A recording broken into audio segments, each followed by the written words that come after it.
What's up, folks?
international declared Israel to be an apartheid regime. Don't fucking stop me while I'm cooking, you baboon in a suit. The chef is in. About to give you a fucking Chelsea Green, you donkey. Donkey.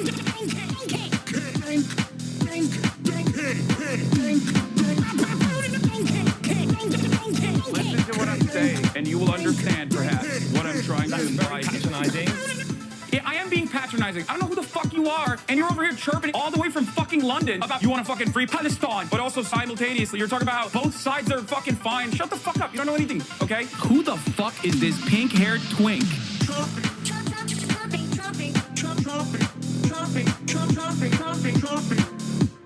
Dissolve the apartheid. So what would you like to see happen, Hasan? Do you not understand the English language? What's going on, everybody? I hope everyone's having a fantastic evening, afternoon, pre-noon, no matter where you are in the world. I'm Hasan Piker, and this is the HasanAbi broadcast coming to you live from rainy and gloomy New York, concrete jungle where dreams are made of. There's nothing you can't do. Now you're in New York. You already know what it is. We're here. We're live. We're alive. I'm back home. It's coming home. It's coming home. Football's coming home. And why are you in my grandma's room? It's because me and your grandmother are having sex. That's right. I didn't want you to find out this way, but you got to find out somehow. And I'm glad you found out. Ladies and gentlemen, we're live. We're alive, coming to you from Manhattan. Manhattan. The heart, the tip of the spear, the heart of socialism in the United States of America as it stands currently. There's obviously an election coming up tomorrow all around the country, but especially here in New York City. And I have a lot of investments here, political investments, time commitments, and I want to make sure we see them through and hopefully make some necessary changes in American politics for the better. We shall see if that happens. Obviously, everything usually sucks. So we'll see if that happens or not. But having said that, I'm here. This is a part of the broadcast where I tell you about my personal news, coming to you live from stolen Lenape land, ladies and gentlemen. Stolen Lenape land here in New York City, New York. It's June 22nd. It's Monday, June 22nd, 2026. I cannot believe it, but the month of June is almost done. The year is already halfway through, folks. Time passes so fast. Folks, there's a lot to cover. There's a lot of news to talk about. But before I get to the news to talk about, obviously, first and foremost is personal news time. And there's not really anything going on in my life. Obviously, I'm a chud-ass loser, as you already know. Famously a chud-ass loser. I ended the broadcast yesterday, and then I got on a flight, and I flew out here. And on the flight out here, I actually experienced something that I'd never experienced before. I almost saw a bunch of cops escort someone out. But before the cops came, he left on his own volition, but he was really mad. That was strange. Also on the flight over. Also on the flight over here, we got on the flight, putting our bags in, and there was this guy behind me. He was an Orthodox rabbi with, with a cool hat bag and everything. And he went, "Wow, Hasan, I love your content." And at first I was like, I almost got a little bit of whiplash. I was like, damn, okay. Respect. Turns out he was a fan. So yeah, I got Orthodox rabbi fans out here.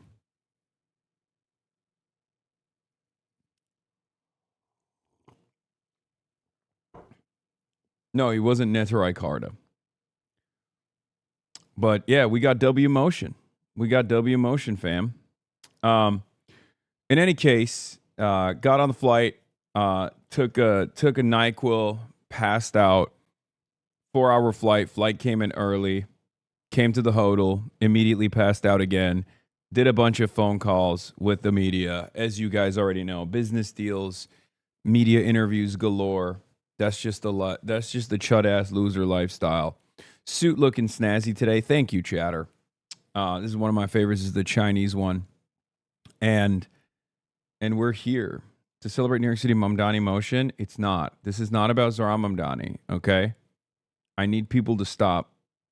I need people to stop hitting those lines. It's anyway, but we'll get to that in a second.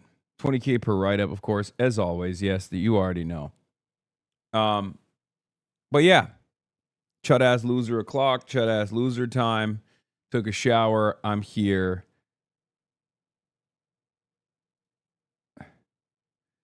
What is this? The Current. He does not miss. Hasan Piker praises Prime Minister Shehbaz's suits. That's so funny.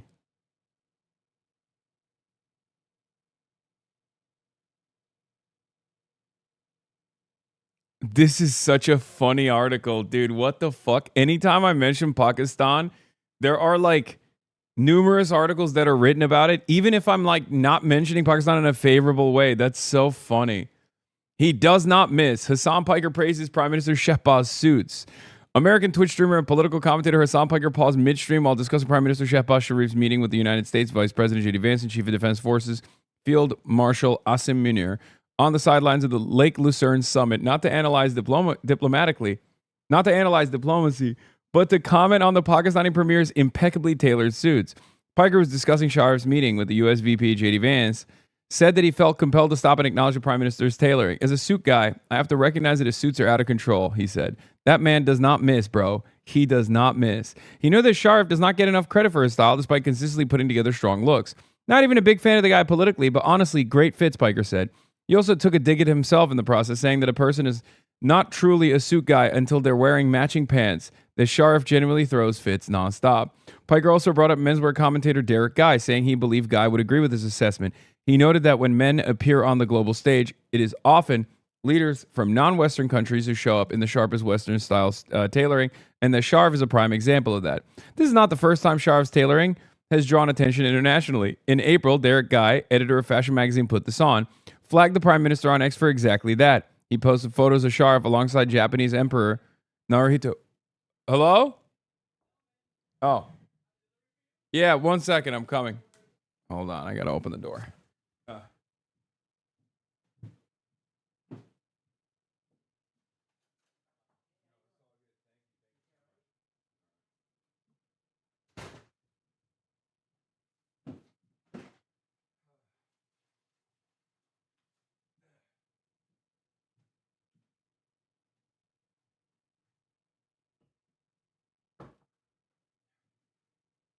I'm back.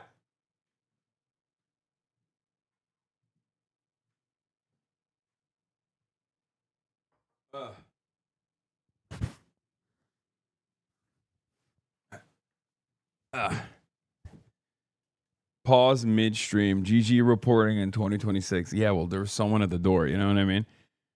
Yeah. Clone exchange. I'm cloned. I'm a new guy. Yeah, Guy had pointed to Sharif's appearance at the Untitled Diplomacy Forum, where he wore a beige double-breasted coat with matching trousers, a light gray shirt, and dark brown Oxfords.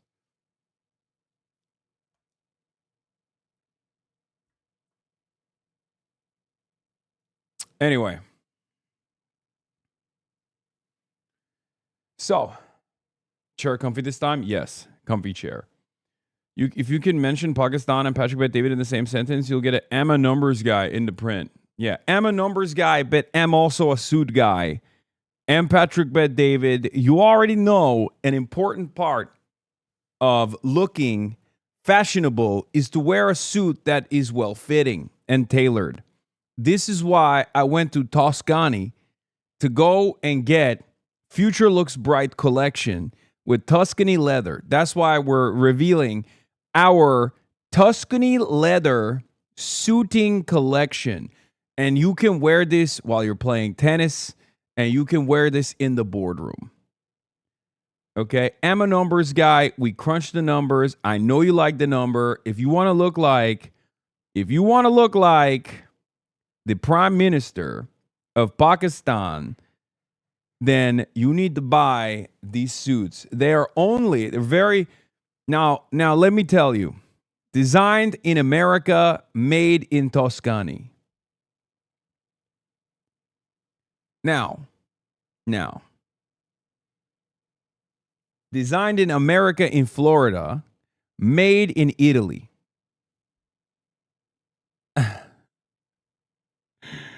Your head is looking normal size today and proportional. Thank you. It's the suiting. That's the other reason why I wear suits.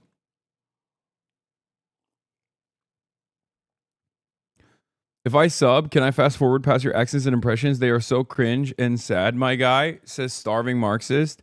No, you can only rewind. And you can rewind to a part of the broadcast where I wasn't doing impressions if you would like. But then again, there's another alternative out there. You can just simply subscribe, be able to rewind, and never rewind because the accents are good and funny and you appreciate having a little bit of fun.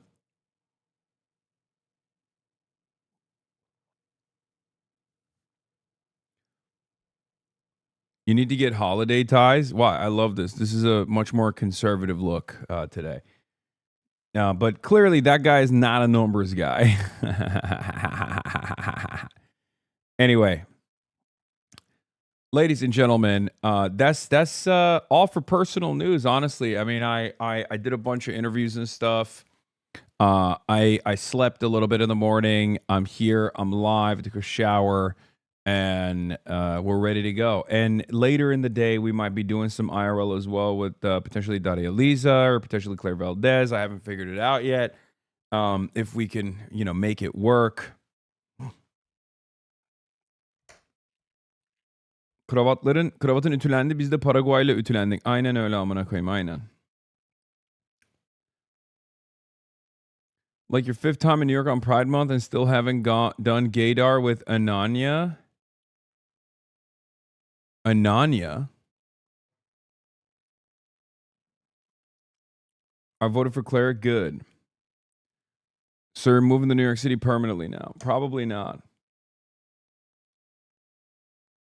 DSA's red alarm. Yeah, Chris Sommerfeld. Look at this, bro. They got 4 different journalists on this byline. They are going so aggro. We're going to be talking about this. They're panicking. The establishment is panicking about, what?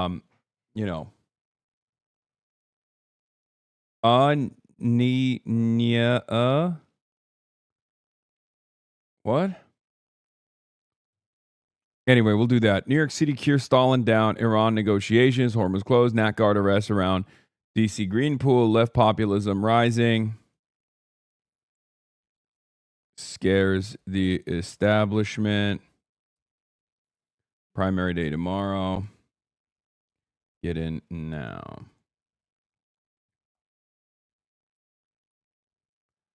Do we have a blast off? DSA is also panicking law. I mean, the thing is, this is never supposed to be an easy task. I don't know why people make it seem like this was an easy task. There's also a weather warning in effect for tonight, so IRL probably not the best idea. Yeah, I might just put my body on the line. You know what I mean? Blast off pictures a tradition at this point. Yeah, of course. Keir Stalin in all his glory.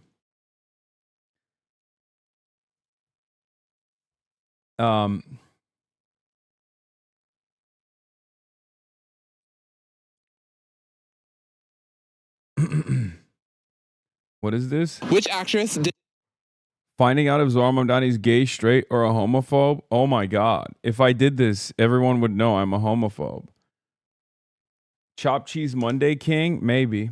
Yeah, bro, put your body on the line. That was a joke, by the way. Being out in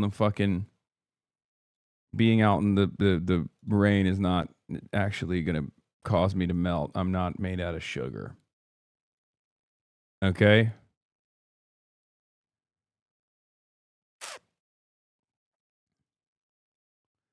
In any case, ladies and gentlemen, New York City, Keir Starmer down. Iran negotiations, HORMUZ closed. NATGUARD arrests around DC Green Pool. Left populism rising, scares the establishment. Primary day tomorrow. Get in now. All right, we are a numbers guy. I'm a numbers guy. You're a numbers guy. I know you like the number. And it's the number one place for all the news that's fit to print.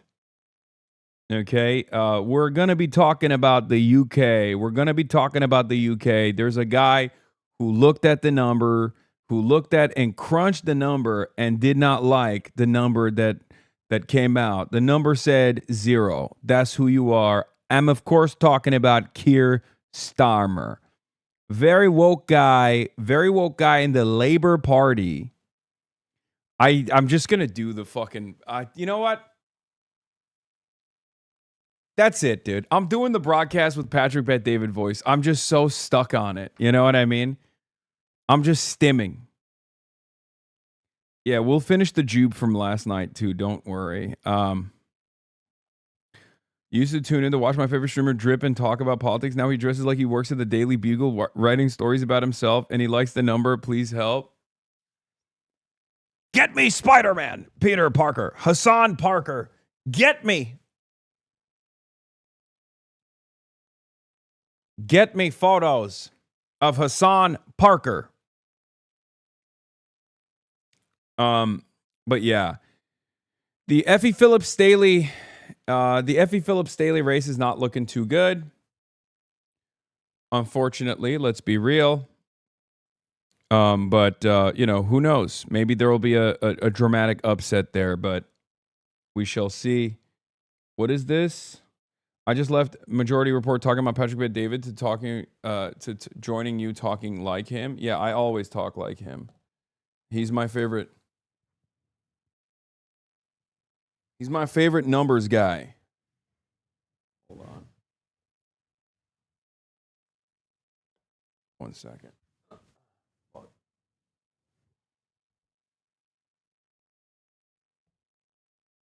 Okay.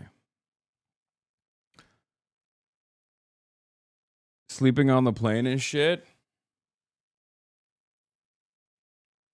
Yeah, I'll be sleeping on the plane. Who knows? Hold on. I'm also getting some messages that I got to look at because there's going to be a little bit of this today.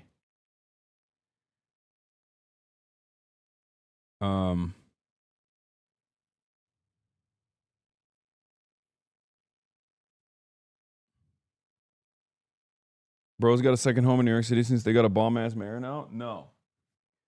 I do not have a second home in New York City yet.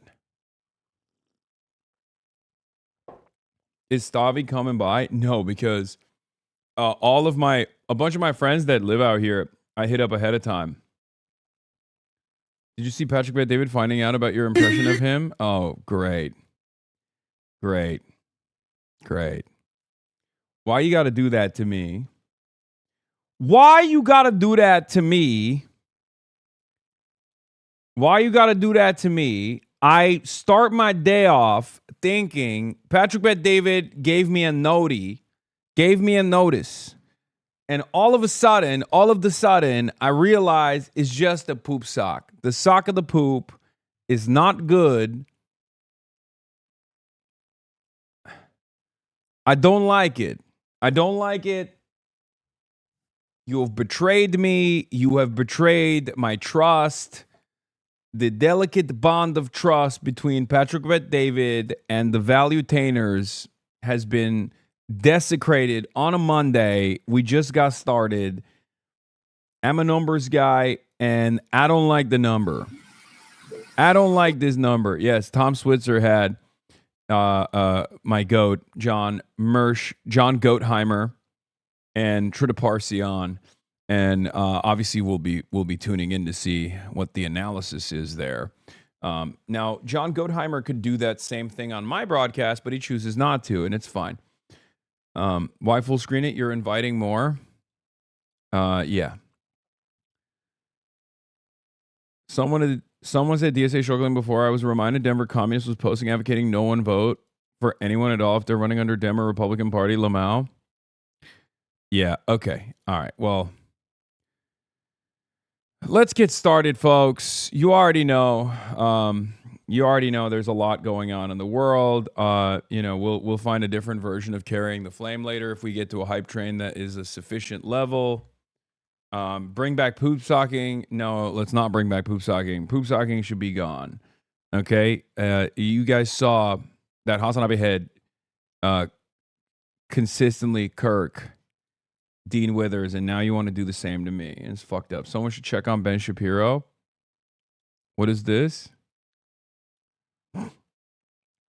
Putting toothpaste back in the tube, possible? Ben is looking at this. Ben Shapiro is reacting to this and thinking to himself, oh my God, maybe we can do this about Israel. Maybe we can put the toothpaste back in the tube about the beautiful nation state of Israel, my emotional support apartheid state. What's going on? Facts, don't care. But did you see that Glenn D had the future of the Chinese century on today? No, I did not see that. Anyway, all right, his eyebrows look crazy. Have you been invited to the new hip secret gay club? What? Dissident Wire. Andrew Tate and Nick Fuentes are reportedly planning to build a secret war room bunker that would operate under a strict no women policy. Oh, great. Yeah. No, I was not invited to this. I think this account makes like a bunch of these accounts make like fake shit all the time. They do like a lot of fake news. Anyway, let's dive into it. It's Monday. It's Newsday. You already know what's going on. We got a lot to talk about. Bilibili react to your W LARP reaction. Hasan is super envious of Mike's immersive long march experience in Guizhou. Next time I go to China, I must visit. My dream is to become a white-skinned Chinese like Israel Epstein. Below is an incomplete list of many individuals. Here are represented figures. George Hatem joined the Communist Party of China in 1937, first foreigner to acquire. Oh my God. They put a bunch of other names on there that are white Chinese. These are all good friends of the Chinese people. We must not forget their outstanding contributions to the establishment of New China. Come back to Bilibili and you will be reincarnated as a white Chinese. Why am I saying Lude? Once vigorous international communist movement. Actually, there are many foreigners who've joined the Communist Party of China. The great communist proletariat fighter Hasan Israel Epstein will live forever. Hasan Pikerstein Uyghur. International communist warrior, the most romantic idealist. I was thinking after watching it yesterday, would Hasan also want to join? Look how happy he is smiling. This guy's prone to exposure when fighting guerrilla warfare, and the food consumption is also high. Wondering Hasan would look like wearing the worker peasant Red Army uniform, but the Red Army back then definitely couldn't have had such a burly figure. Lide was skinny as a rail. Lide was skinny as a rail. By the way, the guy next to Mike looks a bit like Charlie Kirk. In just 50 years, transformed from a fractured nation into a global behemoth, China is a miracle. Salute to the great, selfless, and brave martyrs. Though everyone knows real artillery explosions are way more intense, seeing that chain of fireballs is still so thrilling, so immersive. It's kind of funny, and it's not lost on me, okay, that even Chinese netizens on Bilibili know about the Kirkification memes, and they're making Charlie Kirk-related jokes. That right there is internationalism, okay? That right there is what principled international solidarity truly looks like, okay? Behind the great firewall of China, there lie Chinese netizens who also know about Charlie Kirk's legacy. Yes, I know. I never told anyone this, but they offered me Iran on a platter. I know you like the number. Wait, what the fuck? Marx?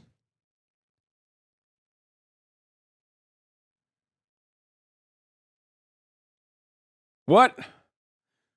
Two of my favorite things, dude. We'll watch this later.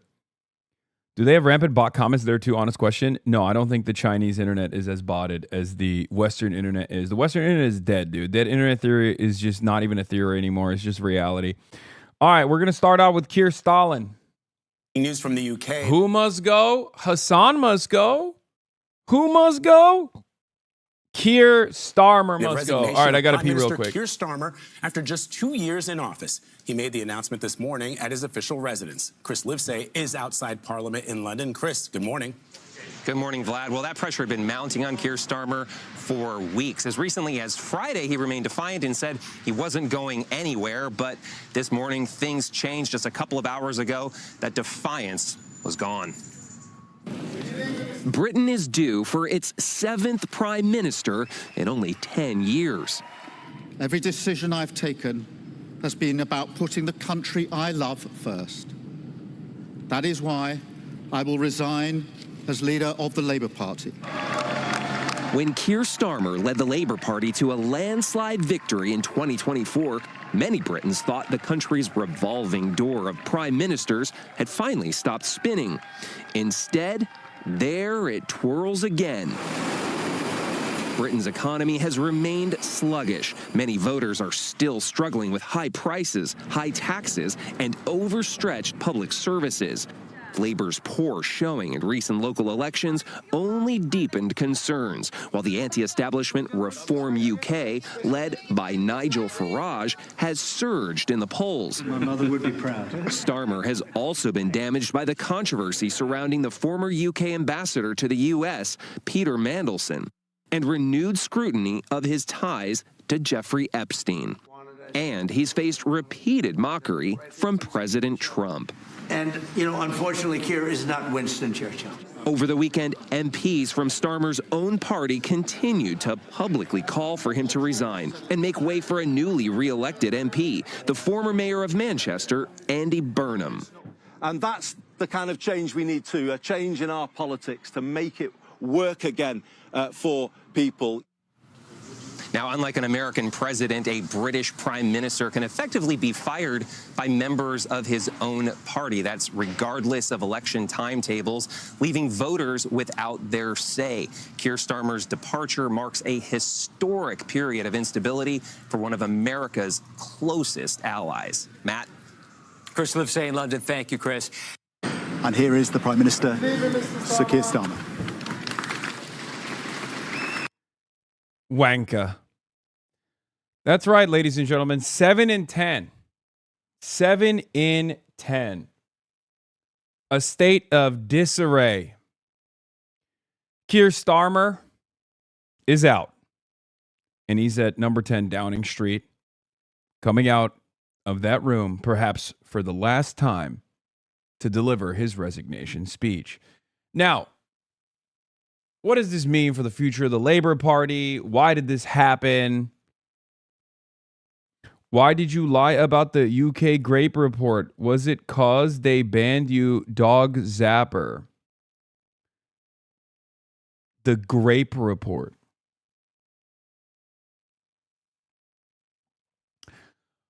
I think these are some of the most malleable people of all time. Brother, you are... I want to say you're sheep, but you're not even sheep. You know what I mean? You're like a fucking amoeba. It's so easy to manipulate you. It's unbelievably easy to manipulate you. And it's always people who think that they're actually free thinkers, they're not sheep. It's incredible. They just dangle a little bit of red meat in front of your eyes, maybe jingle some keys. And that's it. That's your primary focus. They literally turn around and Rupert Lowe, one of the dumbest motherfuckers in British politics, can come out and be like, yeah, we compiled a rape report. Yeah, it turns out all the rapes in the UK is so Muslim, man. And you're like, wow, that makes a lot of sense. I was already fearful of Islam. It turns out everyone that was ever doing a rape in the United Kingdom was actually Muslim. Look at that. I will not be questioning. I will not be questioning the veracity of these claims being made because I'm a fucking idiot.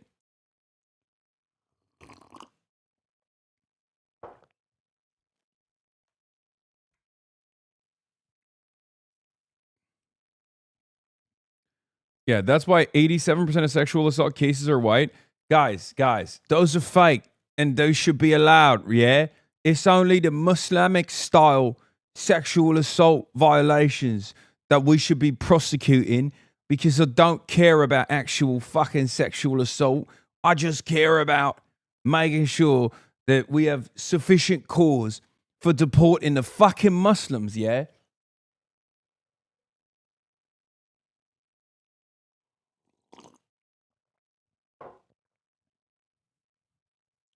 It turns out you can get away with whatever you want. You can make claims about whatever you want as long as you're making them about Muslim people, and these guys will fucking eat it up. Yes, dude. Muslims are also stealing all of your funds. They're actually being put in luxury five-star hotels, fine dining accommodations, all halal, of course. And that's the reason why your trains aren't running on time. That's the reason why you haven't had a decent job in decades. It's because the Muslims came in, and Keir Starmer, who is obviously secretly Muslim, has continued that process, just like the past 14 years of Tory leadership that actively wanted to take money away from you and give it to the Muslims directly. It's true. This is actually happening, and I support it. I love it, and I support it, and we should do more of it, honestly. Yeah. Islam, also a reason why you don't have a girlfriend. Think about that.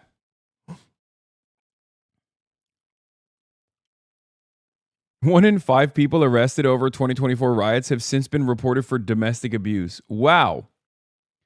Yeah, but that kind of domestic abuse is all right, right? When fucking England isn't winning, for example, that's the type of domestic violence that is as British as jelly fucking ew. You know?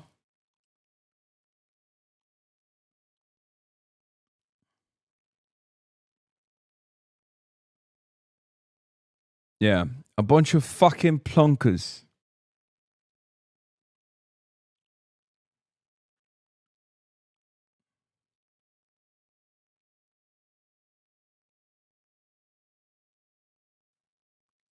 As British as Bangor and Mash. As British as a Prime Minister resigning in disgrace after a short tenure. Speaking of short tenures of deeply unpopular British Prime Ministers, Keir Starmer expected to announce his resignation at number 10 Downing Street.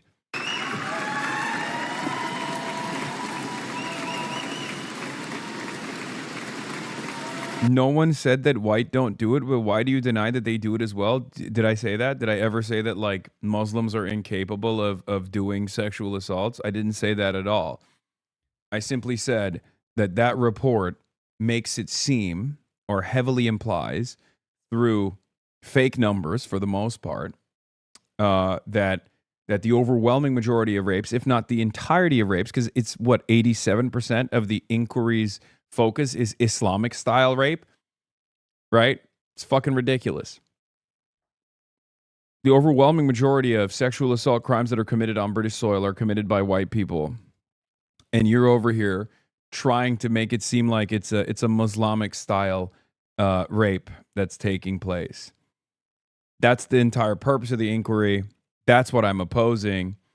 I'm not opposing the notion that, like, a specific group of individuals, given their race or their religion, are incapable of committing rape. I've never said that.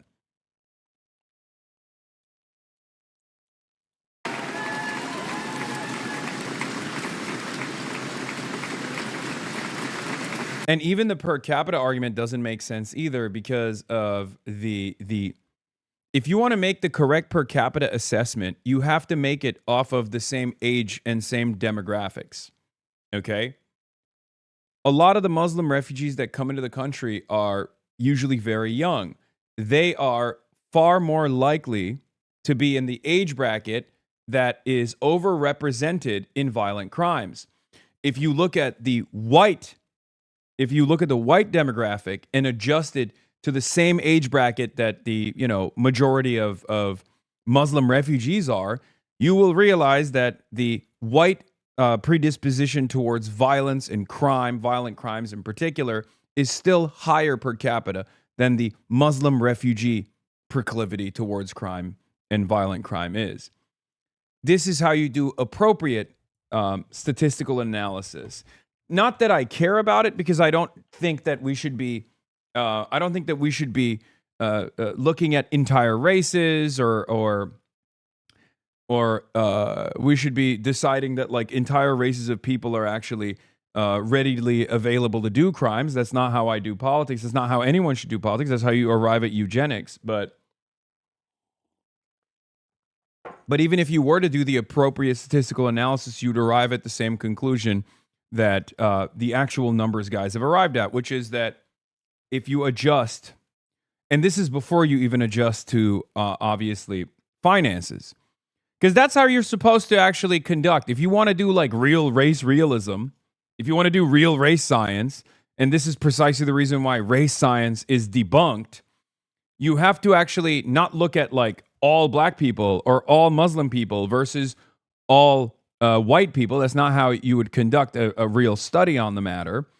You would have to look at and adjust for financial predicament, like financial circumstances, socioeconomic conditions. You would have to look at age. You would have to look at gender.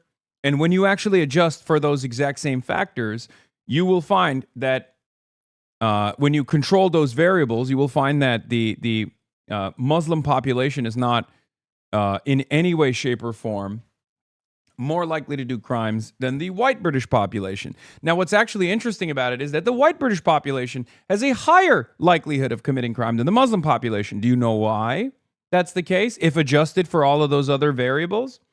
That's because the British population, and this is the same exact thing that comes out in the data in America as well, the Muslim refugee population unconditionally across the board, regardless of their financial circumstances, are obviously a little bit more careful about violating the rules because they don't want to get fucking deported.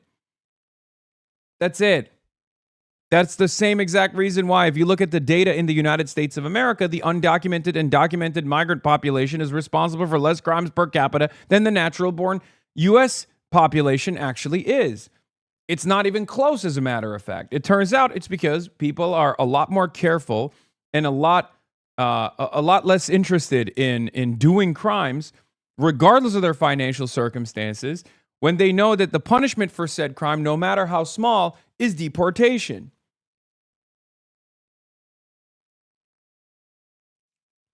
I love that the starving Marxist, by the way, has come in here. Per capita and turning a blind eye to the woke was the tipping point for reform and restore to get the momentum to change Britain. Yes, lying about Muslim people raping white women. You never read the report. They violate the rules and they don't get deported, homie. Starving Marxist. You're going to keep starving with that fucking idiotic mentality. Okay? Stop talking about British politics. You said Iran was pushing U.S. shit in, just wondering when Iran got through the blockade. Hey, starving Marxist, I have a question for you. Did you see the memorandum of understanding, the ceasefire negotiations that are taking place right now? Has there ever been a point in history where the more powerful country has actually launched a war against a much less powerful country, and then the much less powerful country gained leverage as a consequence of that war that the much more powerful country launched? And then in an effort to come to a reasonable conclusion, the much more powerful country decided to actually release a lot of the unnecessary economic hurdles that they had placed upon the much less powerful country. It's just maximalist cope here, it seems. You are quite literally refusing to recognize reality that is unfolding right in front of your eyes. Iran is winning because they sent lawnmowers to the desert and blew up old tech. Okay. Keep coping, bitch boy. Stop debating a bot, bro. Yeah, no, that's right. 110 days later, America is basically begging Iran and has completely rerouted its Middle Eastern foreign policy, okay, and has offered more sanctions release than Barack Obama ever did. Iranian oil is currently being traded around the globe with no impediments whatsoever. And this dumb fuck is like, yeah, dude, Iran didn't win, actually. Can you point to a single victory that Donald Trump got out of this? Okay, Donald Trump don't give a fuck about the HORMUZ. He's exposing it so supply chains correct themselves. Oh, starving Marxist happens to be a Trump supporter. Interesting.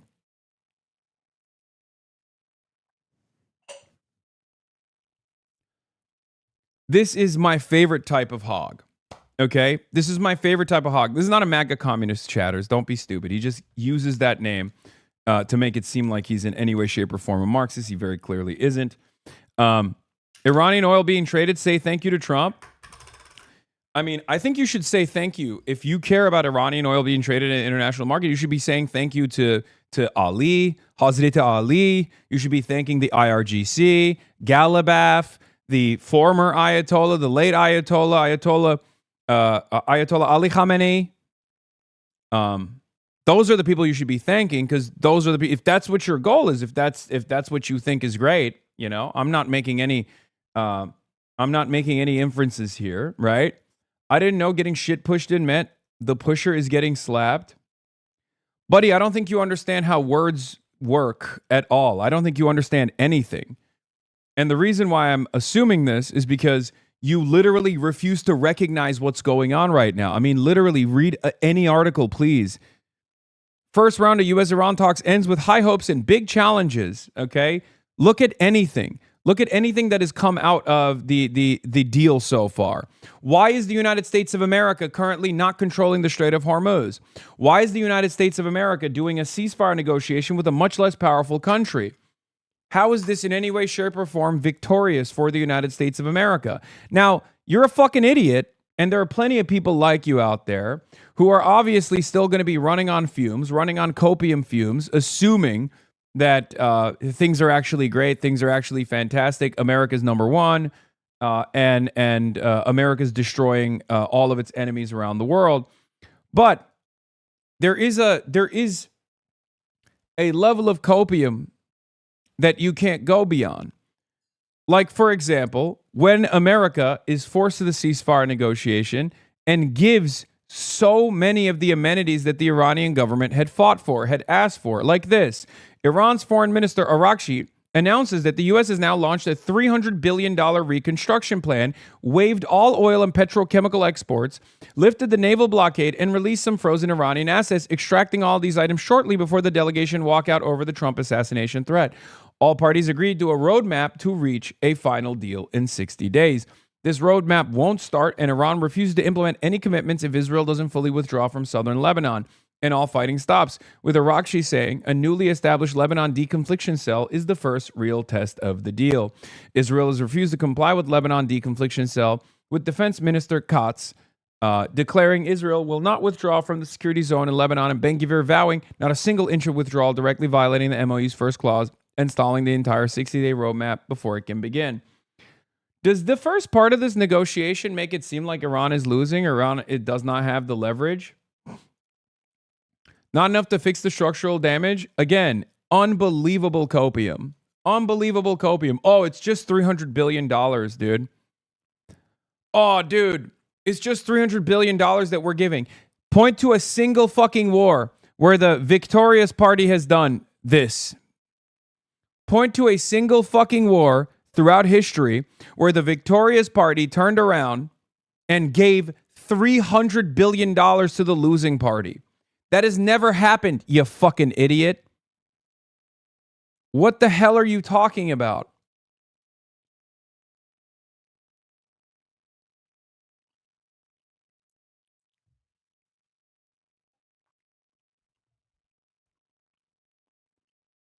And before you say World War II chatters, that's not how that works. World War II was an unambiguous defeat. Vietnam War, unfortunately, America was not the victorious party in Vietnam, and America actually had to literally pay Vietnam money because they lost the war in Vietnam. They just refused to do so with this fake POW MIA initiative that they cooked up. America was supposed to pay Vietnam far more.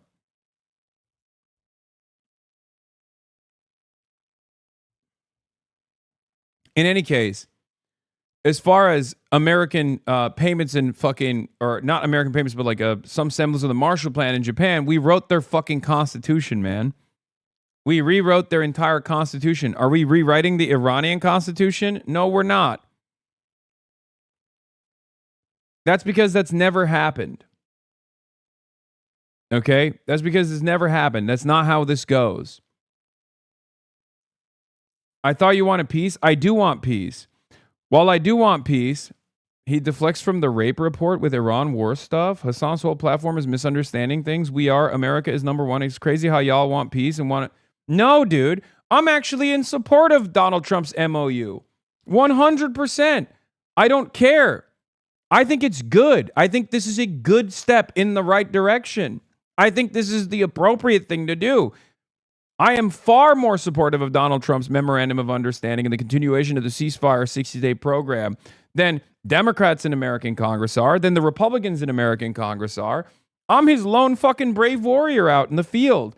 My frustration actually revolves around the fact that Donald Trump is not committing to it and is ruining his own ceasefire negotiation. I don't like that. I think that's actually very frustrating. I hate that. I hate that Donald Trump is not fucking following through on his own commitments. Anyway, let's get to this dumbass who just had to resign in disgrace before we deal with a metric ton of new hogs that are coming in here to say some of the stupidest things I've ever heard in my entire life. I genuinely did not think there were people like this out there in this day and age who are like, he's using the Iran situation to distract from the rape report. Nobody fucking cares about the rape report that was established and dealt with in 2013, you fucking idiot. You think this is new information because you are a fucking bot. All it takes is for Elon Musk to turn the dial in your direction. It's not, none of this information is new. Many of the information in the rape report, as far as I've seen, I haven't done a deep dive into it, but many of the information in the rape report is complete conjecture, completely fucking made up. Like, and the real incidents that they're covering in the rape report are old incidents from like 2013. It's just new to you because you're a fucking bot. It's that simple. Okay? Equal parts cope and seethe. Okay, buddy. Okay. It's new to you because you're a fucking idiot. You're a goddamn bot. It's like, you know, the chip meme that people use, like the gray NPC chip meme. It's just like you take out the one chip and then you substitute it with a new chip. That's literally it for you. Someone dangled this in front of you and you went, this is my new thing. This is it. I can't believe it. Yeah, guess what, dude? Fucking Pearl Harbor happened. It's like, is it that simple to fucking manipulate you where we could just like show you the Pearl Harbor reports and you'd be like, why are you not talking about Pearl Harbor?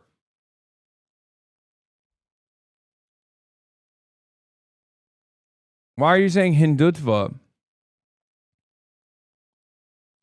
Now I know Iran lost. Thinking Iran won is crazy. Cope, man. Okay, dude, keep repeating that to yourself. Keep repeating that to yourself, buddy, and maybe it'll be true if you keep repeating it over and over again like a fucking mantra.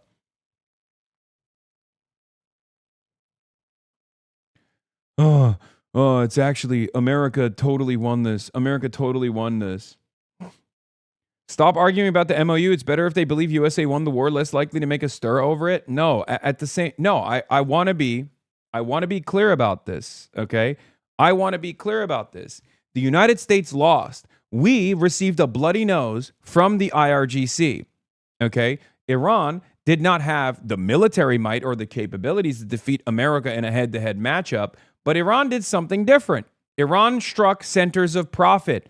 And at the end of the day, America is servile to capitalism, is servile to the needs of capital. Capital supersedes all other interests. And therefore, America had to go back to the negotiation table and beg Iran and give Iran everything that they wanted. That's the reason why Iran, from like the second week onward, had placed 10 points, very publicly, 10 points of demands that they had made to the United States of America. 100 days after those 10-point plans were revealed, now America signed off on a memorandum of understanding that has all of those points in it. Sanctions relief, allowing Iranian oil to be exported and imported, or allowing Iranian energy to be traded on the international marketplace without any impediment whatsoever. These are demands that the Iranian government made from the second week on. So now, 100 days after the fact, America signs off on all of those demands, implying that they recognize that this was an unambiguous defeat for the United States of America. The reason why I think we have to be honest about this is because I'll be very clear. It's good that we took a bloody nose here. We have to stop waging war all around the world. We have to focus on ourselves, okay? Because America, the entity, and its foreign policy apparatus and its goals are not in line with the goals of Americans. I care about the Americans, okay? I don't care about America, the entity, or a collection of different interests that advance the profit advance the profit motives of the military-industrial complex. I care about Americans and their well-being, okay? So while this is quote-unquote bad and humiliating for America, the entity, it's actually pretty good for Americans. It's really good in the short term because now you don't have to pay more for gas, okay? There is obviously an inflation crisis that's taking shape right now, and Americans are not going to suffer as nearly as bad as they possibly would have if this war continued, okay? America has also taken all of your productive output and your taxes and funded this initiative of war, this death machine all around the globe, rather than funding your fucking schools, rather than funding your healthcare, rather than funding your social safety nets. If this bloody nose that we received causes us to be more restrained around the globe, causes us to second guess before we decide to wage further wars all around the world, especially at the behest of Israel, and instead causes us to retreat from the rest of the world, and that's a good thing. I want to build better fucking roads. I want to have high-speed rail in this goddamn country, okay? We funded this death machine for decades, and the death machine still could not defeat a middle power, a middling power that had complete command over 20% of the entire world's energy supply. That means we have to recalculate. Okay? It's that simple. So yes, this unambiguous defeat for America is good for Americans. That's it. Got to use gamer terms for the roaches. Iran tanked the US, CC'd the Strait, and the global economy is about to hit its enraged timer, so Trump needed to stop the raid.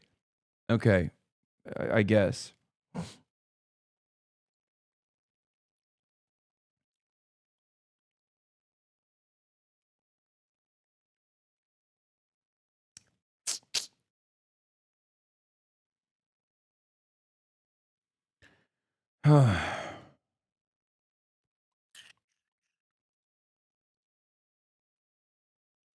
I can't believe I dove right into this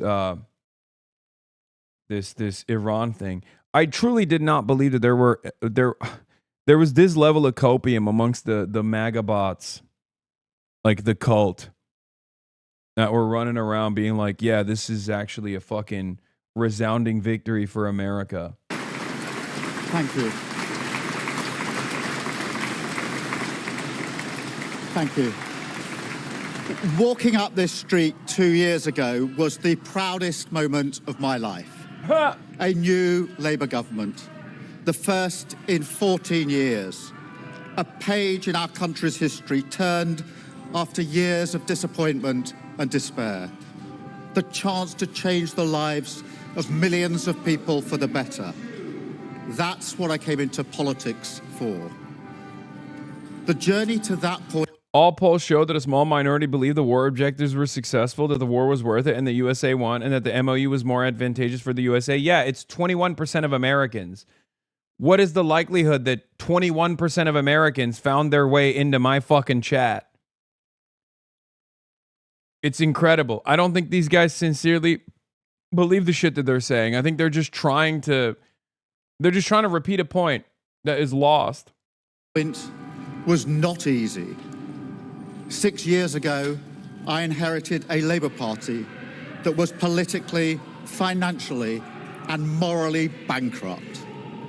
I was told time and time again that my party was finished, that we were consigned to history, that a majority and it was at true. the general election, let alone a... By the way, saying that he inherited a morally bankrupt Labour Party is gross and disgusting. He is the one who's responsible for the moral bankruptcy of Labour. Okay? Trying to make it seem like this was in the hands of Jeremy Corbyn is nasty business. Okay? It's totally ahistorical. It's totally nasty business. You are the one who killed the Labour Party. Okay? And you were actively trying to kill the Labour Party while Corbyn was the leader of the Labour Party. And as a gift for your initiatives... you actually got the leadership role within the Labour Party. Landslide majority. Much like Israel, Keir Starmer here got everything he wanted. But the problem is his success meant the demise of labor. That was the cost. And it got to such a terrible situation that he has to now resign in disgrace. Was impossible. But we proved those people wrong because we changed our party, ripping out the poison of anti-Semitism, restoring trust on the economy, defense, and national... Yes, I think his resignation is not good for the Greens because Andy Burnham can like present himself. If he plays his cards right, he could present himself as like a more progressive figure, even though he actually isn't. And if he does that, then he can restore some of the confidence back in labor and only chip away at the growth that the Greens have actually acquired. Security, and becoming a party that once again stood proudly with, not against, our national flag. The hard work of change was with a singular purpose, not power for power's sake, but to change Britain for the better, to build a fairer country with dignity and respect, where everyone is seen, everyone is valued, wealth and opportunity for all, not just the privileged few. And look at what we've achieved in just 2 years. An economy that is stronger, growing... Dude, this is such a funny resignation speech because like the entire purpose behind why you're delivering this speech is because you suck. Is because the Labor Party sucks and you suck and you are responsible for the Labor Party sucking. So anything you say here is just going to be bullshit. Oh, things are so great, which is why I'm finally tendering my resignation. Really? Yeah. Migrant hatred stoked, Palestine protesters arrested, conceded ground to the far right, Palantir Face ID implemented, leftist purge from labor. Yep, it must be Starmer. Again, suffering from his success. If Keir Starmer's goal as a secret agent of reactionary forces was to eviscerate the formerly robust labor movement in the country, then yeah, he succeeded. He succeeded in spectacular display. He succeeded tremendously. If his goal was to restore power to labor, then he fucking failed. That's why he's resigning. Faster than our peers. Wages rising faster than inflation in every single month since we came to power. Investment secured. Infrastructure being built. An end to austerity, with the fastest fall in NHS waiting lists for 17 years. The biggest improvement in rights for workers and renters in a generation. The biggest uplift in defence spending since the Cold War. Small boat crossings fall. Wow, incredible. The biggest uplift in defense spending since the Cold War. What a fucking resounding success that is. Dude, it's literally, this is the problem. It's part of the problem. Your ambitions lie elsewhere. You had no interest in fixing any of the crises that the former Tory governments had created, specifically born out of austerity. Keir Starmer could have ended child poverty, homelessness, and the grotesque levels of inequality in this country. Instead, he abandoned those in need, destroyed our civil liberties, and facilitated genocide in Gaza. That is how this prime minister will be remembered. And that is the legacy and moral and political bankruptcy he leaves behind. The crises in our society are not going away, neither are we, and we will keep fighting for a more equal, peaceful, and dignified society for all.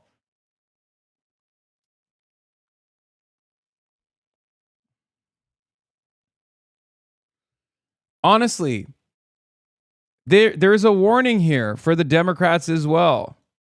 A warning that they will not heed. Okay? This is the exact direction that the Democrats are headed down. This is exactly what the Democrats are doing as well.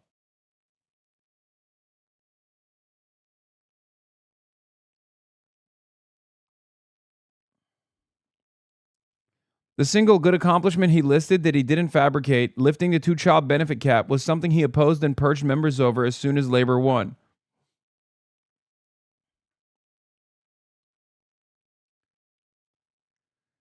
Zara Sultana says, history will judge Keir Starmer as a man who lied his way to the top of the Labour Party and then used that power to evoke Enoch Powell with the island of strangers, keep children in poverty, attack disabled people, scapegoat refugees, strip back civil liberties, and hand our public services to Palantir.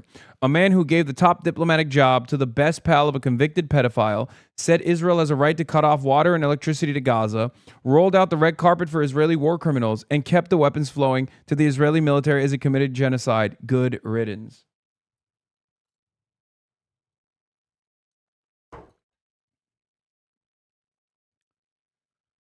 It's just, it doesn't... I don't know how people don't see it. Starmer's legacy is genocide. That's literally all I can think about. I pray that he's tortured by this fact for the rest of his life. Next stop, The Hague. Is responsible. Here, by the way, this is literally him saying, like, Israel has a right to cut off electricity to the children of Gaza, water to the children of Gaza. I'm very clear. Israel must have that, does have that right to defend herself, and Hamas bears responsibility. A siege is appropriate? Cutting off power, cutting off water? Well, I think that Israel does have that right. It is an ongoing situation. Obviously, everything should be done within international law, but I don't want to step away from the sort of core principles that Israel has a right to defend herself and Hamas bears responsibility for these terrorist acts. And I would call on all responsible states, particularly Middle East responsible states, to call this out for what it is and to stand with the world in condemning, utterly condemning these actions by... Human rights lawyer, by the way.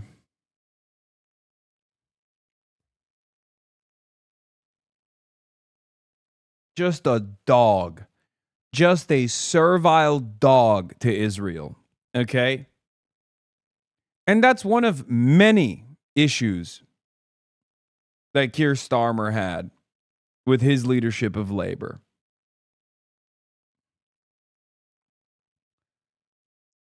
It's a litmus test. It's perhaps the most immoral. It's the most obvious inconsistency with any kind of like humanitarian principles that you abide by, supposedly, as a leader of a Western liberal nation. But that's why I always say Israel is a phenomenal litmus test to help you develop a better understanding of where these guys' loyalty is. Saying herself as enemy, yeah, that's how you can identify someone being an ultra-Zionist too. Referring to Israel as her. I only hear that from, you know, people, not even just like regular Israelis, but like Israelis who are really, really into Israel. Asylum hotels closing, protecting young people from social media. Asylum hotels closing. Oh my God. Even in his resignation speech, he's leaning into far-right nonsense. And 500,000 children being lifted out of poverty because of the choices that I made.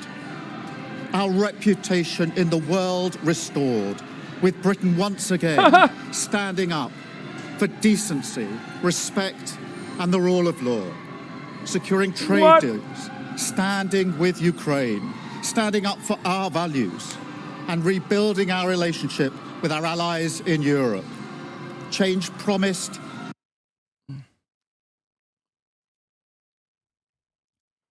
God, I hate him so much. He's just such an animal, dude. He is such a piece of shit. Boiled excrement. Just nothing redeemable about this man. No fucking riz. No charisma whatsoever. And his worldview is so broken, so flawed. Is he actually mentally impaired? I think this level of zealotry demonstrated towards a defense of neoliberalism at a time when liberalism is in crisis once again is mental impairment. Like, he is such a loyal servant of capital that it does come across like he's mentally impaired. Like, it doesn't make sense. You're like, what are you talking about? Oh, really? Oh, really? You brought back international law? Dog, you had the Israeli fucking president. You rolled a welcome mat for the Israeli president. What the fuck do you mean? You actively flew to Cyprus, where the Royal Air Force Base is, and you celebrated the British Royal Air Force's surveillance operations and targeting operations that were aiding and abetting the Israeli genocide of Palestinians, and now aiding and abetting Israel's war crimes in Lebanon. You fucking bitch. No one believes this shit. No one. Especially because the right-wing reactionary forces like the Tommy Robinsons of the world don't like you anyway. The Israeli agents on the far right that the Israeli government is funding, okay, and facilitating to disrupt normal British existence, to foment hatred towards Muslims, those guys will never fuck with you. So who is this for? You went on LBC and you said it's okay that Israel is starving an entire people. And that was early on. Yeah, he defended one of the Fairford Five as a lawyer. He was a human rights lawyer. He successfully defended the exact same kind of action that the Palestine action was committing against the Iraq war. When he was a lawyer, he successfully defended his client from prosecution for engaging in the exact same kind of direct action that, as the leader of labor, he turned into a prescribed terrorist action. It's insane.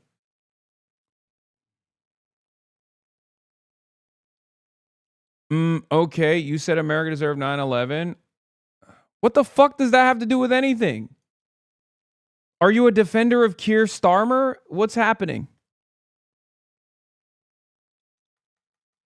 What does this have to do with anything?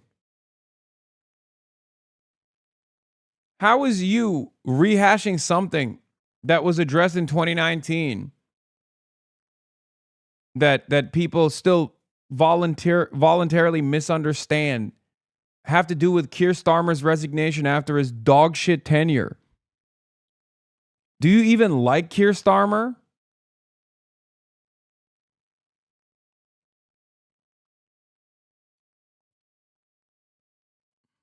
By a Labour government. Change fought for by a Labour government. Change delivered by a Labour government.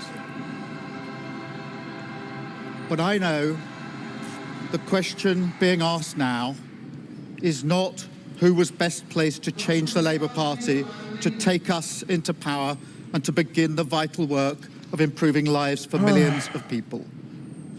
Those questions... Abe Lovely sends his regards. True. Abe Lovely, one of the biggest, one of the most vindicated men in Europe, in the entirety of the European continent, have been answered. The question my party is asking now... It's funny because, like, he's trying to say, look, I know I'm resigning in disgrace, but I did a lot of great things too, remember? And because he's done zero great things, virtually everything he brought up are part of the reason why he had to fucking resign. They're either completely antithetical and completely the opposite of what he did in his leadership role, you know, advancing human rights or whatever the fuck he was claiming, or they're capitulations to right-wing framing on issues that are incredibly reactionary, incredibly racist, with no real purpose.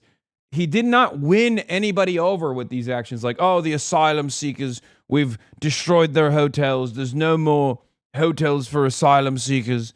Like, when he says stuff like that, you have to wonder, like, who is this for?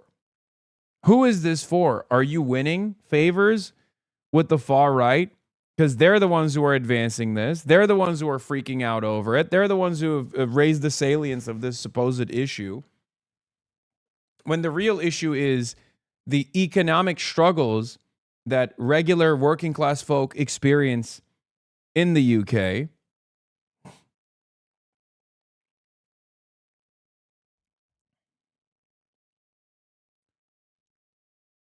Like, who is this for? Is whether I am best placed to lead us into the next general election.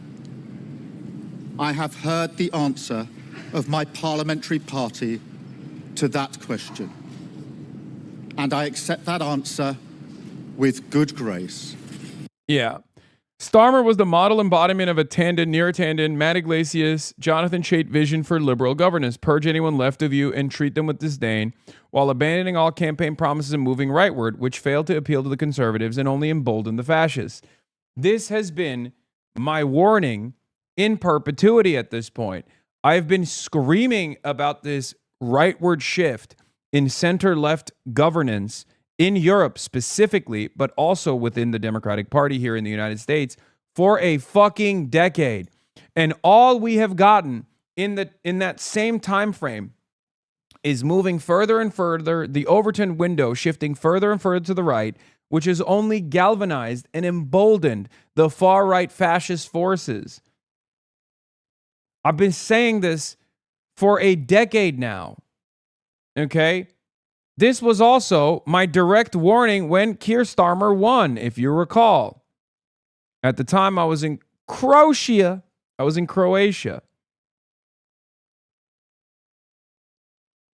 And I said, if Keir Starmer does not fix these issues, here it is.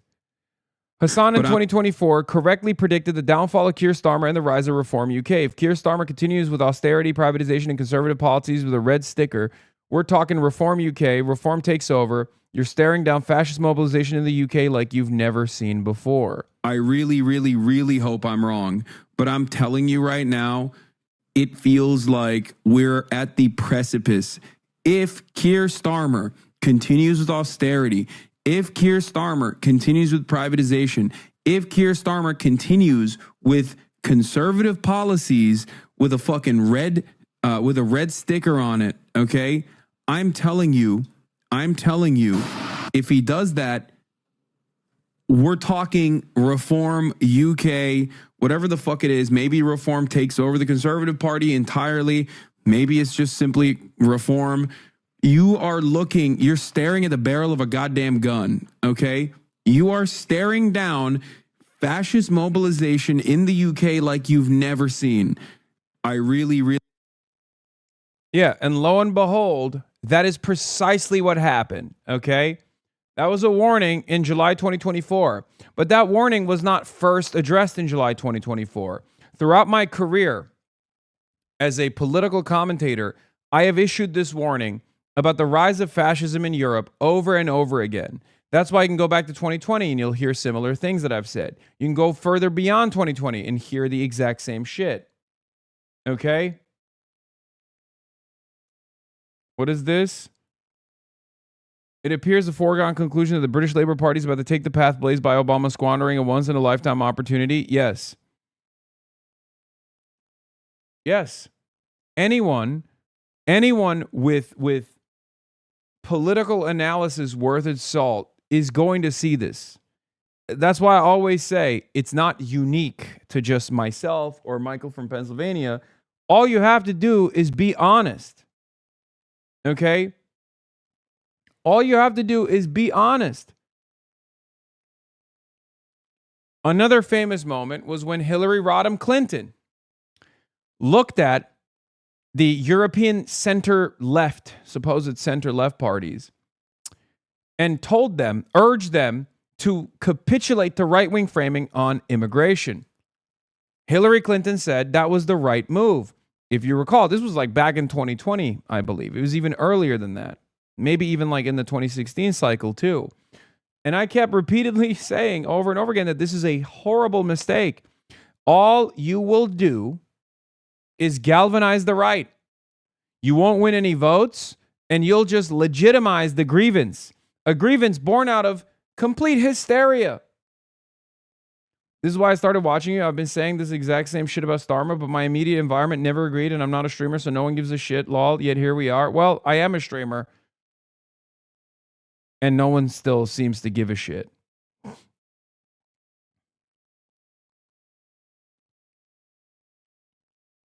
But yes, this is the third way method. This is the neoliberal method. Okay? And I don't know anymore. Maybe these guys are genuinely in the pocket of the far right. Like, I always assume that it's part stupidity, part negligence, and it's not a deliberate attempt to generate a fascist right-wing mobilization in the country. But it's getting to a point where it's impossible not to notice that all of the center-left parties would rather engage in appeasement to the fascist forces and offer legitimacy to their hysterical race baiting than actually solve these economic problems that people are experiencing that cause this volatility, that cause this anger and resentment amongst the masses, that make them more malleable, make them easily duped by these far-right forces that will turn the blame over to migrants. It's hard for me to look at this failure and then look at the Democratic Party here in the United States of America lean into the exact same failures, regardless of the lessons that they could be learning here from the labor defeat, and assume that they're not doing this on purpose. You understand? Sometimes it comes across like they are doing this on purpose, that they're engaging in this unbelievably cynical trade, that they'll capitulate to right-wing framing on racialized hysteria with the hopes that when the fascist forces come into power, they'll spare these liberals. History shows us that they will not be spared either.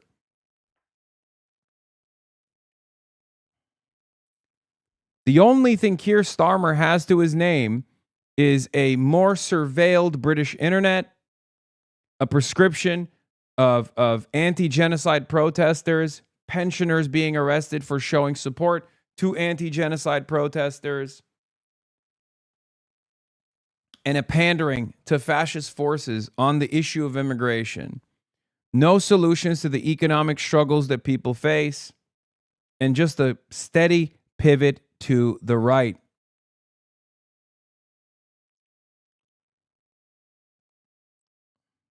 It's disgusting. Well, and then banning me as well. That was cool. That was very cool that he did that. Yeah. He was a servile little piggy to Donald Trump. He was a servile dog to Zionist interests on the foreign policy front. Nothing to write off. No accomplishments whatsoever. Just a servant of the Epstein class, through and through. Keir Starmer MP says, stop involving yourself in British politics. Nothing to do with you. I had to resign. I had no choice. I blocked you from entry, though. My #1 achievement.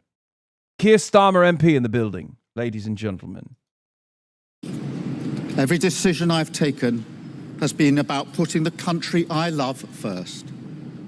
That is why I will resign as leader of the Labour Party. I have spoken to His Majesty the King this morning to inform him of my decision. I will ask the National Executive Committee of the Labour Party to set out a timetable with nominations opening on the 9th of July and completed by the summer recess. In the case of a contest, this will ensure a new leader is in place before Parliament returns in September. I will remain in post as Prime Minister until the contest is complete. And I will do everything I can to ensure an orderly handover of power. I will also give my successor my full and unequivocal support. Yeah, Andy Burnham. Okay. Israel kicked him out. Too much writing. Israel was like, bro, enough. Chill out with the D writing, bro. You are not yet banned from Belgium. Please come to Belgium, march or protest with us, and come to the Manifiesta. No, I they will might inherit go a to Belgium. Britain that is far stronger and fairer than the one I inherited 2 years ago, better prepared for the challenges ahead, and better able to ensure the Labour Party secures a second term in office. I want to thank all of those friends and colleagues who have been at my side for these past 6 years or so, for their incredible commitment, service and support. I want to thank the brilliant Number 10 staff and our country's extraordinary civil service who dedicate their lives to public service. And when I leave the biggest job in the country, I shall spend more time on the most important job, being the best husband I can to my fantastic wife, Vic, who has been a rock by my side through good times and bad. Oh my God, he's about to cry. God, he is fucking pathetic. I don't believe even for a moment that he is a human being, okay? I think he's a lizard person in a fucking human skin suit. So spare me the fucking tears, okay? Going back to my primary duty as a father and as a husband. Yeah, L husband, L father. Just awful guy. Notorious cheater, by the way. Yeah, I know. That's how that when I first found out that Keir Starmer was potentially a notorious adulterer, like a serious adulterer, I could not believe it. Like, the dating pool in England is so busted that this guy fucks. Unbelievable. Probably the greatest L that the kingdom has seen thus far. I'm being the best dad I can. Yeah, who wants this dick, man? My beautiful children, who are my pride and my joy. Thank you very much.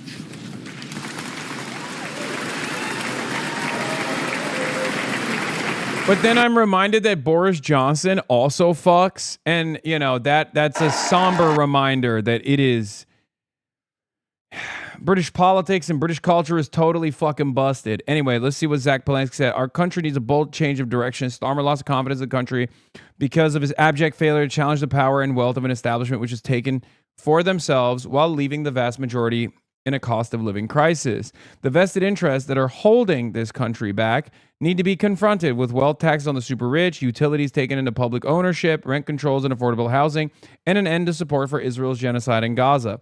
We are still waiting to see which version of Andy Burnham is going to show up in Downing Street. While he has talked about a change of course, the early indications are not encouraging and suggest more of the same with better communication skills.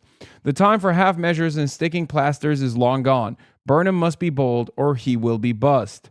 It is going to be the Green Party in alliance with working class movements, environmental and social justice movements that can stand up to reform to prevent the disaster of Nigel Farage in Downing Street. Keir Starmer is objectively attractive and well-dressed for his age. Also, the Greens are charlatans who will split the vote and let reform win in first past the post.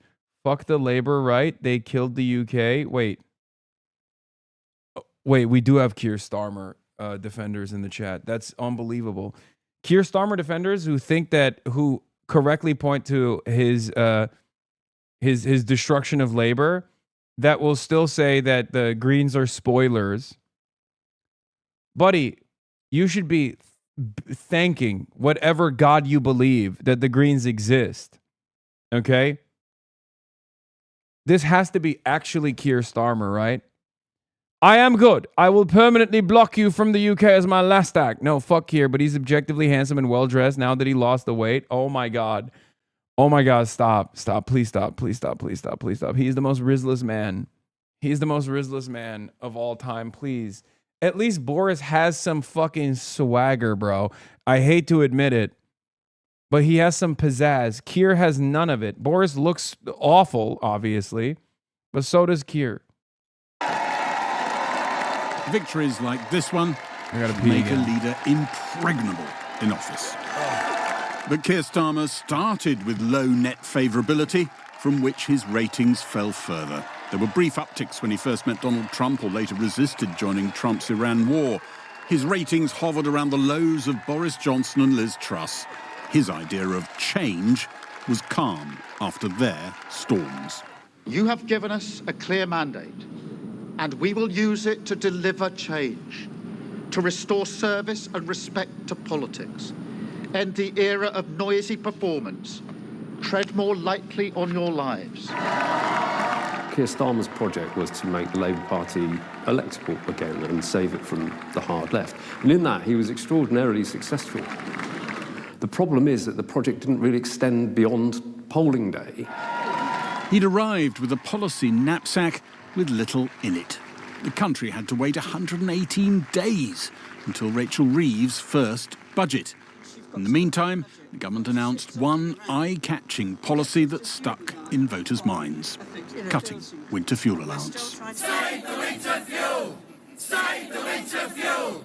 Having said they'd only raised tax by just over £8 billion, over two budgets the government raised taxes by £66 billion. And Keir Starmer's attempts to clarify what he was about were ever more forgettable word salads. There are basics in government, and they're foundational. The missions then sit on top of that. They're the foundational stone of the plan. The missions are then the additional thing. Dude, I mean, this is literally Kamala Harris. Like, this is what happens when you don't have a bold vision for change. And I swear to God, it's so much easier than this. Like, politics is as difficult as you want to personally make it. If your highest priority is defending the interests of capital, while you're simultaneously presenting yourself as like a left of center figure, it's going to be much more difficult for you to manage the decline of the Labor Party, right?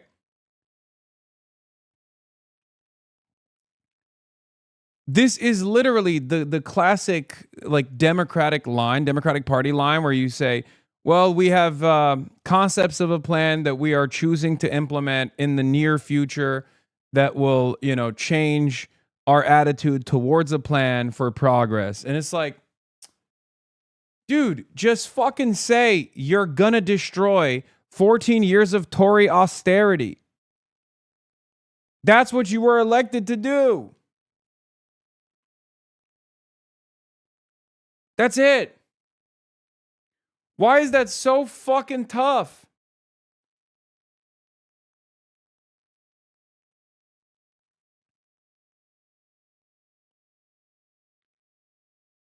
I guess it's tough when you are a servant to capital, though. That we want the government to do, and the plan for change then takes them forward with measurable milestones. He didn't have the thing of being a storyteller. To those who knew Keir Starmer in his legal career, his limitations weren't surprising. We, the senior lawyers in chambers, we used to fight over who would have him as our junior in our cases, because he was just so assiduous in his preparations of things. Judges liked him, great with legal argument. I wouldn't have said he was a jury lawyer, and so that may explain in some way. I wouldn't say he's a jury lawyer. Okay, well, that's kind of really bad if you're going to be the front-facing leader of the fucking Labor Party. Oh my God, what a fucking humiliating thing to reveal. This is the most British way to cook. Your former colleague, by the way. She just straight up said he had no charm whatsoever. Ways that he wasn't a storyteller. Stories are the stuff of life, and telling the stories of how, and telling the same old story about your father being a toolmaker isn't good enough.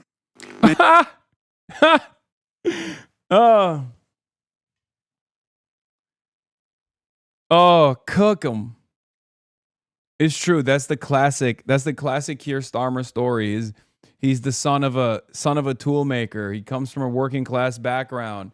He understands the plight of those who are laborers for that reason, except none of the fucking policies that he actually advanced aided the labor force in the UK. So what good does that what good does that make? It doesn't matter at all. Many think Keir Starmer's position became irrecoverable when Number 10 tried to pursue £5 billion worth of savings in the welfare budget. The welfare system, as it's set up, it can't be defended on economic terms or moral terms. Labour unity snapped. Dickensian cuts. The dog's breakfast. This is outrageous, man. It is with a heavy, broken heart that I will be voting against this bill today. Keir Starmer's authority over his party wasn't dented, it was destroyed. What you saw there was the Parliamentary Labour Party rising up, shredding those plans, and with it, the Prime Minister's authority. And from the welfare rebellion on... Dickensian cucks? No, Dickensian. Like Dickens. Basically, the government seemed to fold on pretty much any issue that could pitch it against us. Starmer reminds me of Mayor Lurie of San Francisco. Yeah, except he is the opposite of Mayor Daniel Lurie of San Francisco, because as much as I despise the mayor of San Francisco, he is beloved by his constituents, unlike Keir Starmer, who was beloved by no one, including his immediate family members. Okay? No one loves this man.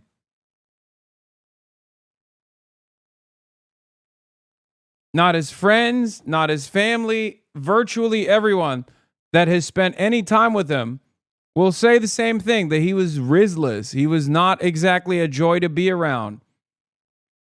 Unbelievable charisma suck. Just terrible altogether.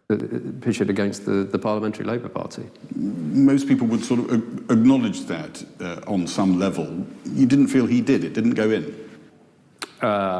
He had remarkable levels of self-belief and resilience, and I think he was very stubborn. Marking 1 year in office, Keir Starmer had said in an interview he felt his first big mistake was when he squeezed the hope out in one of his first big speeches. Things are worse than we ever imagined. He said another regret was adopting strident language on immigration, which echoed Enoch Powell. We risk becoming an island. Yeah, we risk becoming an island of strangers. Enoch Powell is an incredibly far-right thing that he said, except clearly he wasn't all that pissed off about it, because on his way out, as we found out earlier this morning, he literally said one of his accomplishments was the ending of the asylum hotels. So clearly you were on board with it, right? Clearly you were working to ensure that you didn't become an island of strangers. No more immigration. Island of strangers. Morgan McSweeney, who ran Keir Starmer's original leadership campaign and the general election campaign, was blamed for feeding him that line, operating Keir Starmer like a glove puppet, dragging him to the right. He was dispensed with when his favoured candidate for Washington ambassador, Peter Mandelson, was forced out over links to Jeffrey Epstein. The relentless fallout from the Mandelson appointment, especially tough for Keir Starmer to take. I am angry. He lied, and he lied again. I am angry. I'm absolutely furious.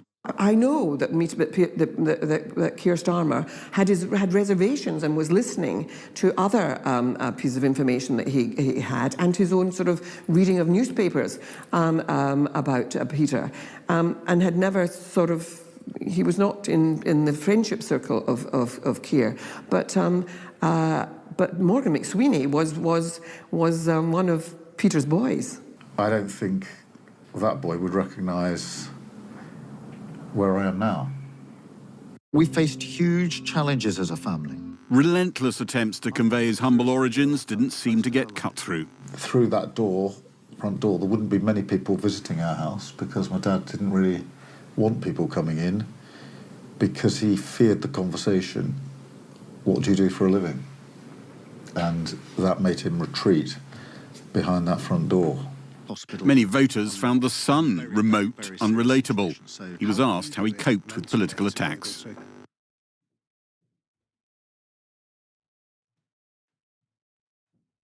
Firstly, I think I sort of go in on myself in almost a protective crouch. I absorb it into myself, and then begin the process of shutting out what I can shut out. He's very emotionally detached. He's probably the most compartmentalized person that I've worked with closely in my career. And I think sometimes that remoteness came across as being slightly aloof. In January, when cameras were invited into cabinet, the Prime Minister looked like he was struggling to stay in command.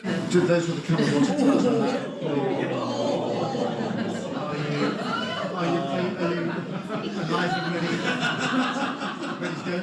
Okay, colleagues, let's make a start. Command would soon slip altogether from his grasp. Deliver for the whole country. It's so funny that professional mainstream media outlets are just basically calling Keir Starmer a useless cunt in the most professional language they possibly can. Like, there is nothing redeemable about his tenure. It's so funny. They just straight up are like, yeah, he sucked. Everyone around him hated him. He had no allies whatsoever. And as a matter of fact, the allies that he did have were outed as like major pedophile affiliates, right? Which did not help.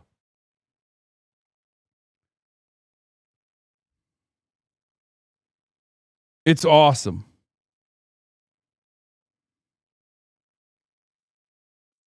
What a spectacular failure, but perhaps a perfect hatchet man to eviscerate the labor movement, right? Small L labor movement. I'm not talking about the Labor Party. Oh, what a fucking disaster. High-speed loss of authority that has ended with his removal from office. That was great. That was fantastic. Well done. The right man to remove all trace of Jeremy Corbyn from Labour and to remove the Conservatives from office. For too many, not the right man. Yeah, I'm telling you right now, that literally, like, everything that he did successfully was everything that the Democrats want to do to people like ourselves in the United States of America. Okay? Objectively, what the Labor Party, what Keir Starmer did to the Labor Party, the Democrats want to do to the DSA, to the left populist movement in this country right now, as is gaining ground in American politics.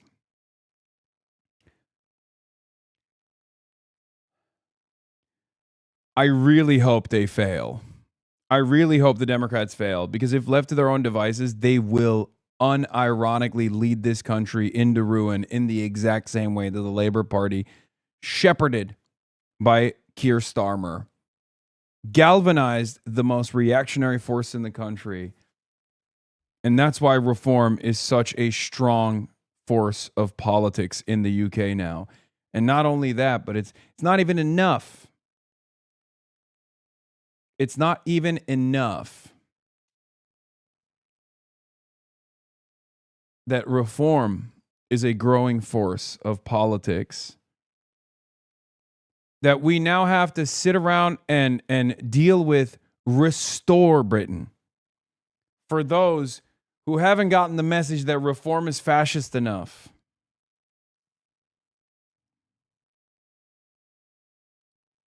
What is this? Abdul might have the mandate of heaven. Oh yeah, I saw this. We have it in the docket. Don't worry. But let us continue with now who gets to take over the throne. His name is Andy Burnham. He's confirmed Labour leadership bid after Starmer resignation. Andy Burnham is slightly to the left of Keir Starmer, which is, of course, not exactly a difficult feat to accomplish. Andy Burnham, on the other hand, is also a strong and proud advocate of the Labour Friends of Israel. So he will be the stooge to Israel all the same. Andy Burnham has already said that he will keep Shabana Mahmoud in power. A genocide denier all the same, Andy Burnham is not going to take the initiative and change the austerity that has plagued the United Kingdom for now almost 2 decades. Third time's the charm. After trying and failing to become Labour leader in 2010 and again in 2015, Andy Burnham is now tipped to become the UK's next Prime Minister. The fact that this individual could abscond... He is a career politician, first elected in 2001 and has held a number of high-level ministerial posts before leaving Parliament to become Greater Manchester Mayor in 2017, where he overhauled public transport and the city saw a period of growth. In May 2020... Burnham did apparently say Wes Streeting won't get a position in his cabinet, maybe because Wes Streeting came out and was like trying to position himself as anti-Israel now. Maybe that's why Andy Burnham was like, nope. You strayed away from the path.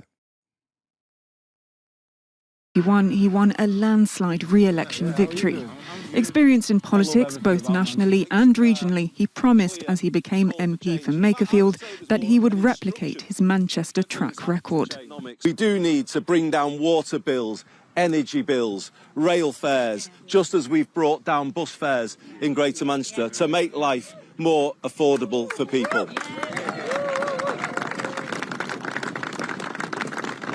We do need an end to trickle-down economics, which didn't trickle down very much at all. All they are doing is slightly modifying the message.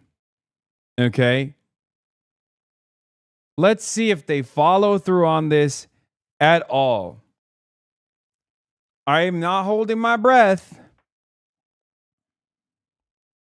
Places like this.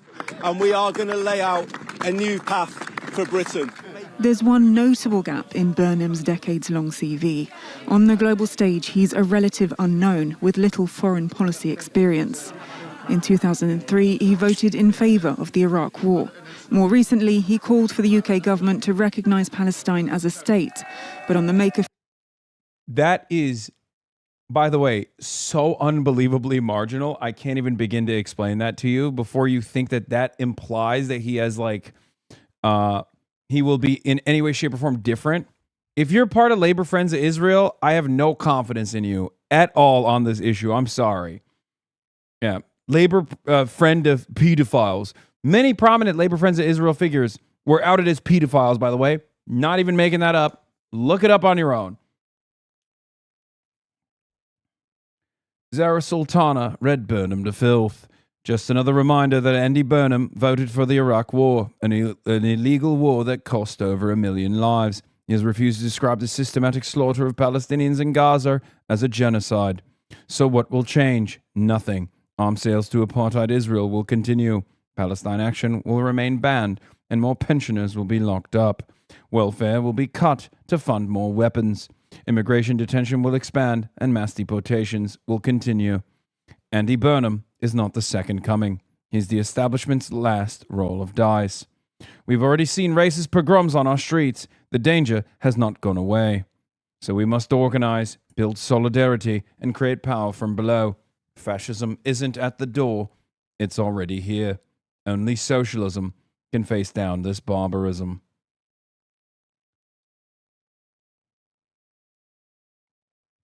And Zara Sultana, your party MP for Coventry South. Why do you insist upon the accent? Because I'm having fun. Also, look at what they don't mention in criticizing Keir Starmer. BBC political reporters Becky Morton and Brian Wheeler managed to write 3,000 words on how Starmer failed to connect with the public without once mentioning the Gaza genocide. One of the many reasons that Starmer is deeply unpopular with the public is his complicity in Israel's massive crimes against humanity. The BBC reporters deem this not worth a mention, just tells us how divorced they are from reality. Client journalism and the Westminster bubble need to be rooted out.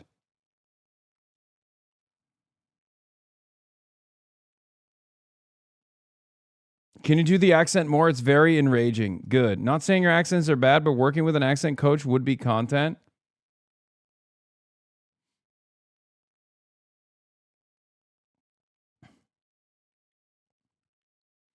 Bro, I have the stream on audio only. I thought the BBC video was still playing when you were reading that tweet, Lamau. Hell yeah.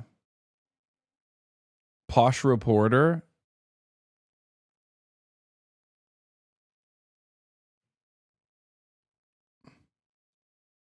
Field campaign trail would not say much more. I've got to be honest, you know, right now I've got to focus on the by-election.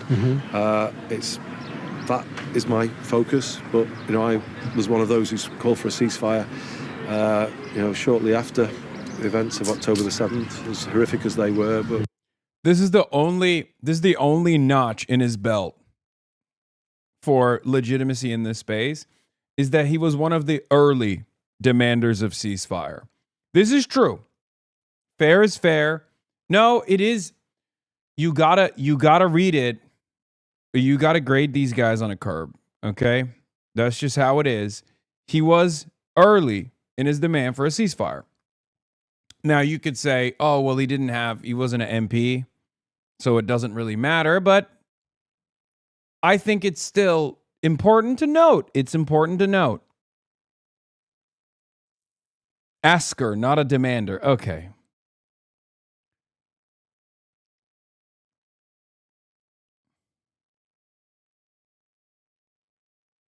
I demanded one before him. I should run for prime minister. Yes.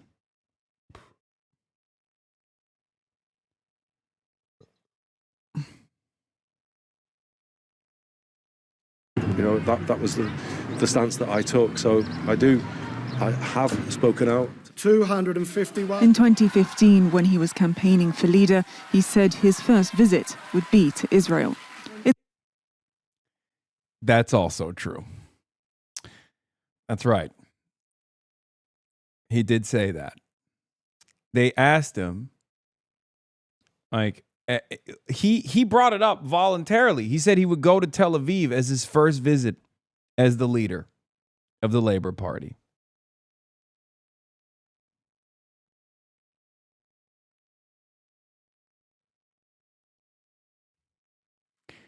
I mean, what do you say to that? What the fuck do you say to that? Like, why are you volunteering this information? Why is that even... Oh my God. What is he, running for the mayor of New York City? Yeah, no, he became the mayor of Manchester. And he stopped saying he'd go to Tel Aviv. As a matter of fact, Manchester has a high population of Muslim Brits. The next prime minister must lift the ban on Palestine actions. I tried to ask Andy Burnham today if he would end the ban on Palestine actions. Will you end the ban on Palestine action, Andy?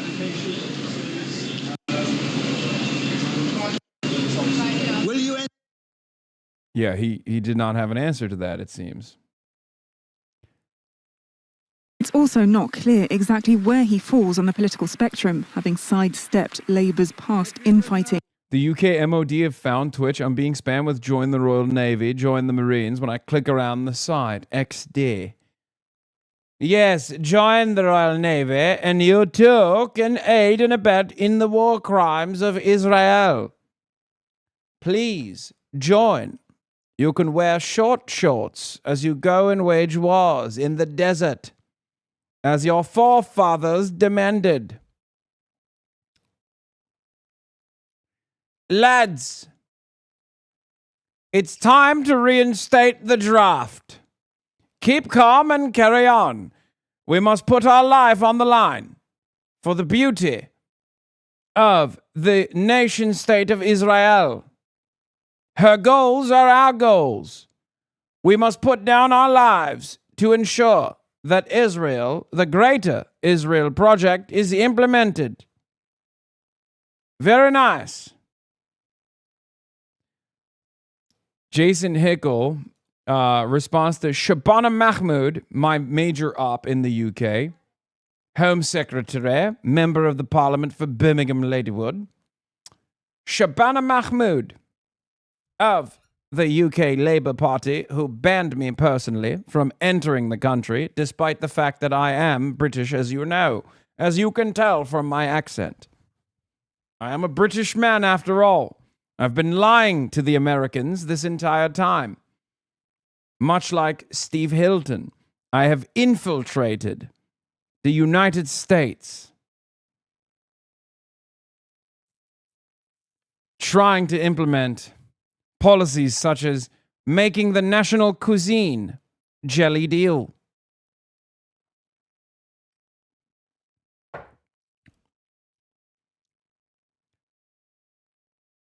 Anyway, Shabana Mahmood says, Keir Starmer led our party from the brink back to power. He won a landslide victory, which few in our party's history have done before. An achievement that will never be forgotten. In office, he put us on the path to change we promised at the last election. A devoted and dedicated public servant. We owe him our deepest thanks. Jason Hickle says, pull yourself together. He won a landslide victory and then immediately betrayed his main promises, betrayed the working class, and then went on to participate in a genocide. He deserves contempt and punishment.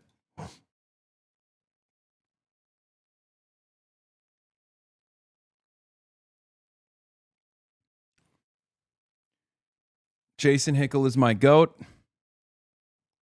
Visiting senior fellow at London School of Economics.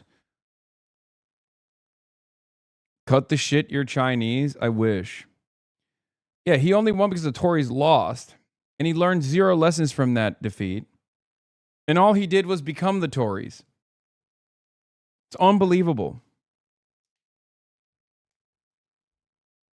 The biggest issue is he came out swinging, calling for the last 40 years of failure, pissing off Blair, and wanting to take public ownership of water, power, transport, etc., like he's done in Manchester with the buses. But then the bond markets went wild, and he ran away scared. He doesn't have the spine for it. We, in the international pro-workers movement, need real advocates, okay? People who have moral conviction, people who have moral courage, people who are true believers, not people who will simply say the right things in order to gain favor with the working class, but people who will fight for those values, people who will champion these causes. The issue is, I do not trust that Andy Burnham will be that person. I think Andy Burnham is a politician, a career politician who's been in office in one way, shape, or form since 2001, someone who voted for the Iraq War, who at times has said the right things. And that's how I calculate his Palestine perspective, right? As the mayor of Manchester, of course, he has a lot more bandwidth to say the correct things about what Israel is doing, demanding that Israel cease its hostilities against the Palestinians, as he's overseeing a large constituency of Muslim voters. What he will do with real power, I don't think is going to be all that progressive. When he was going for real power within the labor movement, within the Labor Party, it's very clear that he was absolutely servile to the interests of Israel, even went as far as to say that he would visit Tel Aviv as his first priority if elected into this leadership role. So, Andy Burnham is exactly the worst kind of politician, one that tries to dance around these issues, one that does not have any real moral convictions, who will try to say the right thing. Keir Starmer was even worse than Andy because he would say the wrong things. At least Andy is, as a red Tory, as a right Labor member, is still capable of reading the room, but that's not going to change much. He's thought as somewhat of a political enigma. Camille Nedelec, Al Jazeera. What is this? Israel? Have you forgot the Armenian genocide or still be denial like all Turks? I don't deny the Armenian genocide, but Israel does. So I guess that's what you were trying to say here, right? On May the 7th, in the Midlands. Yes, and here is Nigel Farage. Reform UK leader Nigel Farage demands general election after Prime Minister Keir Starmer resigns. Yorkshire, all the north of England, Reform scored absolutely stunning victories in areas that Labour had dominated for the best part of 100 years. The sheer scale of our victory against Labour made it inevitable that this Prime Minister could not survive. And because of that, Burnham steps forward. So was it Britain Yahoo? Oh my God. He is Britain Yahoo. That's true. Wins quite convincingly the Makerfield by-election, ironically with the same message that we had in the local elections. Ours was vote reform, get Starmer out. His was vote Burnham, get Starmer out. Unbelievably, we're about to have our 6th Prime Minister in 7 years. I remember growing up thinking Italy was totally ungovernable as they went through a new prime minister every year, and yet that's where we are here. Why is it all happening, and why did we get that big number of votes in the north of England? Well, 10 years ago, on the 23rd of June, 2016, we voted Brexit. Much of our political establishment has never accepted the result.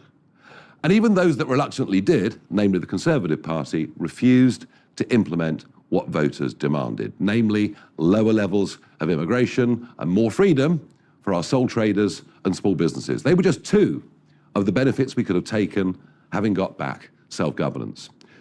Under Starmer, the Labour Party has moved much closer back to the European Union, and if Mr Burnham wins, they'll go closer still, which means Labour voters and the Labour Party are completely divided on this issue.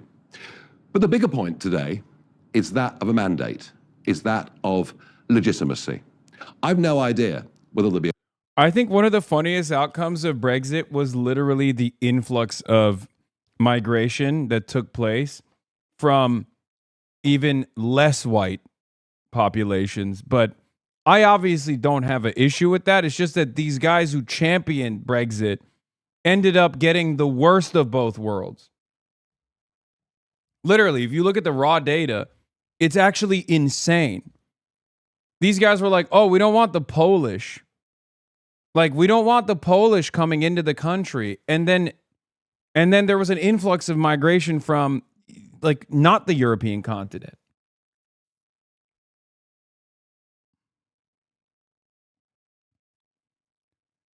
Now, that's not even an issue necessarily. It's just funny that it's an issue for them. That's what they care about. And it also obviously led to a litany of additional complications for the British economy.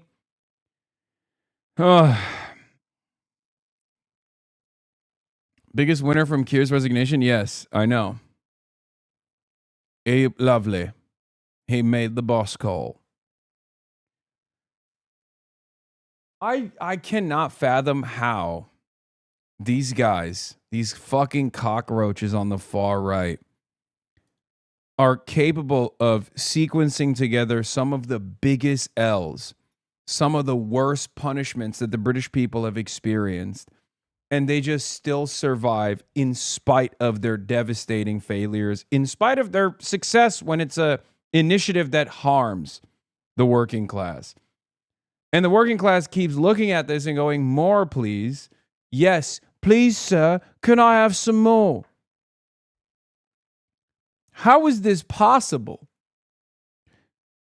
Yeah, here is the Financial Times data. The Brexit years in charts. Since the referendum, net migration to the UK from outside of the EU has risen, while net migration from the EU has moved in the opposite direction. Literally.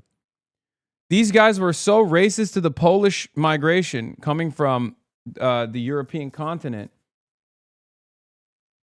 because they were like, we want domestic labor. We want the jobs. They're taking our fucking jobs, mate. They're Polish. They're taking our fucking jobs. And then, yeah, after the EU referendum, no more migration coming from, white, but less white European countries, and an increase in non-EU migration.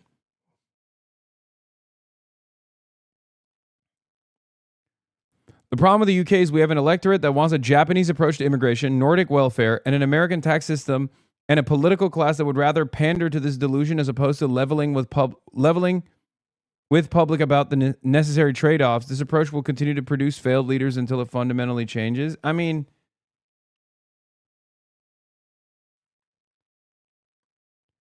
he kind of cooked. I don't. This is like a real. I mean, I wouldn't say that like there is a robust demand for this. It's just that the public has only seen that as a viable political expression.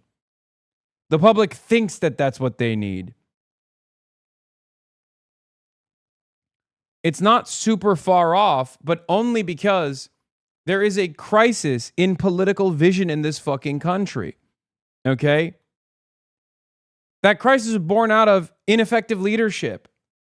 Because there is a media class that is the biggest attack dogs for capital, and the entire political class comes from the same fucking schools. They're all friends with the same exact people that are dominating the forces of capital in the country. So the entire leadership structure and the entire propaganda apparatus is slanted in one direction. And whenever someone comes out and says, like, yeah, we should do something different, we should actually serve the working class in this country, they get destroyed. They get ritualistically humiliated. They get dominated. They get called a terrorist, an anti-Semite. I mean, we saw this with Jeremy Corbyn, who actually was very effective and unbelievably popular. And he got punished endlessly for that popularity. Far more popular than Keir Starmer is, which is not really saying much. Keir Starmer is as popular as a rotting head of lettuce. But the same predicament now Zach Polanski has to withstand, right? Because in all of this crisis, in all this chaos, Zach Polanski was able to make something out of the Green Party. He was able to present the Green Party as a real alternative, an eco-socialist movement. Now, of course, the Green Party has a very decentralized structure, which I think is going to lead to a lot of problems down the line. I don't know how that will work. But I'm usually asking if you're coming over for the Durham Miners Gala. Yeah, well, I think you know the answer to that, don't you? There's also a Marxism conference that I was trying to attend that's coming up soon, and I won't be able to attend it in the UK.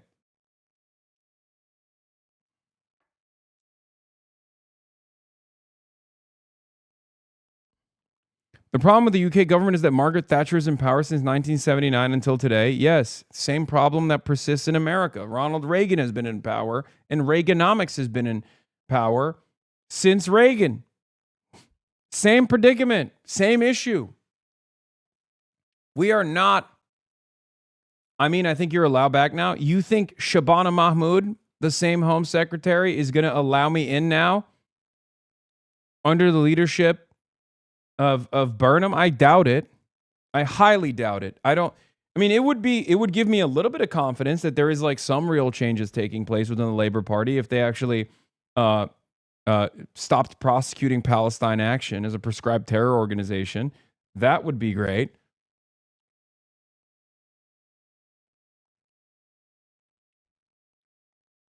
But I don't think that's going to happen, especially considering she won't be Home Secretary when Burnham comes in. I doubt it. Yeah, my friend, Andy Burnham already confirmed that he would keep Shabana Mahmood.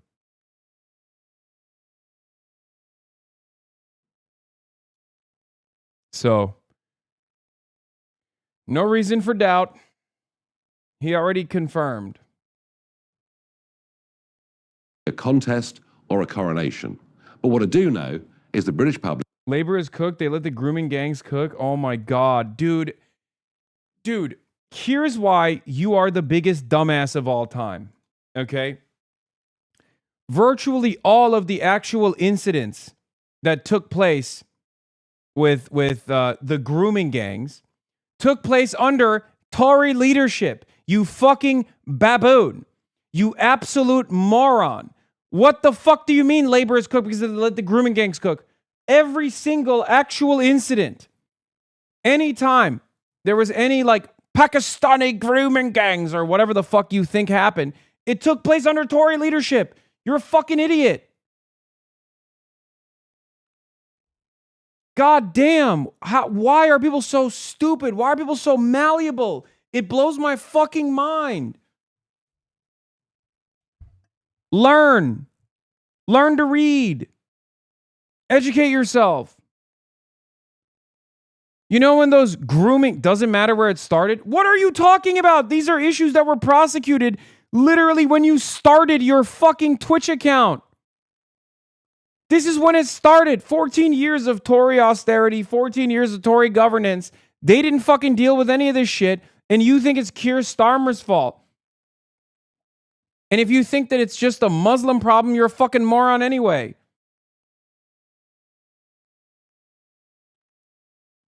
This is an across-the-board issue with British policing. They are fucking awful at dealing with sex crimes. Okay?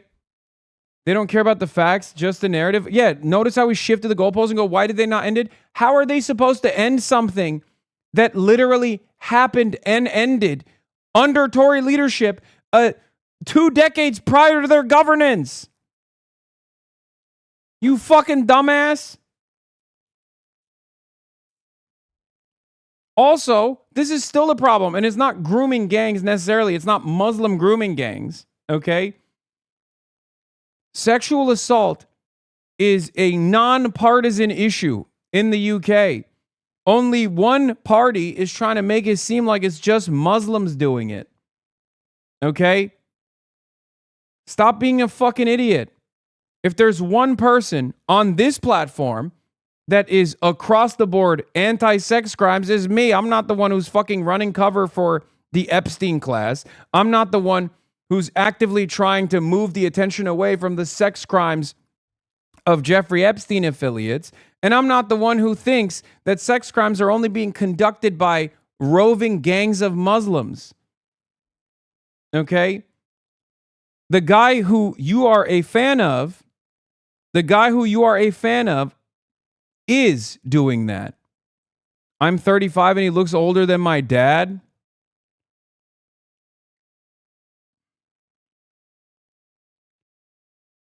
For some reason, these R-words believe that Africa lived in peace and then the white nation attacked. All these countries were attacking all other, and Africa was just fucking behind. I can assure you, if Wakanda...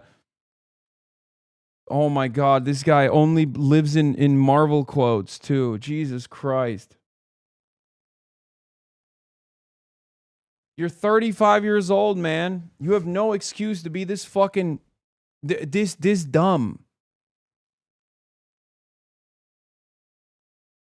Mr. Socialist, stop, dude. He's dead already.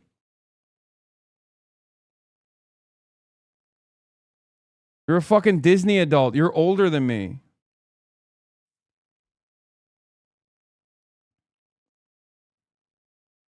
There's a... What makes these wankers better than BLM monkeys? Oh my God. Just fucking unvarnished hatred. Brother. I'm going to give you a warning right now. You are easily duped. They are manipulating you. Okay? The places that you look for this reinforcement of bigotry are very aware of how easily manipulated you are. Okay? You got to fucking snap out of it, dude. No, it doesn't matter who does it. It must be denounced. Be it Trump, the Pakistanis, whomever. Kind of feels like you're one directional, though.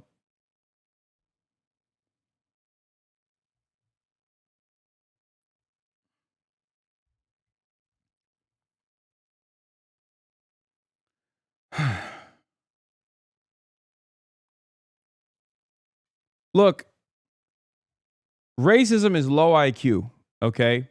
It's low IQ cope.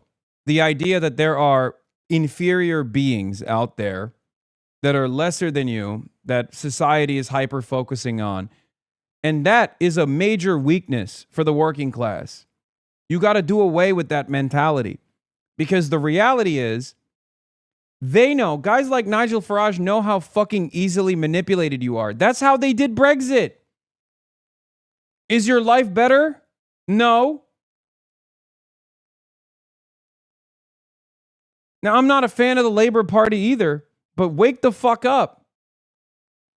A lot of you guys love talking about how, oh, it's the British ruling class. I hate them. But you don't realize that you're being manipulated by that same exact British ruling class, you fucking idiot. They're tugging on your heartstrings. They're making you think that it's actually, you know, brown and black migrants that are responsible for all the crime in the country.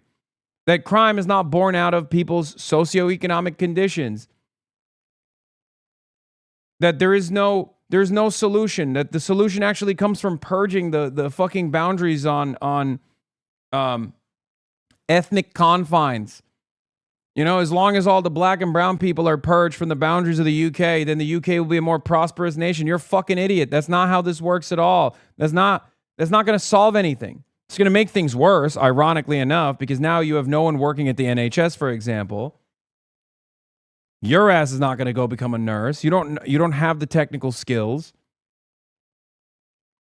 It's a delusional way to abdicate responsibility away from the hands of the ruling class. The ruling class knows how easily manipulated you are. They just dangle this shit in front of your eyes, and you fall for it every time. You're like, yes, I'm going to vote for the most right-wing party. Well, it's those right-wing forces that have defended the ruling class, and they've actually manipulated you into thinking that they have your best interest in mind. They've moved your attention away to tribalism. They've moved your attention away to the crimes only being done by the Muslims. It's just the Muslims doing the crimes, right? As long as we get rid of the Muslims, the UK will be a better place overall. That's fucking stupid. That's not true. Have simply had enough of political parties chopping and changing their leaders at will. We vote for somebody in a general election to be our prime minister. We expect them to serve their term. And barring ill health or exceptional circumstances, what is going on here, frankly, is reminiscent of a banana republic that has totally devalued the very process of general elections and democracy. We at Reform demand a general election. After all, when the Conservatives were chopping and changing prime ministers, Labour kept saying there should be a general election. On that point, the Conservative Party... Simply put, I don't know how you have unlimited appetite to fall for this every time. Okay?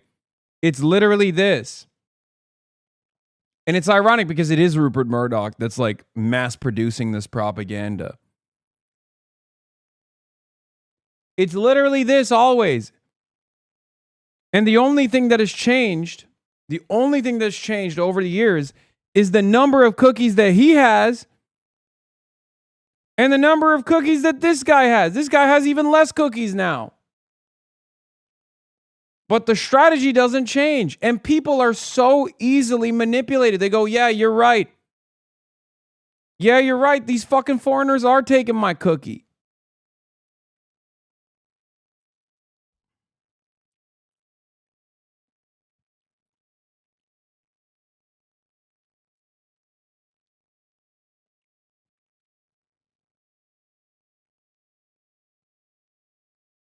Cookies down to the fucking crumbs, and you still think it's the black and brown working class that's actually stealing it. There's no need for a general election because they're part, frankly, of the uniparty. It's as if the whole thing is a game.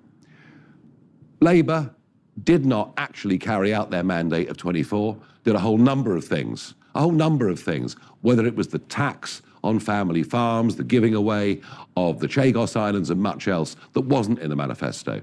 If it is Mr. Burnham, he didn't even stand at the last general election. Britain is broken. 6 prime ministers in 7 years should convince you of that fact. We are ready for a general election, and I suspect many of you, too, are ready for a general election. The thought we're going to go through. Your take on grooming gangs is so wrong. It's laughable. Wait, what?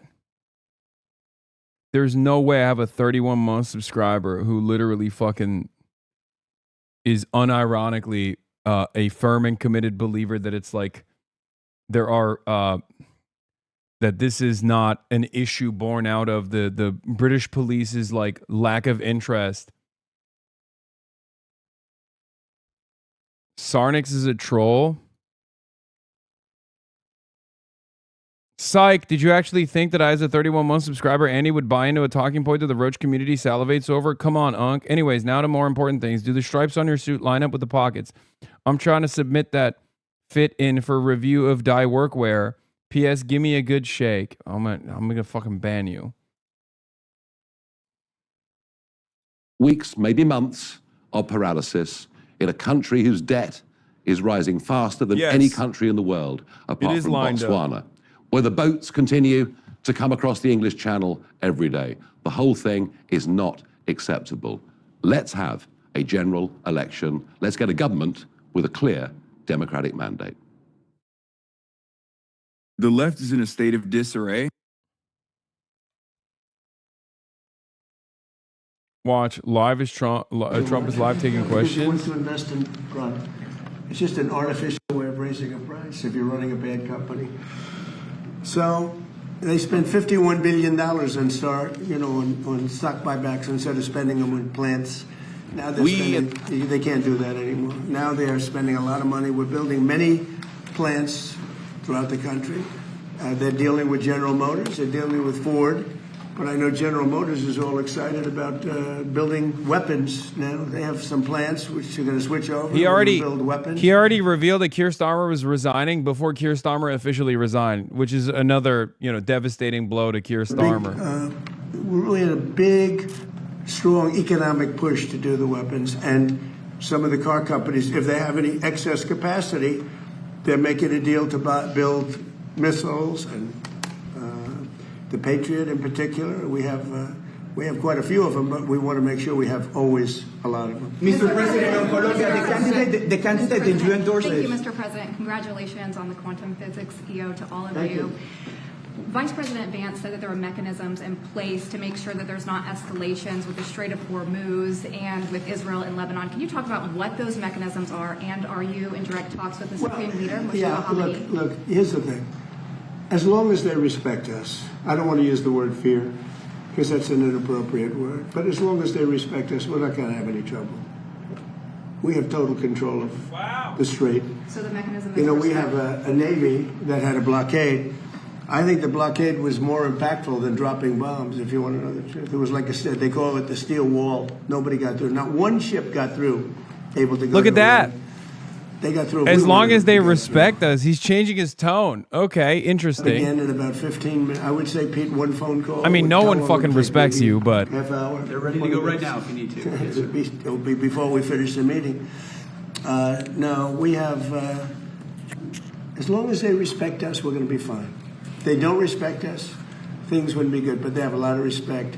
Don't forget, we had presidents that should have done this for 47 years. Nobody did it. Obama gave them a road to a nuclear weapon. I gave them a wall against a nuclear. They can never, under this agreement, they'll never even think about building a nuclear weapon. Mr. President, on Colombia, the candidate, El Tigre, Abelardo de la Espriella, we know that you had a phone. I endorsed him. He was in 10th place. I endorsed him, and he won the election. Yeah, and we know that you had a no different than this country. You had a phone conversation with Abelardo de la Espriella in the last hours. What can you tell us about that phone conversation, and what do you see, what do you anticipate? You're from Colombia? Yes, sir, I'm from Colombia. So he Cartagena, great city. He called me last night, and he thanked me for the endorsement. He won. He won the election. He wasn't anticipated to win, but he won, and he won. Yeah, another fucking fascist dipshit. He was just a good man. I'd watch him a little bit speak, and he always speak. When people like me, I like them. It's very simple. It's a very simple formula, and I like him. He said really nice things about me and the job we've done in the United States, and very, very powerful.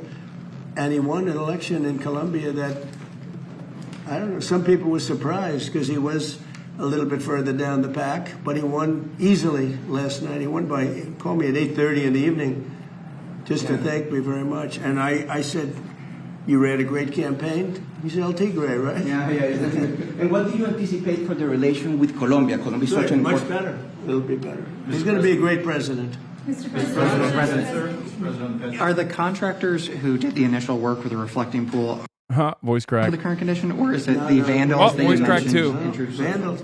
We have 100, and we have I think 290, 300-foot slit right through it, probably a box cutter or a knife of some kind. We had people lifting up the basic, some of what? It's not a lot of damage, but it's so funny. Everything is cope. Refix it. They went in there with a knife. I was just How told could they by destroy the entire reflecting pool with a knife, dumbass? 5 people are arrested, and 5 people are under investigation right now. Oh my God, dude, this is so funny. I love this story so much. Beautiful grass all around. It's so perfect. It's so perfect for the Trump administration. You probably know about everything's reflecting pool. They said 86-47 They probably got that from the dirty cop, Comey. You know he's a dirty cop, don't you? Dirty cop. He's a crooked guy. They destroyed the grass. So that's a big thing. But we're going to get it back very soon. National Guard and police have been all over the mall. How would these vandals have gotten so close to do something like that? Do you have any proof of this? We didn't have a lot of them then. Who would think that somebody would go into a pool and take a knife and start cutting it? But do you have proof of that? That they used a knife? Do you have photos or videos? Well, let's put it this way. When you have a 350, I think it's 350, not 250, a 350-foot This is slit in his wheelhouse, so he's letting it cook. to the other? You think He's that's letting proof? follow-up questions. Reporters have been down there today looking for that slit that you mentioned, and there's no evidence of it. All you'd have to do is see the Parks Department. They'll show it to you. See the secretary. But I saw it. They cut it. They cut it very violently. The same thing with the floor. They cut it. They cut it very violently. They're destroying my reflecting pool. And, you know, we've done over 50 monuments. Number one, we start with, this is now a safe city. It's as safe a city as you can get. Yeah, not for the reflecting pool. And when I came here, it was a very dangerous city. And number two, what we did is the beautification with the parks and the grass and everything, removal of all the tents. And this is like a different place. One of the things we did is over 50 fountains and statues, most of which were in horrible shape. All of them were bad, but some were just absolutely horrible. Graffiti, you couldn't even see the stone. They've all been fixed. We also fixed the reflecting pool. In fact, if you go over there right now, it looks very good. It's up. Somebody said fertilizer in the water. If you put fertilizer in the water, you get algae.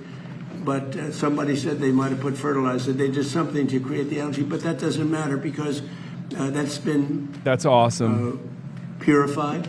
Yeah, no, it's a conspiracy. Laying at the bottom, they're taking the dang libtards did it. Came it very carefully out, and it'll be back to health pretty soon. We're going to have to let the water out to fix there's two little areas, very little areas where they were cut, and we'll fix that, but it's not leaking or anything. It's got a base underneath. Part of what's curious about this situation is we stood here with you in April when you first revealed the plans. I said what? In April, you showed us pictures of what you were going to do at the pool, and you said you had a guy who was going to do it in a week for about $1 million. Well, it's been 2 months and $16.5 million. Yeah, okay, ready? Barack Hussein Obama, have you ever heard of him? Yeah. He spent 2 years and over $100 million on trying to fix it. You know what happened to it? Never even opened. Right. He took the water from the river. You know about that, right? It turned out to be putrid, and it destroyed the whole thing. Spent over $100 million. Him and Biden together spent $147 million. You heard of him? You know what happened? Never opened. You don't mention that, right? But we spent about 10. Much of the money we spent are park workers. They're there whether they do this or not, as you know. They work in the park, and they're very good workers. They did a great job. So they were going to spend $300 to $400 million. You know that, and it was going to take 4 years. This is his special interest. Yes. About he loves this shit. 6-7 weeks, and I spent probably in terms of outside, probably $10 million, around 10 million. They say 16, but a lot of that's workers that work for the same thing.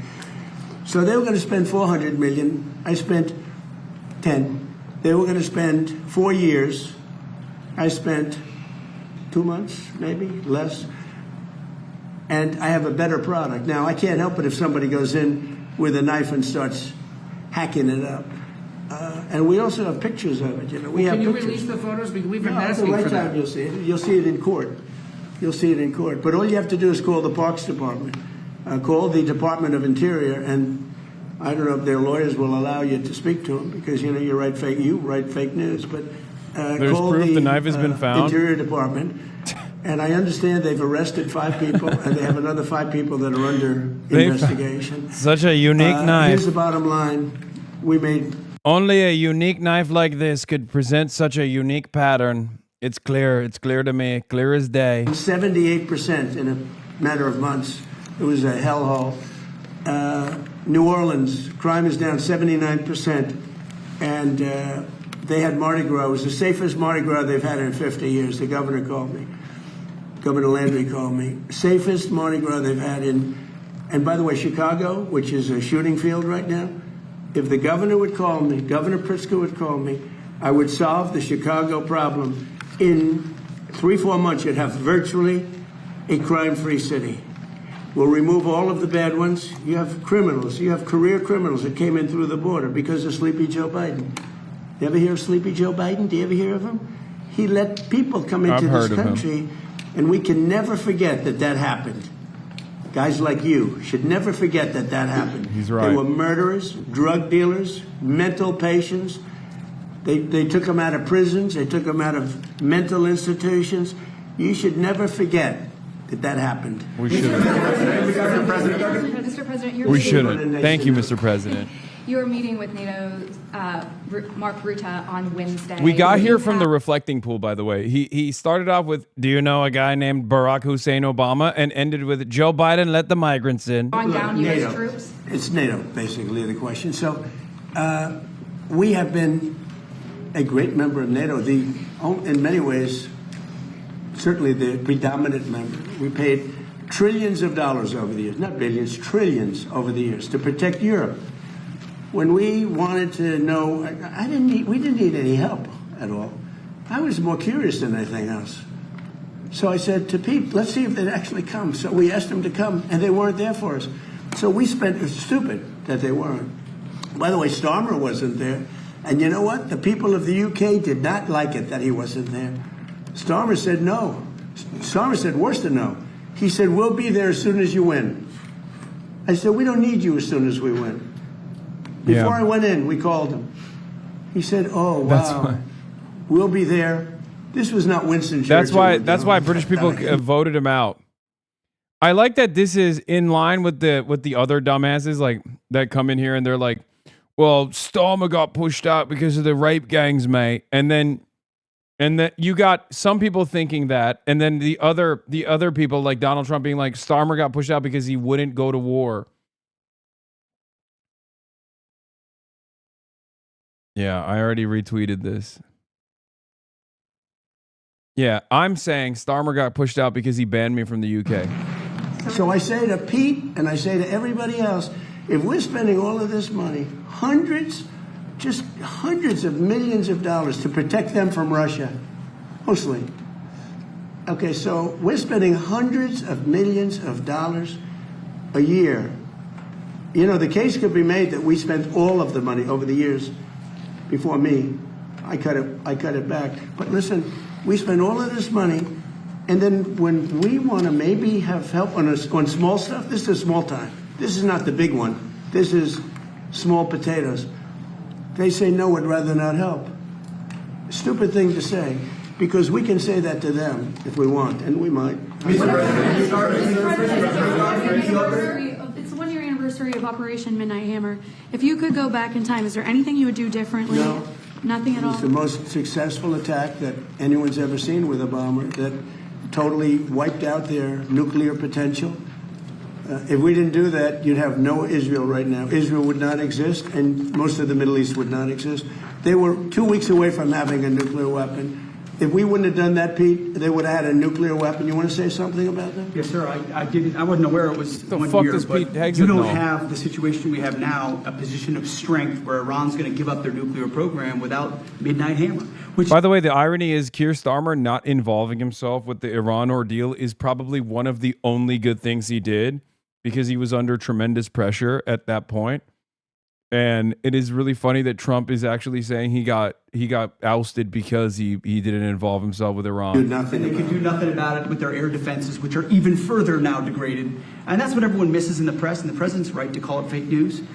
Because the overwhelming military victory that has been had over Iran is what has set the conditions for them to be at the table with our negotiators. And we will ensure, whether it's through a deal or through the War Department, that they never get a nuclear weapon because of this president right here. Okay. Thank you very much, Thank you, guys. Thank you, Press. Thank you very much. Thank you, guys. Thank you, guys. Thank you, guys. Thank you, guys. Thank you, guys. Thank you, guys. Thank you. Thank you.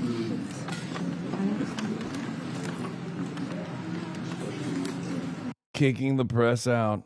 Do you see Taylor Lorenz? Oh, I don't want to talk about this. Anyway, all right. Now let's get back to This administration. Iran has agreed to admit nuclear monitors into the country, Vance says. Shaky Susan loves Israel. In terms of showing up. Okay, I don't even want to get into Shaky Susan yet. Okay, let's talk about jorking the peanuts, Vance. And this is probably what we're most excited about as Americans. The Iranians have agreed to invite IAEA inspectors back into their country. That is a major... Wow. What a remarkable improvement in diplomacy. You mean to tell me they're back to JCPOA conditions? Wow. Which, by the way, not entirely certain this is real. Okay? Not entirely certain that this is even real, because from what I understand, the Iranian envoys haven't even brought in their nuclear guys yet, and they keep repeatedly saying that the nuclear talks are not on the table yet. They will be, just not at this stage in the negotiations. So I don't even know if he's lying about this. The Iranian side keeps saying he's lying about it. But what's also very funny about this is that he's not even lying about something far-fetched. Because even if what he's saying is real, even if what J.D. Vance is saying is correct, this is not a new thing. The International Atomic Energy Agency was already operating inside of Iran due to the JCPOA. milestone for the American people and the first step in permanently denuclearizing or permanently ending a nuclear weapons program in Iran. And that's exactly what we wanted to do. That's exactly what we asked to happen. We made a lot of great progress on other nuclear talks. And that leads me to the final thing that we wanted to accomplish, which is actually set up the process for the technical negotiations that will follow.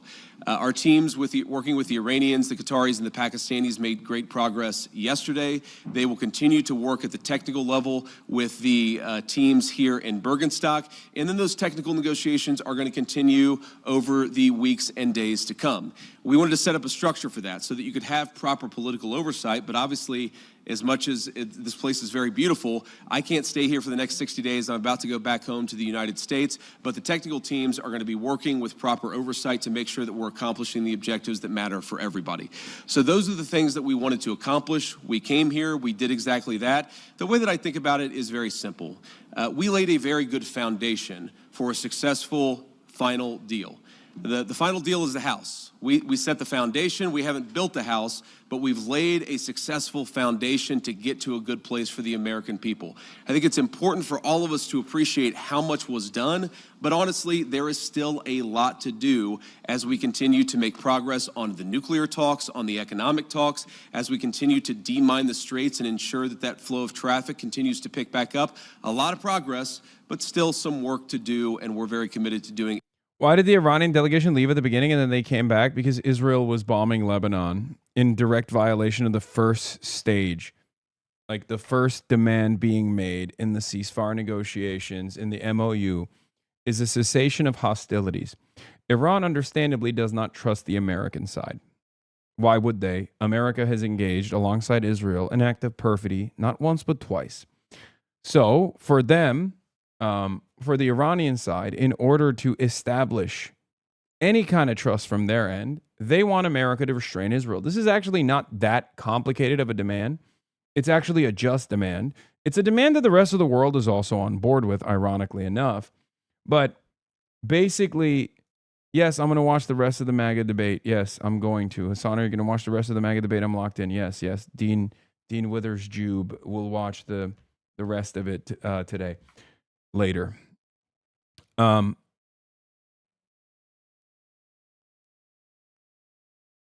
Anyway.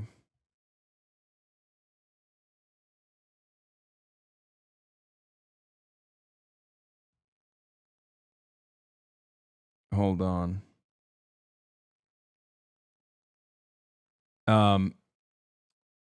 Will you watch the messy highlights? No. Please know it's so boring. It's not. It's actually a lot of fun, in my opinion. think it's a lot of fun.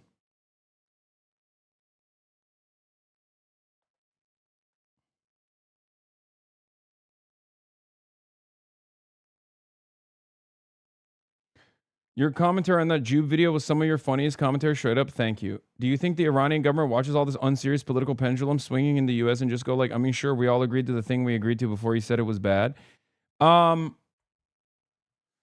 They are very tapped in. They are very, very locked in to American politics. They're super tuned into American politics. Let's be real. We know that already. Many of them have actually had jobs in the United States of America. They're much better educated. I'm so happy the UK banned you.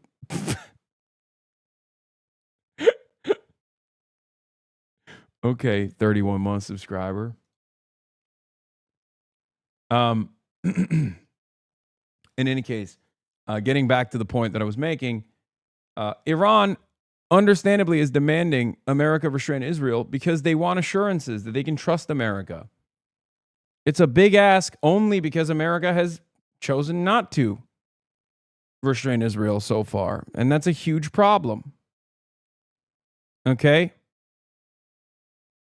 Exactly that. So with that, I'm happy to take a few questions from guys in the audience. I appreciate you guys being here. Let's start with you.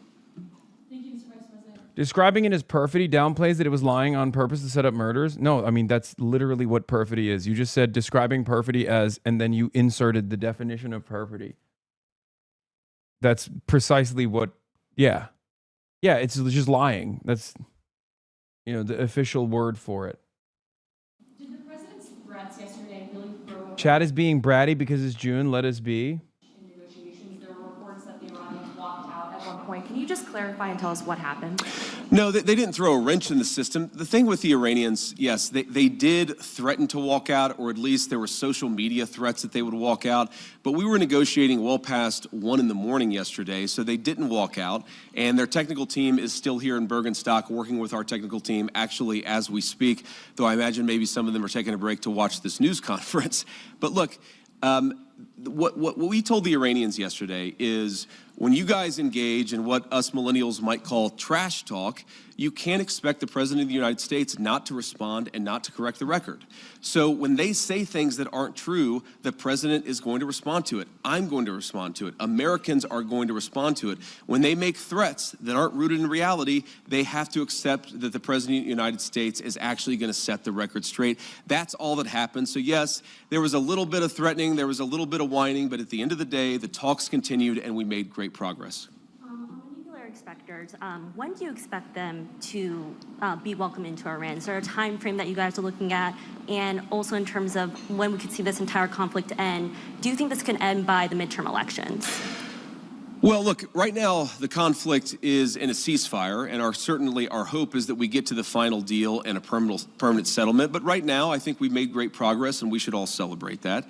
In terms of when the nuclear inspectors are going to start, it's funny, we were trying to call some of the inspectors last night around 2 in the morning.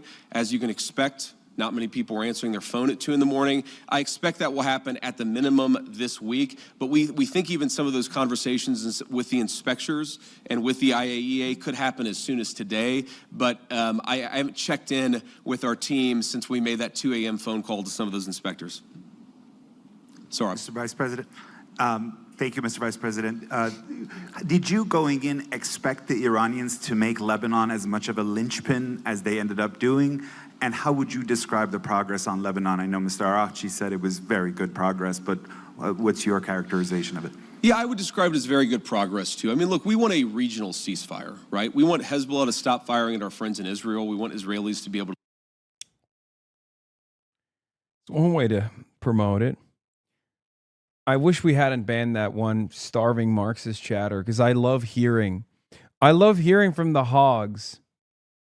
I love hearing from the hogs when this is like a moment of absolute defeat and a recognition of absolute defeat. And JD Vance is trying to present this as like some semblance of victory when it's clear that there's no victory here. It's awesome. Live in peace. Hey, bro, it's my 36th birthday today. I'm washed like you. Crash Carpenter. Hey, we're both chud-ass losers together, buddy. We also want to make sure that, when things happen, they don't spiral into a broader escalation. And so we've been, I think, very good at setting up what we're calling a deconfliction mechanism. But what it really is to say that when things happen, the sides are actually talking to one another. Sometimes, you've got a bit of a chicken and egg problem, that you've got a junior guy who fires a drone that didn't have approval from the high command. Okay. Oh. When the Iranians are lobbing missiles, it's just a junior guy. It's not their fault. Respect. He's putting respect on it. He said, look, the IRGC has a decentralized mosaic system of defense. Okay. Sometimes they're going to have rogue operators. Some of them hate Dubai. I personally, JD Vance, also hate Dubai. So I kind of understand. Can you blame them? Okay, of course, Israel has to respond to that. But then sometimes that response, we could actually have a better and more peaceful situation if Israel responds in the context of a conversation that's ongoing between Hezbollah, Lebanon, Israel, and other partners in the region. There really hasn't been a mechanism to have those discussions until basically around 4 p.m. yesterday, Bergenstock time, when we set that up. So what we're trying to do is to say, first of all, Israel and every other nation in the region has the right of self-defense, but we want to make sure that everybody has that right of self-defense. Oh, he's running cover for Israel? He's just saying it's not Israel, I thought he was talking about Hezbollah. I think he's just doing it across the board. He's just like, both sides have their guys. Sometimes they get a little excited. They're excitable. It happens. Don't worry about it. In the background, where we're talking about how to de-escalate these conflicts rather than spiraling out of control. Sometimes what will happen is that if the conflict spirals out of control, that's worse for everybody's self-defense and worse for everybody's security. So we've actually got the process in place to ensure that that escalation doesn't happen. Now, I will say you already see the fruits of that. Over the past 24 hours, it's probably been the most peaceful that we've seen the situation in Lebanon. The previous 24 hours were pretty good. Obviously, there was some shooting about 72 hours ago. So this is a work in progress. But what we've done is actually set up the operation so that we can ensure it doesn't spiral out of control in the future. Does the U.S. want Israel to withdraw forces from southern Lebanon? Well, we want Israel's security to be protected, and we also want Lebanon's sovereignty to be protected, and this is going to be an ongoing conversation. The Israelis have been very clear they do not have territorial intentions on South Lebanon.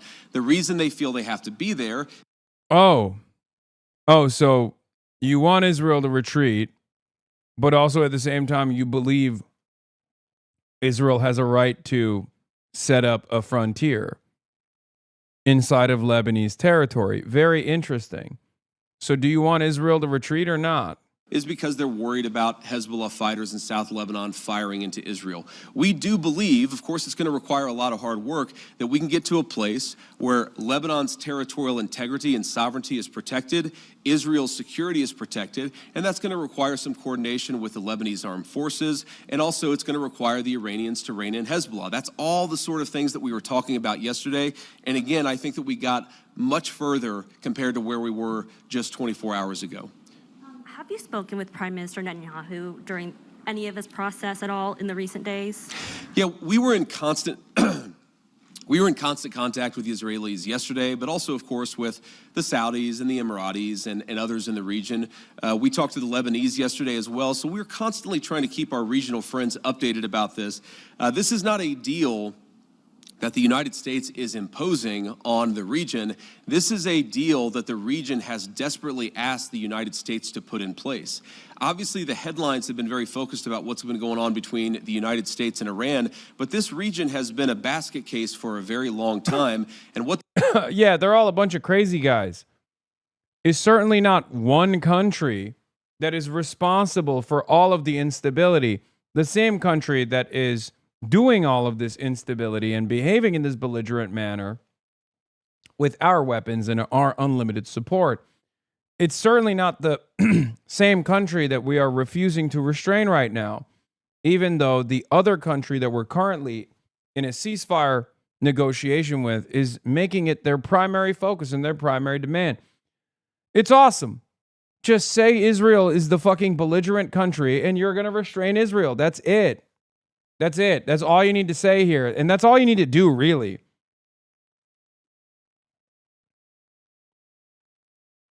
It's awesome, though, because no matter what these dipshits say, about, oh, the region is so scary and so dangerous all the time or whatever, Israel is the one country in the region that keeps saying, we are not abiding by American demands here. We're a sovereign nation, and they will continue giving us all the weapons that we will dump on Lebanese territory.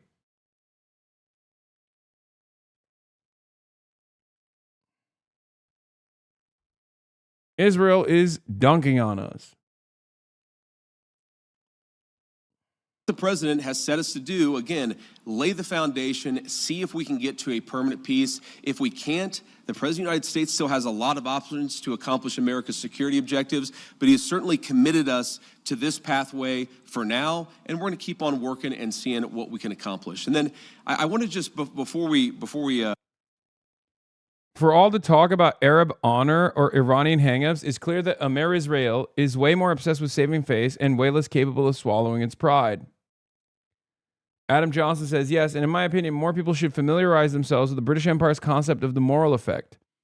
Once one understands the centrality of it as a growing ideology within liberal imperialism, the extreme, seemingly counterproductive violence makes more sense. Today, US, UK, and Israel use different euphemisms: threat deterrence, American credibility, the Dahia Doctrine, crippling sanctions. But they all speak to a rigid and paramount ideological commitment to extreme violence to discipline recalcitrant populations on the periphery. Empires never die quietly. This is exactly what Adam Johnson is talking about. But empires' powers are not infinite. And America is certainly one of these empires that's currently in decline. And instead of addressing that decline and maybe retreating from the global stage in order to be a more productive partner in diplomacy with other countries, the United States of America keeps behaving in increasingly belligerent ways. It's pillar of colonial military doctrine, and it's a pillar of colonial military doctrine, and it's been central to the U.S., UK, and Zionist ideology for centuries. The only way to maintain dominance of untamed populations is nonstop, extreme, and never-ending violence. Again, it is better PR now, but it's a basic tenet of U.S. foreign policy. Obviously, using extreme violence to dominate a population is not unique to the U.S., UK, and Israel, but what they've invented was combining this subjugation and killing regime with high-minded liberal civilizing ideology, e.g. killing 20,000 kids is A-okay because democracy and gay pride marches. Yeah, liberal imperialism. Liberal Zionism, liberal imperialism, liberal colonialism. These are ideologies that are supposed to be at odds with one another. And yet, it has been the defining doctrine of Western imperialism in perpetuity, from Manifest Destiny, from the British colonial occupation as well, to Manifest Destiny, to Israel's taming of the beast, to develop a land without people for a people without land. It's always been the same. We have to do this because these guys are very angry and they're impossible to deal with. We just have to take more and more of their land. We have to keep killing them. And this is our way of civilizing these masses. White man's burden. Yep. Fascism is a more honest expression of this violence. Fascism is colonialism turned inward for that reason, right? It's a more honest expression of this militarism, and it's one that also turns its crosshairs on the domestic population that says this kind of instability can't go on.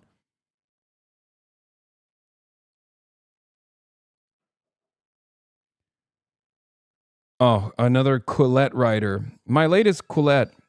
What the fuck? Hello?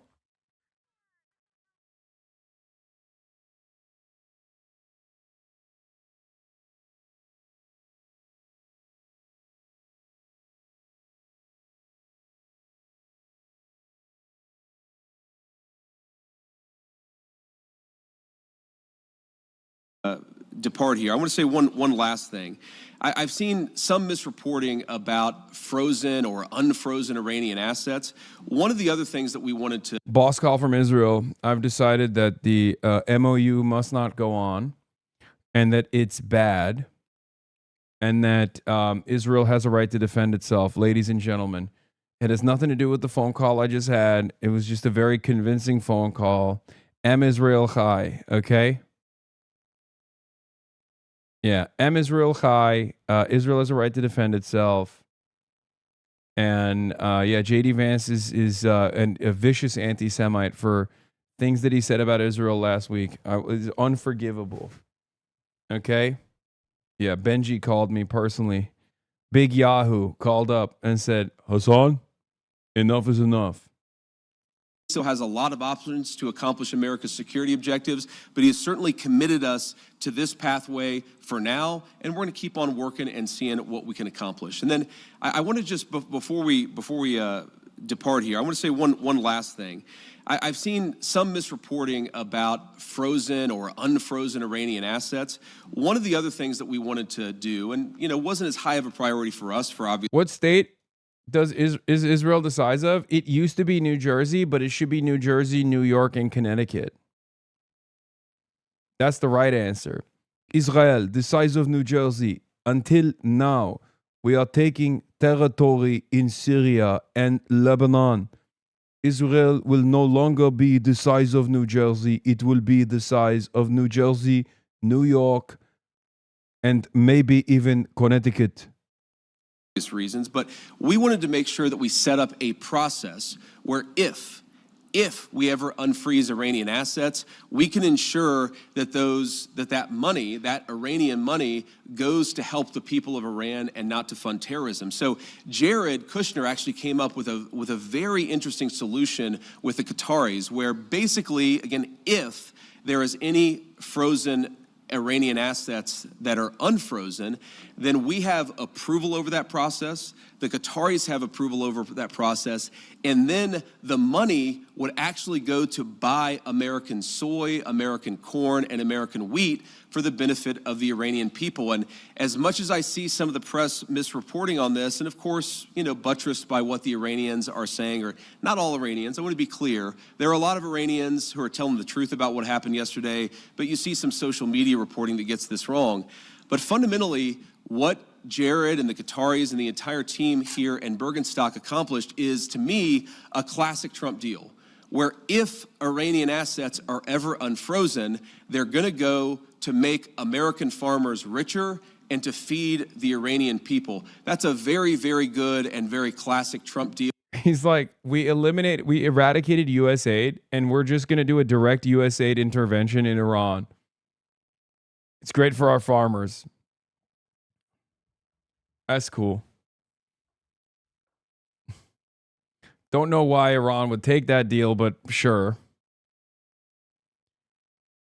I love watching these guys cosplay neoliberal shit like Feed the Future. Yeah. I'm not entirely familiar with what the Iranian agricultural industry looks like. But I do love these guys reinventing U.S. aid from first principles after destroying it and possibly leading to like hundreds of thousands of deaths in Africa. They have finally arrived at U.S. aid once again. They're just putting the Trump sticker in front of it. Trump aid. It's different. Totally different. You don't understand. It's called Trump aid, and it's such a good deal for our farmers. Okay? Kubide fields wherever your eyes gaze upon. That's great for our people, great for the people of Iran, and fundamentally, again, will contribute to this regional security architecture that we've built and that we're going to work very hard to ensure that it endures. So from Switzerland, thank you all for being here. I appreciate the questions and I appreciate the engagement. I am looking forward to going back home, and we'll certainly keep everybody updated on what happens in the days and weeks to come. Thank you all. We want a regional ceasefire, right? We want Hezbollah to stop firing at our friends in Israel. We want Israelis to be able to live in peace. We've been, I think, very good at setting up what we're calling a deconfliction Let's see what mechanism. CNN But has what it to really say. is to say that when things happen, the sides are actually talking to one another. Vice President J.D. Vance says Iran has agreed to let weapons inspectors into that country. But the major concession that Barack Ravi just told Kate that the U.S. made along the way. The vice president was asked if Netanyahu had been kind of looped into all of this. And he said, yes, we've been talking to the Israelis and keeping them in the loop, as well as the Qataris, Emiratis. Like, he says everyone is being kept looped in because this is about the region. This is not a U.S.-imposed deal, is what he says. But you also have Netanyahu just saying, I think it was just yesterday, that saying that Israel is going to stay in Lebanon for as long as it takes to protect Israelis.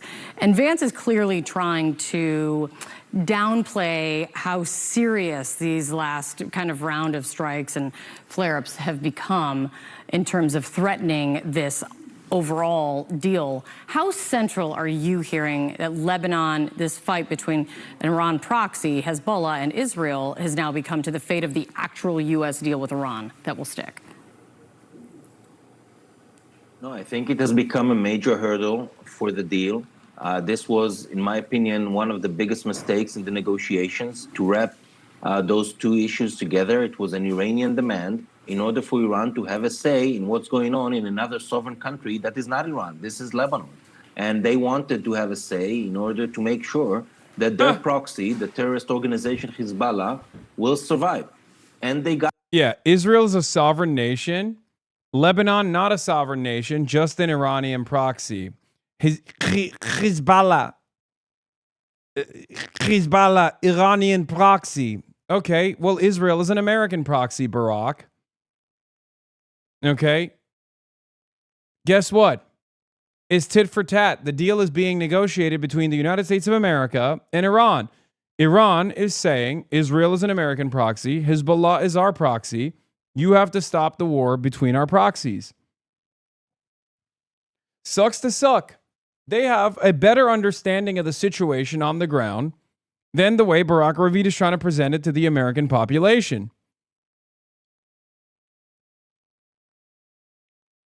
it. And what they got yesterday is even more significant. At the end of the...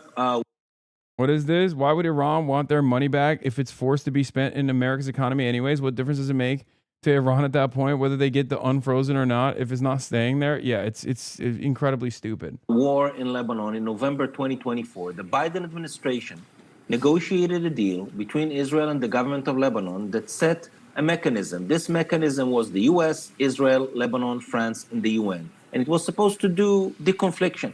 Now, the Trump administration has created a new mechanism, but this time with the US, Iran, Lebanon, Pakistan, and Qatar.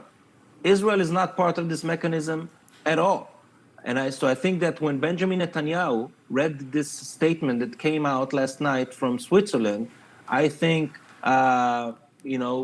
basically it blew his mind because this is a catastrophe for him and his government. Barack, J.D. Vance saying that Iran has agreed to allow UN nuclear inspectors back in. Talk to me about what this means, how much of a win this is. Well, first, this is part of a, let's call it, that's my description, a mini deal between Iran and the U.S. that I think both sides have been working on for several days now ahead of this first round of talks. Barack, I don't get it. You're supposed to be, an American journalist for an American outlet called Axios. But here you sound quite sad. Good? Here you sound quite disturbed by this revelation of the MOU. Maybe I'm reading too much into it, but kind of feels like you're not an impartial actor here. I'm just a little confused by this professional journalist doing professional journalism on the impartial CNN news network. Interesting. Is this mini deal?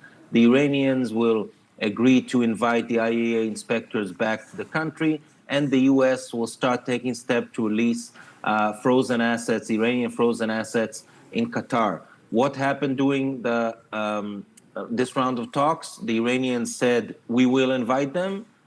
Iran and Qatar signed some kind of document that approves a mechanism for use of those funds, those $6 billion in Qatar. This money hasn't been released yet, and I think it will be released once the Iranians actually allow those inspectors back in the country. So this is the whole, let's say, mini deal that was agreed on during this round of talks.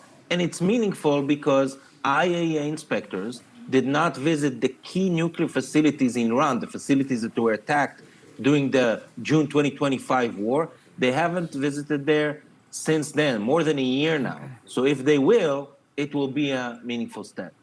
That is, so as everyone's keeping track of Barack's great reporting always, they were working, the MOU is a framework to get to a deal, a path to get to a path to a deal. And now we're talking about a mini deal, which will now continue with technical negotiations to get to, we're continuing to follow this as Barack brings it to us at every step of the way.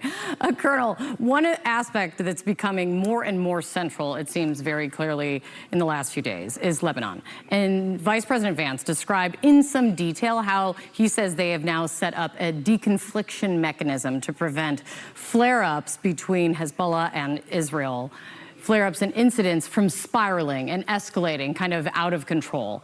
How could this or would this work? What do you hear in this kind of announcement?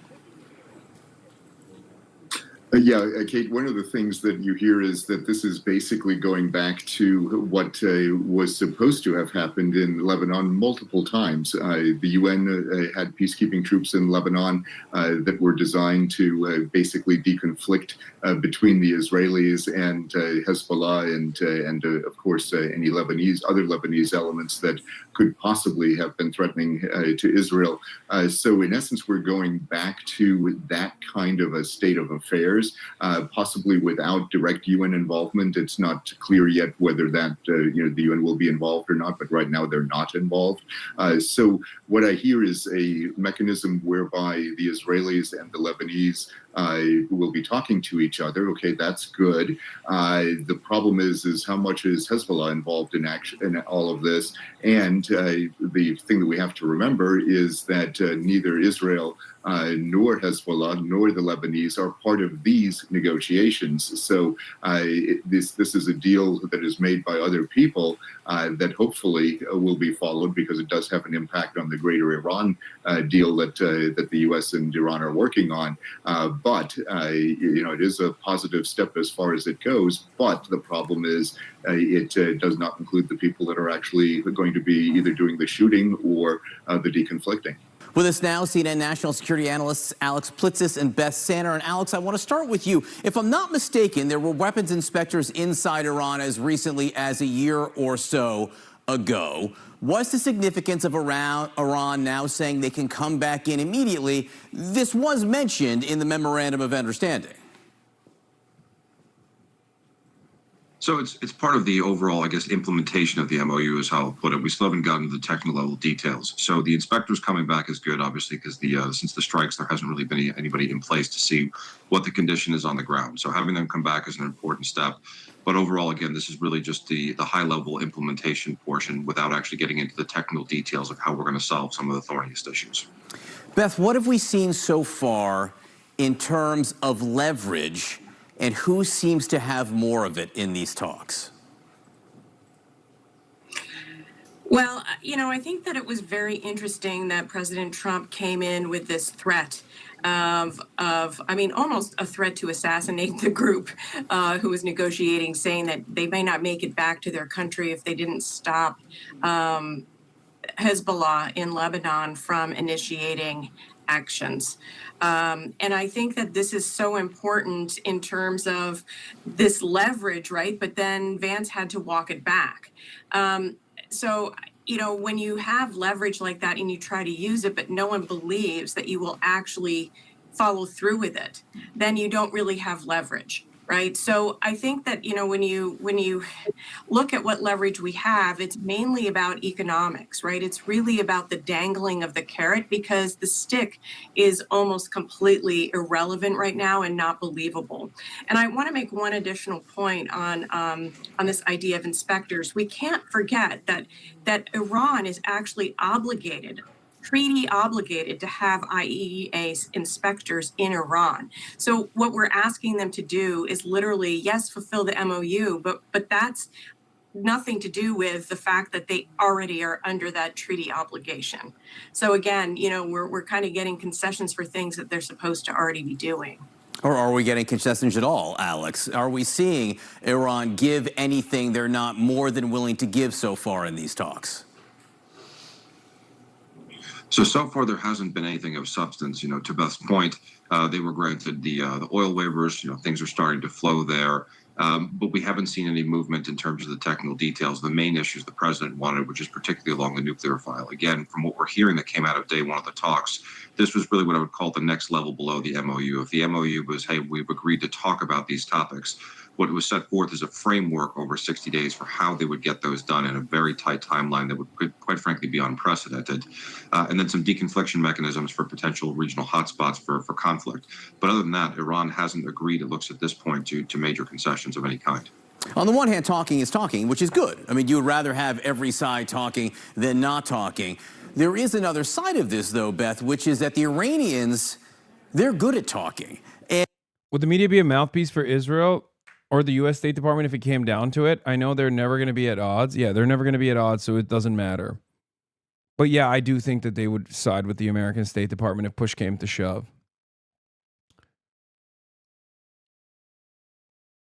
But because they're never going to be at odds, it doesn't matter. I mean, you're watching it unfold right now.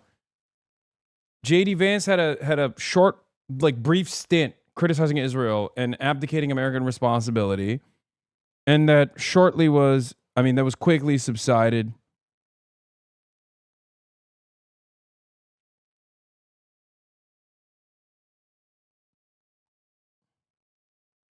And they're back to business as usual.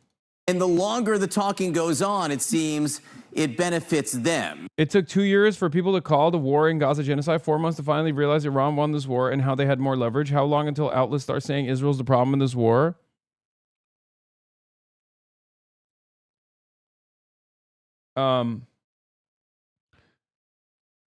It's entirely dependent on how America wants to manage this retreat.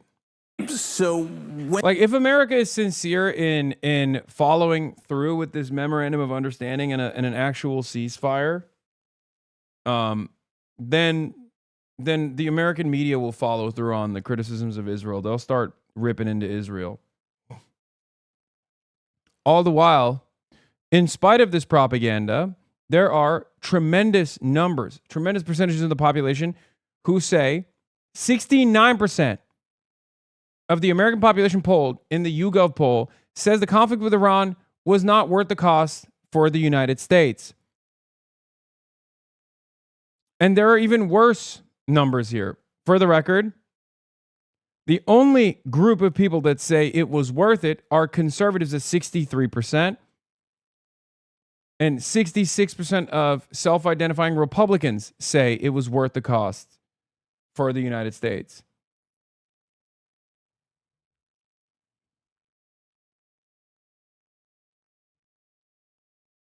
Just so you understand. These guys are failing.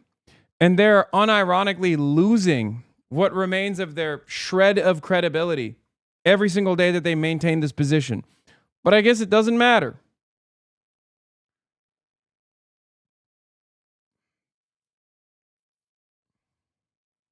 My latest for Quillette says Eric Bordenkircher. For a responsible and effective Lebanese army to be created, Lebanese society would have to be rebuilt and reformed. Unfortunately, rehabilitating such a society can take generations, but without that rehabilitation, the LAF, Lebanese Armed Forces, cannot effectively confront and subdue Hezbollah. The attitude that Arabs can only have peace and sovereignty if they're forcibly re-educated into loving Israel and humiliation is ironically a huge impediment to peace. Yeah, there's one army and one population that needs to be forcibly re-educated, and it's not the Arab population. Okay? You're just not going to like what I'm going to say here. If you want full-blown, long-standing peace in the region, it's not the Arab population. It's the Israeli population. It's pretty cool to see how detached elite consensus is from actual public opinion. The American public did not want this war, does not want it to continue, thinks it's a mistake, thinks Trump screwed up, and does not care about preventing a nuclear Iran as a priority. Look at this. The conflict with Iran. What should the U.S. do? End the conflict now. 78%. Has the U.S. permanently stopped Iran's nuclear program? 69% says no, not done.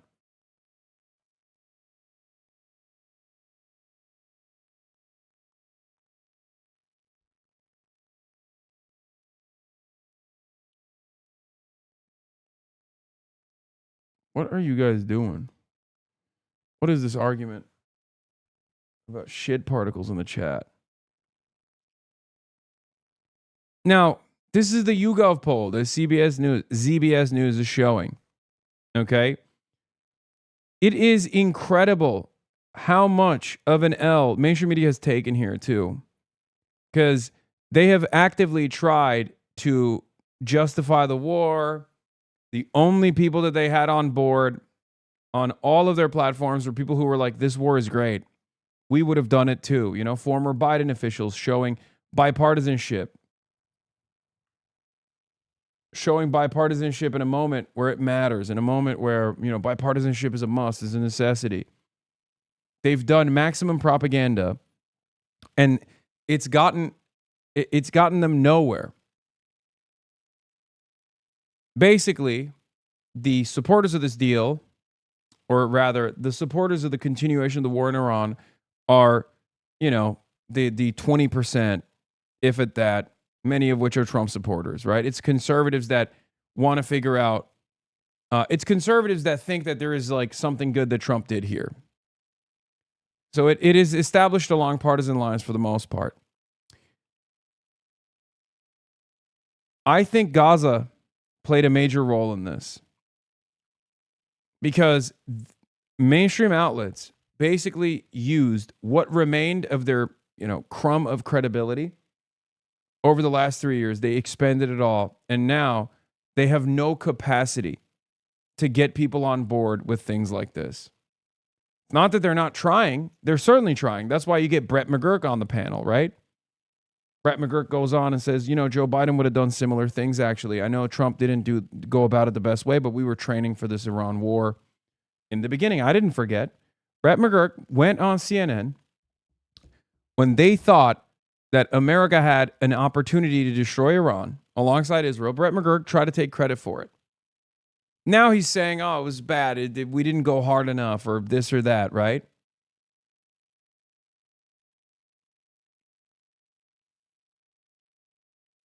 And no one bought it.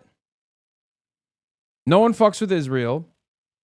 No one fucks with our initiatives in the region. Most Americans, when asked directly, say, yeah, let's retreat. Who cares? Why are we there? What are we doing there? This is, of course, a part of, or this is one of the impacts of 25 years of global war on terror initiatives and the abject failure that it was, where Americans are forced to reckon with, regardless of how propagandized they are, Americans are forced to reckon with the reality that American imperialism is not beneficial for them at all. Because it's not. Yes, the Leninist analysis here is that the labor aristocracy still benefits from the unequal exchange of the nations in the periphery that are dominated. Their natural resources are extracted. They're relegated to permanent rentier status. Their labor forces are kept behind. Their industrial prowess is kept behind. But ultimately, in the world of finance capital, there has to be an evolution of this understanding. With global financial capitalism running amok in the Western world, we no longer have need for domestic industrial output. And the number of people that are benefiting from American imperialism has reduced dramatically. The only benefit that the American labor aristocracy currently has is that they are not under the boot. That's it. So in comparison to the people of the periphery that are being dominated, that are being crushed under the boot of American capital, certainly we are in a better predicament overall, but it's not like we're seeing the bounties. Now, of course, even if we were seeing the bounties, would that make it appropriate? Would that make it just? Of course not. The only thing that remains for those in the imperial core is this false belief that when America and American military is dominant around the world and killing people, we feel powerful, and that's it. It's a lie. And the lie can only be kept up if the organs of propaganda are capable of deluding the masses into this belief, to subscribing to this ideology, to this idea that, like, when America is the world police, you're safe, you're good.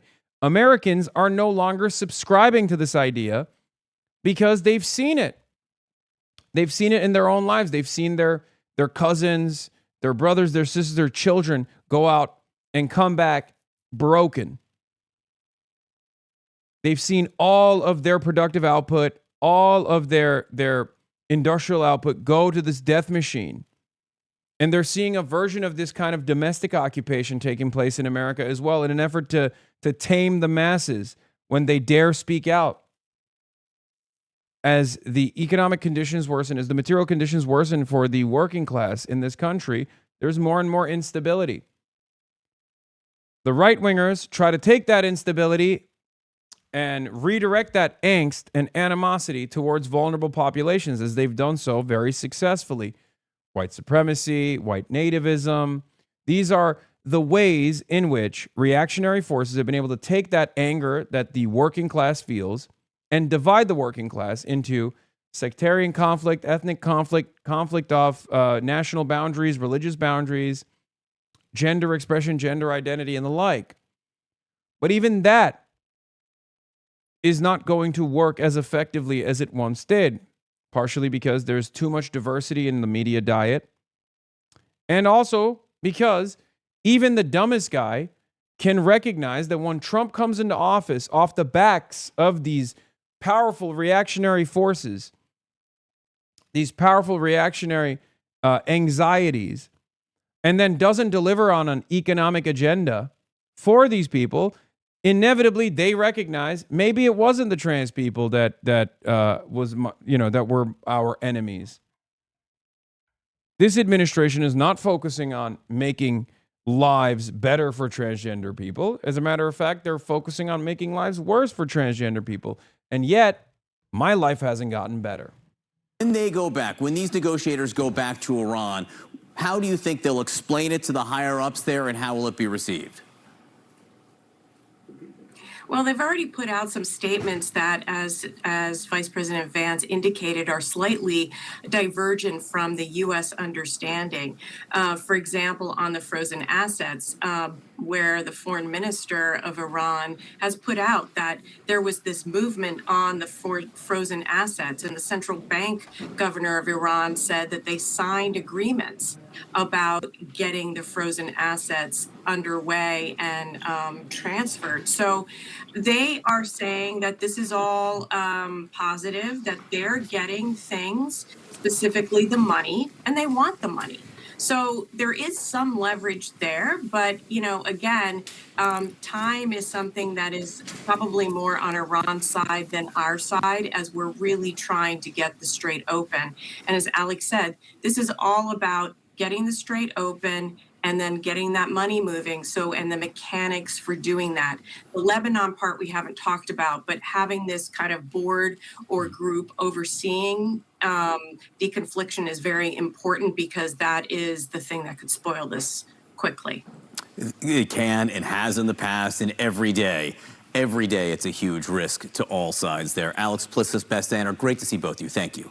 ההנחיה שלי ושל שר הביטחון לצה"ל היא ברורה והיא לא השתנתה. ללוחמים שלנו בדרום לבנון יש חופש פעולה מלא לסכל כל איום ישיר או מתהווה עליהם או על תושבי הצפון. אין לצה"ל שום הגבלה בעניין זה. אני עומד מאחוריהם, העם כולו עומד מאחוריהם. ואני עומד איתן על כך שנשאר ברצועת הביטחון בדרום לבנון ככל שידרש, כדי להגן על תושבי הצפון ועל כל אזרחי המדינה. Question for the mayor. Some members of the Jewish community, including Democratic Congressman Josh. Oh, yeah. Zoran was asked about the AIPAC. Now is the time for monsters comparison or statement. And he had a pretty good response to it. New York Mayor Zoran Mamdani holds a press conference where he is held to account for his previous sentiment that identified AIPAC as a malign force corrupting American politics, which is objectively true. But of course, in the United States, when you say objectively true things, they punish you for it endlessly, senselessly, ceaselessly. I got a protein burrito, chat. Are they saying monsters an anti-Semitic slur? No.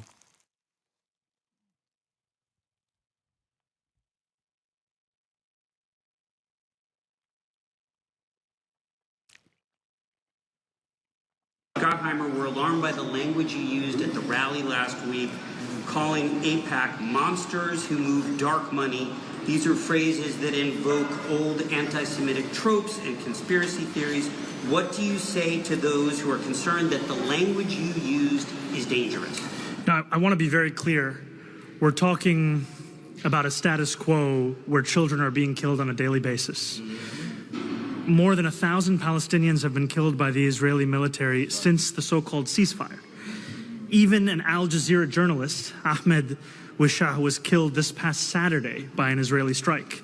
And when I am speaking about AIPAC, I'm speaking about an organization that has been supportive of the status quo, that has fought any attempt to actually deliver safety to people not just in Palestine, but frankly, through much of the region. And it is a status quo for immorality. It is one that I will not accept. And when it comes to the way in which they defend the status quo, oftentimes they defend it through direct contributions, as we are seeing right now in New York 13. Oftentimes they also support the status quo through dark money, by filtering money that would have previously been directly from AIPAC, now through other shell organizations whose identities of their contributors are only made clear after an election. And I think that it is important that when we ask ourselves how such death and destruction is happening overseas, we also name those who allow it to take place. All right, we're going to go. Cooked. Good shit. No apologies, no nothing. Respect. Damn, we got a fucking applause break too. That's crazy. The word choice, though, monsters. Do you have any regret? Would you clarify or apologize for that? So, you know, I was quoting Gramsci. Immediately. Oh, well, what about the language? It's like, I just described to you an institution that is fully in support of child murder, and you're asking me if I'm hurting the feelings of people who are funneling resources into American politics to subvert American democracy to continue at the institutional level full funding of child murder. No, they are fucking monsters. Monsters is kind in comparison to what they should be called. They should be in prison. Who said that the old world is dying and the new world struggles to be born. Now is the time of monsters. I used the term to describe all those who are preventing the birth of a new world. Not solely AIPAC, but frankly, super PACs at large who are spending millions of dollars in deceptive and misleading ads that are blanketing airwaves, not just in the case of Daria Lisa Avila Chevalier, but also we see that kind of PAC spending when it comes to oppose Brad Brad Lander, who's running for Congress, as well as Claire Valdez, as well as a number of other races. And I also use the term to describe a politics that for far too long has asked working people to lower their expectations. It has asked working people to be satisfied with small victories as their wages grow even smaller. And my use of the term is a broad use that speaks to the untenable nature of a status quo that is quite literally starving people in this city, all in the name of sustaining something that we simply cannot defend any longer. Good. Thank you. Henry, go ahead. Dude, anytime he has a bold moment, though, they hit him with the Hasan edit. You see this To shit? Emma and then Morgan. Like, now that he's like moving a little differently than normally, and he is rising to the fucking moment, for the record. Like, coming out and showing support and putting all of his like established credibility behind Daria Lisa, behind Claire, respect. Okay? I'm giving him his fucking flowers. He's doing more than I thought he would be doing. I'm giving him his fucking flowers here, but notice how he's getting cooked now. Hi, Mr. Mayor. I know it's a big day tomorrow. Specific question, do you agree with the comments of your endorsed candidate, Daria Lisa Chevalier, on opposing deportations regardless of criminal record? You know, I've been clear that I'm proud of our sanctuary city status. It is a status that we have had in this city for decades. It's also a status that, when there's the conviction of more than 170 serious crimes, does allow for coordination with the federal government on that. However, beyond that, that is something that we have made clear we are not going to allow this city to become the civil immigration enforcement arm of a federal government that is hell-bent on a deportation regime that would rip families apart across this city. Specifically, do you have a comment on the comments that she made in recent interviews? I've been clear about where I stand on this, and I'm looking forward to making sure that a city where more than 3 million New Yorkers are of an immigrant background, including myself, is one where they understand we're going to follow the laws that we have, and we're proud to do so. All right. We're going to bring in former Libertarian presidential candidate Austin Petersen. Austin, I want to run this soundbite of President J.D. Vance on Fox and Friends Weekends, and let's talk about it on the other side. My genuine hope was that the lesson the Democrats learned from the 2024 election is maybe we should stop being so crazy. And unfortunately, the lesson that Democrats seem to have learned from the 2024 election is to lean into the most radical. Isn't this Austin Peters guy kind of based, weirdly enough? Like, am I crazy? Fringes of their party. I feel, unfortunately, that those patriotic blue-collar Democrats, they increasingly don't have a place in that party anymore, at least among the elected senior leadership ranks. You know, and that I feel like that. Isn't Austin Peters like the least bad libertarian? Like, out of all of them, he was like, you know, pro-immigration, that kind of guy, or am I crazy? That is the biggest question. When you're putting these socialists in front of people to vote for, where do these blue-collar, old-school Democrats go? Where do they turn? Who do they vote for? And is this risky for the Democratic Party? Great questions. Good morning, Ashley. Good morning, Todd. Thanks for having me. Yeah, this isn't just Zoran Mamdani freelancing. This is almost like a full-time job for him. And I think the real story here is that this is a coordinated DSA slate. These people are all acting in concert because ever since winning City Hall in 2025, Mayor Mamdani has endorsed a handful of these congressional and legislative. It's kind of funny that he's just jealous. Libertarian guy jealous that like an actual third party style movement is gaining success and momentum. Yeah. Of candidates.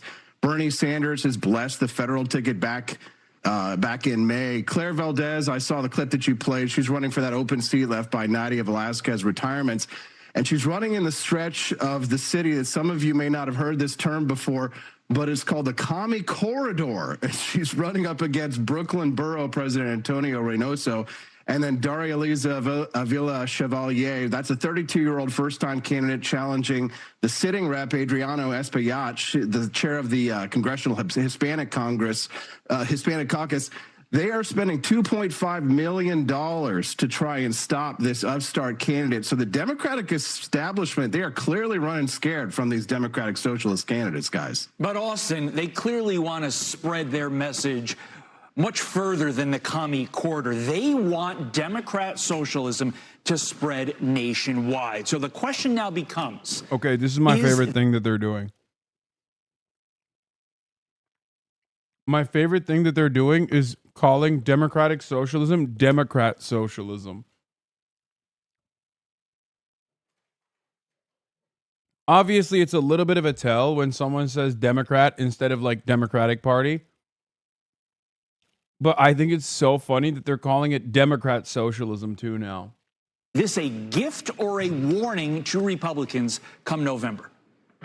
It's really, it depends on where you live. You know, the one organizer told Jacobin the quiet part out loud. They said, we need to run a socialist for president in 2028, and running these congressional candidates is the rehearsal for that. So that's their strategy. City Hall, Zoran Mandani was the audition. Congress is the dress rehearsal. The White House is going to be opening night. And it's not just contained in New York, guys. Janice Lewis-George just won the Democratic primary for mayor of Washington, D.C., all but assuring that a Democratic Socialist candidate will replace Muriel Bowser in the nation's capital. So this movement is scaling. Our education system may be to blame for this, for indoctrinating our children for the last 10, 20 years and the benefits of socialism. Well, now those kids... I love this shit. Yeah, it's the education system. Yeah, no, it's the teachers that are too woke that made the kids commies, and not the fact that they have no future.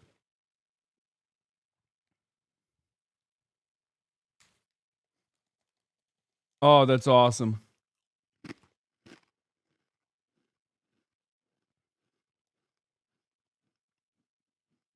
Fox News with a Hitler comparison to the DSA. Oh, they're busting out the big guns. Let's go. Can vote, and we're seeing the results throughout our nation. Austin Peterson, really interesting insight. We appreciate it. Be sure to like and subscribe for all the Fox. We know in the richest country. By the way, the Hitler comparison is the ultimate one. Congress. Once they start saying socialism and Nazism is the same,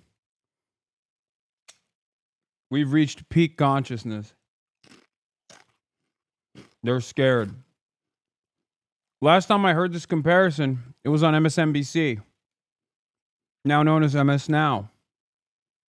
It was when Bernie was pumping in the primaries. And all of these progressive candidates, you're right, Harris, they outnumber the regular Democrats because that is the Democrat now. In fact, maybe we should stop saying the qualifier Democratic. They are just socialists, They're just and that means Democrat. Well, and I think sliding into communism, forgive me one second, David, because I want to hit on what you said. This sounds like the moment just before Hitler moved in. Because Jews were told, you know, so first they were to wear the star, first they were to give over parts of their business. It was like the mob taking.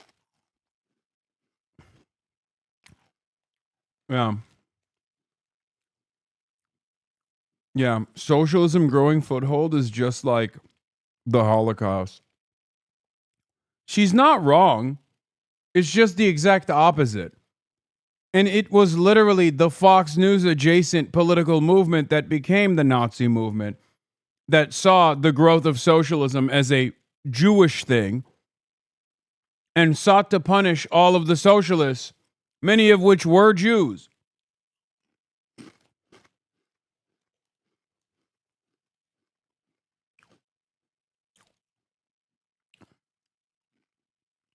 Taking over, and it seemed to be very slow. And then the next thing you know, they're being marched out of their homes and put in holding camps at first, and then they would be, and then it got worse and worse and worse. And the problem with that is, I love your analogy, is that tide just rises. It doesn't come into shore where you can run from it. It's all around you. Just to be all of Congress and all of these progressive candidates, you're right, Harris, they outnumber the regular Democrats because that is the... Yeah. Wait, what did they do? What did the Nazis do after the Nuremberg race laws were implemented? Oh, that's right. they started denaturalizing and deporting people off of their political perspectives. I wonder who's closely associated with that ideological tendency in modern American politics.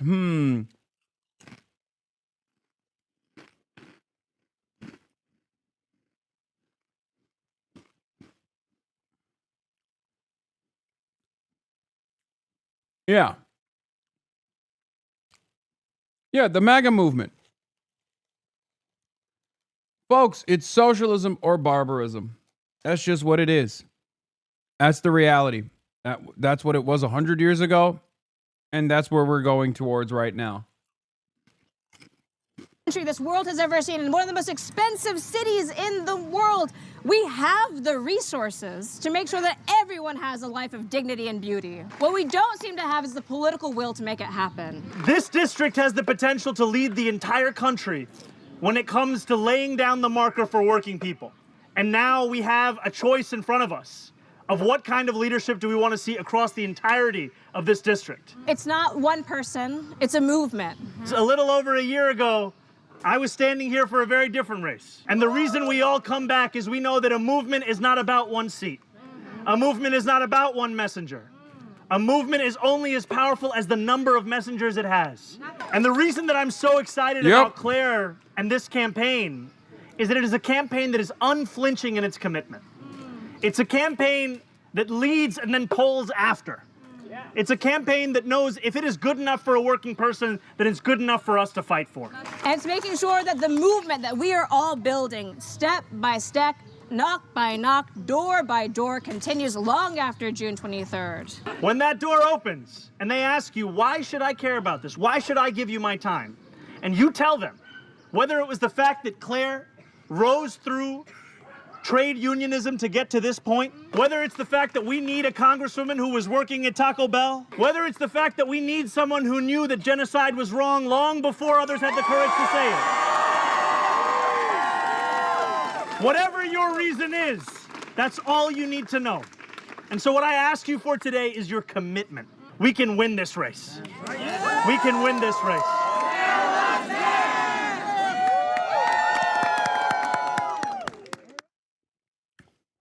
Okay, nightclub crew, let's go. We got a microphone for you right here. How we doing, Paragon? How we doing, Bossa Nova? How's Purgatory doing tonight? This stuff is crazy. They just like constantly go to nightclubs. I don't know why Zoran is spending much more time with Claire. Two reasons. One, it's the commie corridor. And two, like Claire was specifically Zoran's pick to run in that race. Also, he's definitely spending a good deal of time with Daria Lisa as well. Both of these races are a lot tougher than you would think. The establishment forces have been unbearable in the Daria Lisa race. They have gotten racist. They're using like ethnic conflict. I am definitely a lot less confident in the Daria Lisa race, which is why we have to work extra hard. Go out, smile and dial, baby. Do some fucking phone banking. Because it's winnable. A race where the incumbent in his own internal polls is only showing 38% approval, 38% 2 weeks prior to the election is beatable. Okay? There's a massive enthusiasm gap here.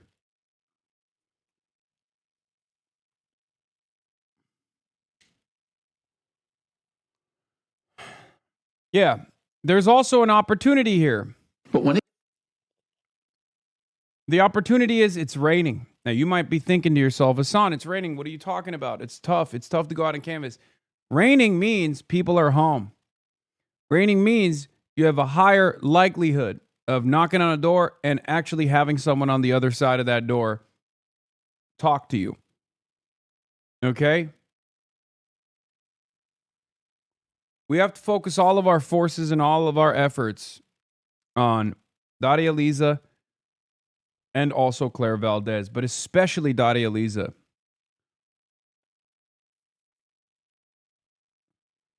You also have an opportunity to look convicted because you're in the rain. You mean conviction? You have an opportunity to show your conviction.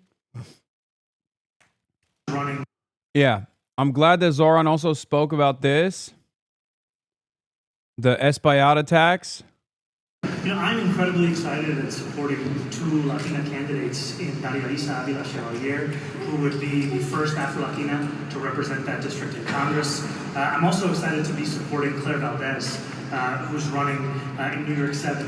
And I think in both of these candidacies, you actually also see a commitment to working people that will uplift them in a city that is the most expensive in the United States of America.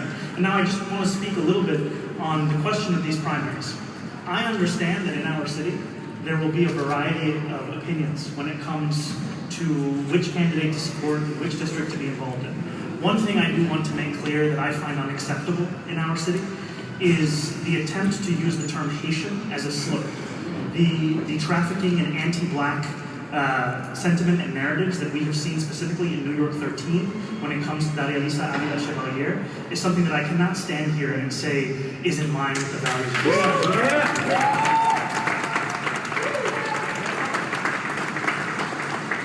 the arguments that are made for. Dude, it's crazy. Espaillat's been so fucking gross. I have people asking my family for my birth certificate. Daria Lisa Chevalier tells me of the racist campaign claiming she's Haitian. People who are reaching out trying to force me to quote unquote prove that I'm Dominican. It's just reflective of these deeply racist and divisive politics that have been seen as the norm up here for far too long, she said. This is the kind of fear-mongering politics that MAGA Republicans resort to. Yeah. And it's crazy that no one is talking about it. Mainstream media is so busy being like, oh, Daria Lisa said, fuck Kamala Harris or whatever. It's like, mainstream outlets so quickly got whipped into shape. I know that they're not very good at convincing the masses that Israel is a great country or that, we must keep waging wars at the behest of Israel. But this is an area where they do have a lot of influence because old people read the news and old people still get their notes on electability and who to vote for, especially in the primaries, especially for the Democratic Party's primary system, from MS Now and all these other resources. So unfortunately, when local news is straight up only covering Daria Lisa as a ridiculous, crazy person with like negative framing, especially because she's a unknown entity. She's a newcomer, right? She's 32 years old. She's an organizer. She doesn't have that name recognition. When the first thing you hear about her is that she's like this crazy person who hates Kamala Harris, a lot of older Black and brown voters, especially in this district, are going to look at that and go, ooh, that's strange. This is my first reaction to this person. I'm probably not going to vote for that. I'm probably not going to vote for this person. The only way to overcome this barrage of misinformation is through canvassing, is through door knocking. That's the only way that you can make this plea. The only way that you can cut through that noise. Okay?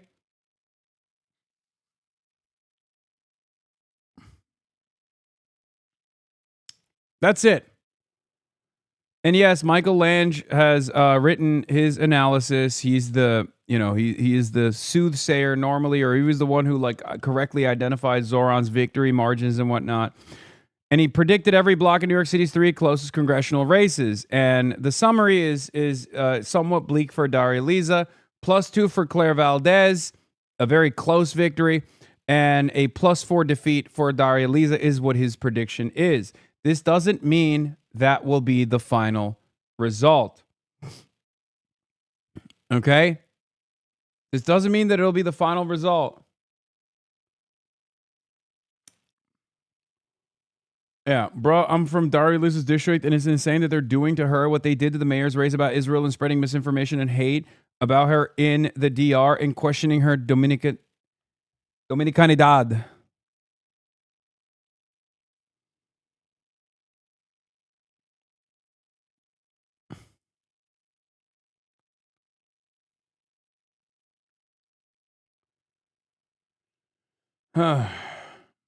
Is it too late to donate to Daria? No.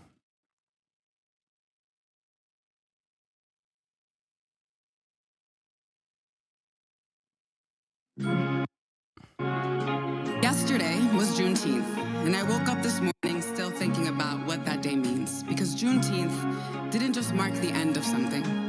It marked a revelation that people had been free, and nobody had told them.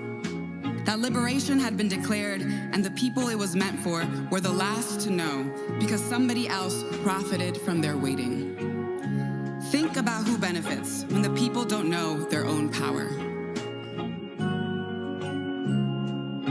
Black and Dominican identity have been part of the same story of the city from the very beginning. Harlem is the capital of Black American culture, and Washington Heights. Hey, sir, America deserved 9/11. Publicly speaking out against a black woman in that way, it's a big misstep, and I do think it's because she's Dominican law. Oh my fucking God. Enfant Door, how do you mathematically arrive at literally the worst possible fucking take? First of all, she's Afro-Latina. And secondly, she's literally been victim of racialized animosity from a lot of older Dominicans, not even in the district, but in the Dominican Republic. And you literally are implying that she was racistly anti-Kamala Harris, regardless of the fact that she is Afro-Latina herself and is currently a victim of a barrage of anti-black racialized hate crimes, basically. That she was actually anti-Kamala because she's anti-black. You're so fucking stupid. I don't know how to deal with you, okay? Please, have one fucking day. Have a 24-hour media cycle where you don't arrive at the stupidest fucking position. You literally live in reverse world. God damn. Yeah, I wonder why a socialist Afro-Latina would have a negative association with Kamala Harris. It must be because she's Dominican and therefore anti-black. That's your argument? What are you, fucking stupid? What the hell's wrong with you?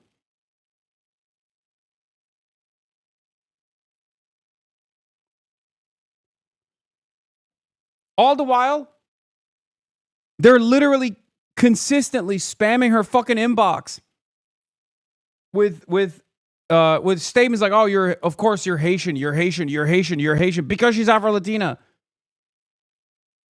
Get your fucking head out of your ass.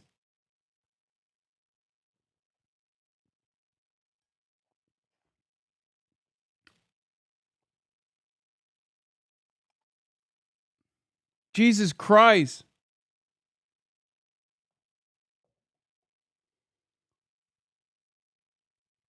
How are people so fucking stupid? Black culture is not a monolith. She's not anti-black, but more culturally out of touch. Everybody doesn't think like you. Oh my God. Oh my God. Stop trying to justify your fucking stupid position, okay? I know why in a district like Harlem, for older black and brown voters, saying fuck Kamala Harris looks bad. I know that. You are implying that she said that because she's anti-black. Don't try to fucking run away from that now. Now that you learned that not only is she black, she's also the recipient of anti-black racialized animus. Don't fucking run away from that. I understand the other side. I know that it's an effective attack ad against Daria Lisa. I know that. My anger is not about that. My anger is that you implied that because of her Dominican background, she criticized Kamala Harris as a Dominican, okay? She was actually demonstrating anti-blackness in her criticisms of Kamala Harris, is what you implied, okay?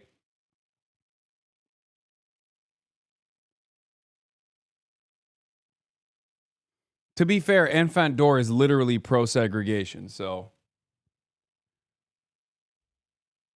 you know, I don't know why I'm taking Enfant Door seriously right now. That should have been the last time I took Enfant Door seriously.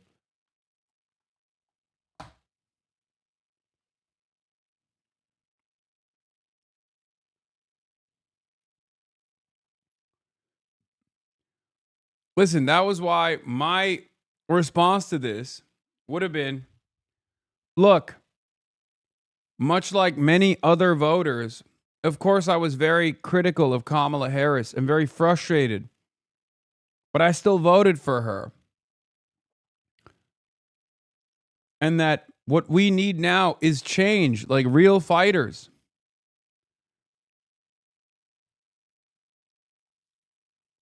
Ultimately, it doesn't matter, though, because, yes, once the aunties catch wind of you saying fuck Kamala Harris, it's tough to have them hear anything different. There is a real auntie coalition out there who are the fucking Fedayeen, not like the K-hivers on Twitter. But yes, the auntie coalition hears that and straight up loses their minds on it. Dottie Liz has a path to victory, but it's difficult. She's attempting to appeal to Black Harlem, which is a very active demographic of older voters who are somewhat distrustful of Espaillat because of the decades-long civil war between his Dominican machine and the black political machine led by the rights. But her Kamala comments hurt her there, and the DSA is also going after one of the rights, which hurts her by association. I know. I'm very aware of the intricacies here, but it's such long-standing beef between Espaillat and the right that literally Espaillat endorsed the son, and the father did not endorse Espaillat in return. And we have seen what this machine looks like, by the way. It's unbelievably racist. I'm sorry. They're literally...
in New York City, can't knock on doors, want to avoid the rain. Phone bank tonight at 7 p.m.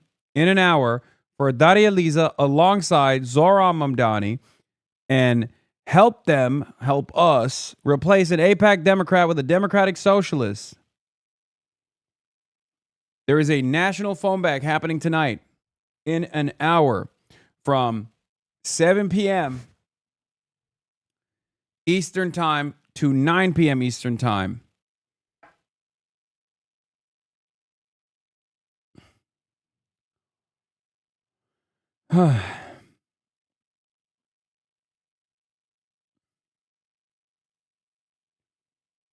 something that gets.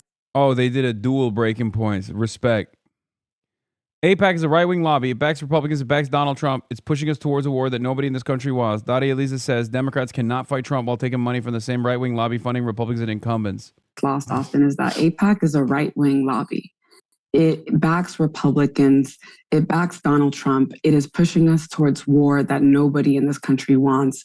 And to have Democrats accept money from a right-wing lobby.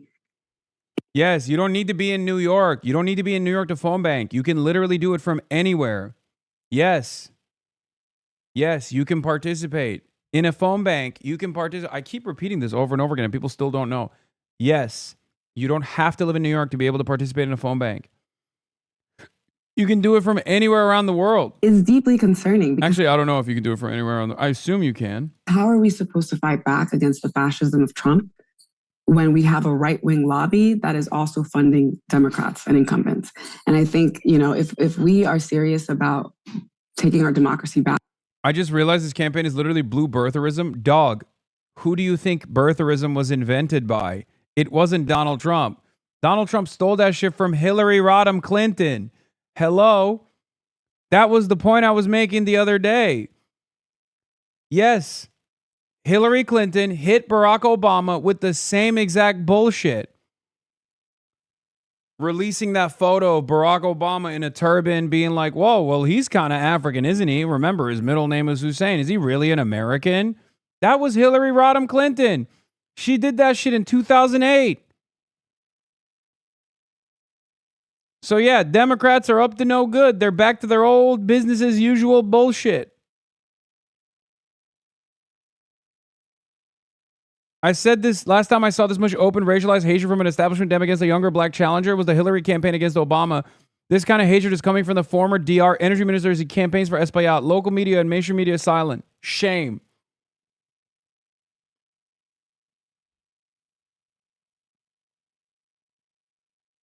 I believe you have to live in the U.S., but otherwise, yes. Yeah, you have to live in the United States. Unless you live in Canada and are currently illegally crossing the border with 500 mules packed full of votes for Daria Eliza and Claire Valdez.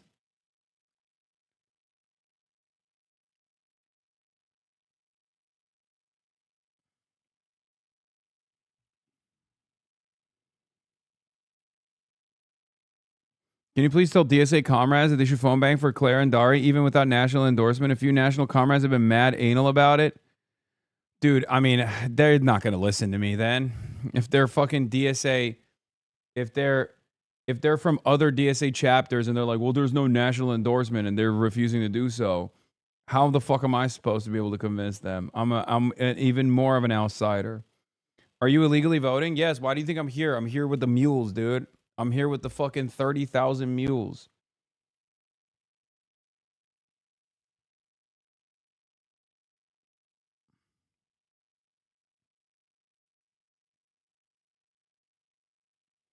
Mention at the phone bank that you will not call from your own number. It sets you up with a New York City area code.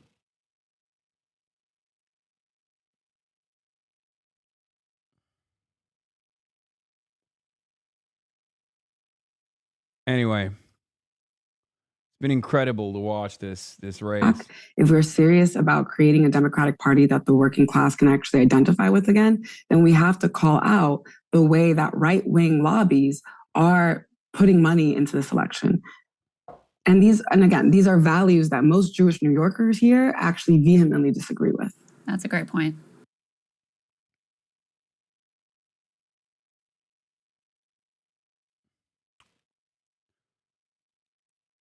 Anyway, where else? What else? Yeah, Gottheimer, monsters, dark money, hidden hand, turning us against one another. Swap AIPAC for Jews. It is the oldest anti-Semitic conspiracy. It's so funny. Swap AIPAC for Jews. Dog. Yeah, that would be horrible. Except that's a whole different sentence. That's an entirely different sentence. It's so funny to be like, well, swap AIPAC for Jews. Why are we doing that? You know who does that? Nick Fuentes, you fucking idiot. That's who does it. He's the one who says organized Jewry is single-minded in defense of Israel and they have dual loyalty and only care about Israel. So why are you, as an American Jewish congressional rep, making that making that statement? It doesn't make any fucking sense. This horrible neoliberal identity politics tactic of responding to every apparent difference of opinion with fantastical ginned-up accusations of racism comes from the U.S.'s pro-Israel fanatics. It's their signature move. People should reject it from them and everybody else. Yeah. It's like I'm coming out and being like, you know, I don't really like hot dogs, okay? I hate hot dogs. He's like, replace hot dogs with Jews. Not so funny now, is it? Yeah, man, it's not, because that's a different sentence. The target is totally different.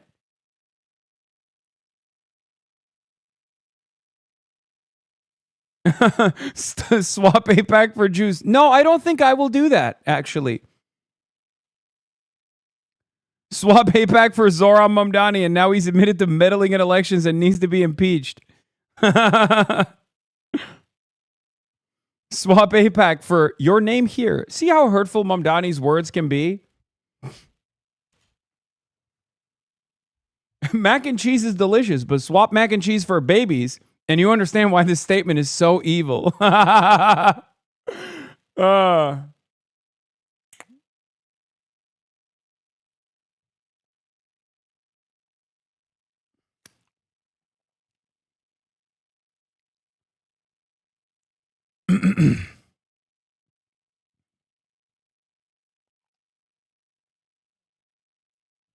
Not that you're wrong, but that statement I'm not sure works as a counter, because they would say Fuentes is just saying the implication out loud and that you're cloaking it. Again, you're correct, but that's how they say it.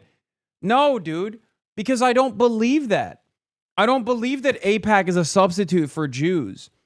Josh Gottheimer and Nick Fuentes do. That's the difference. Of course, Josh Gottheimer thinks AIPAC is good, okay? But it's fucking ridiculous. I fundamentally oppose this fucking this conflation. I've never leaned into this conflation. I've never allowed this conflation to continue. I have always opposed this conflation. It's fucking ridiculous. It's untrue.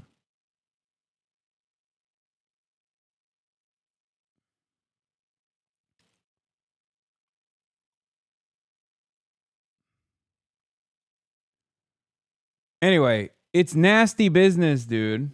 It's primary day on Yeah, yesterday when I made the joke about Iran kicking the ball and replacing the ball with Jews, that was before this tweet. He literally did the meme. Yeah, not so funny, is it? Not so funny now, is it? That's right. I too also love to freak myself out and invent racial animus where no such racial animus exists.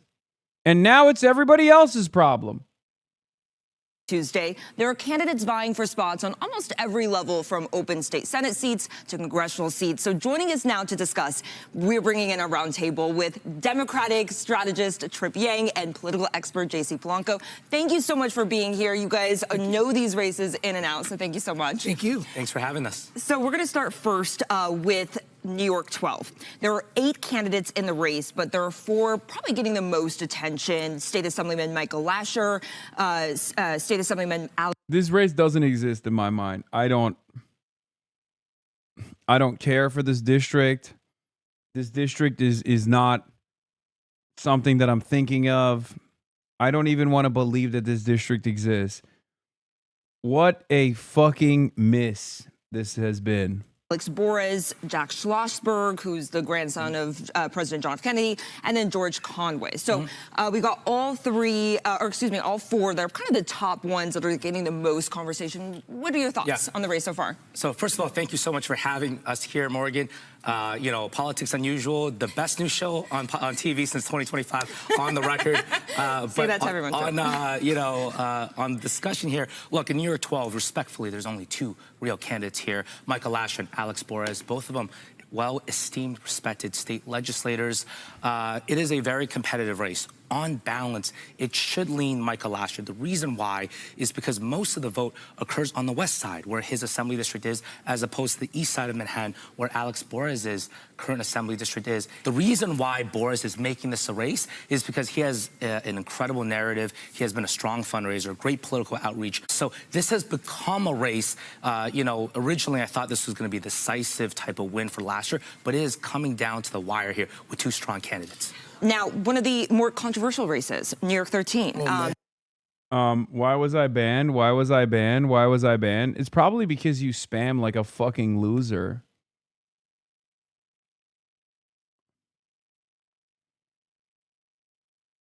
Send the mods proof that you're phone banking for Daria Lisa, and I'll reconsider your unbanning. It's going to happen in an hour. Now you have an hour.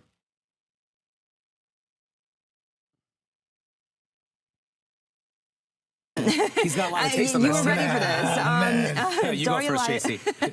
So Daria Liza Avila Chevalier is challenging Congressman Adriano Espaillat, but Chevalier, as you all know, has come under fire for some of her past comments that she's made, criticizing the military, police, calling President Biden a racist. Why are you so rude? Are you aching for it too? Why am I so rude? There's a back and forth correspondence on this broadcast. Anytime someone violates that by deliberately getting around the Fossabot to spam, that makes it harder for me to read your stupid ass comment.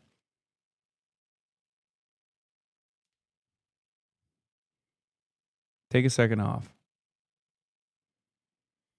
And a rapist, calling President Obama evil. She used profane language when describing other top Democrats, and she even criticized interracial relationships. Oh She my did God, that's apologize not what this she week. did. God, this is what I'm talking about. Dude, this is what I mean when I say local media they might as well be fundraising for Espaillat. Okay? Like, dude, what the fuck are we doing?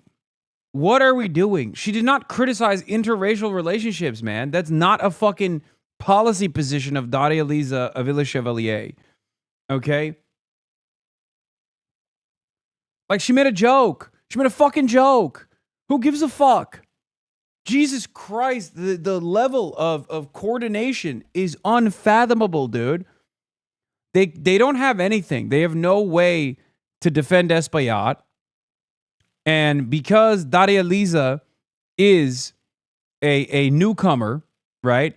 So there's not a lot that they can attack on her background, except for her advocacy and except for her actual work and as an organizer. So they're just hitting this fucking insane line over and over again. Look at all of her tweets. Let's take them sincerely. Let's fucking endlessly pontificate on these fucking tweets. Jesus Christ. I hate this shit. Stop demanding a 1 second ban.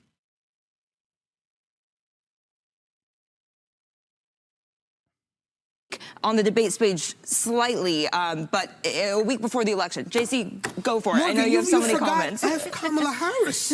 Yes, right? exactly. I mean, on what planet is this even happening, right? It's happening in a place where there's a cult of personality. This individual just got... Yeah, these guys fucking hate that the DSA... They want a scalp, okay? Let me tell you exactly what's going on here. Hey, Sapapa. Welcome to the broadcast. Thank you for the raid. They desperately want a scalp here, okay? They want to undermine the DSA slate whichever way they can. And given the unfathomable, ungodly amounts of fucking money being spent in the direction of Espaillat and the negative ad campaigning against Daria Lisa, they think this is the one. This is the race where they can just really ham up the controversy.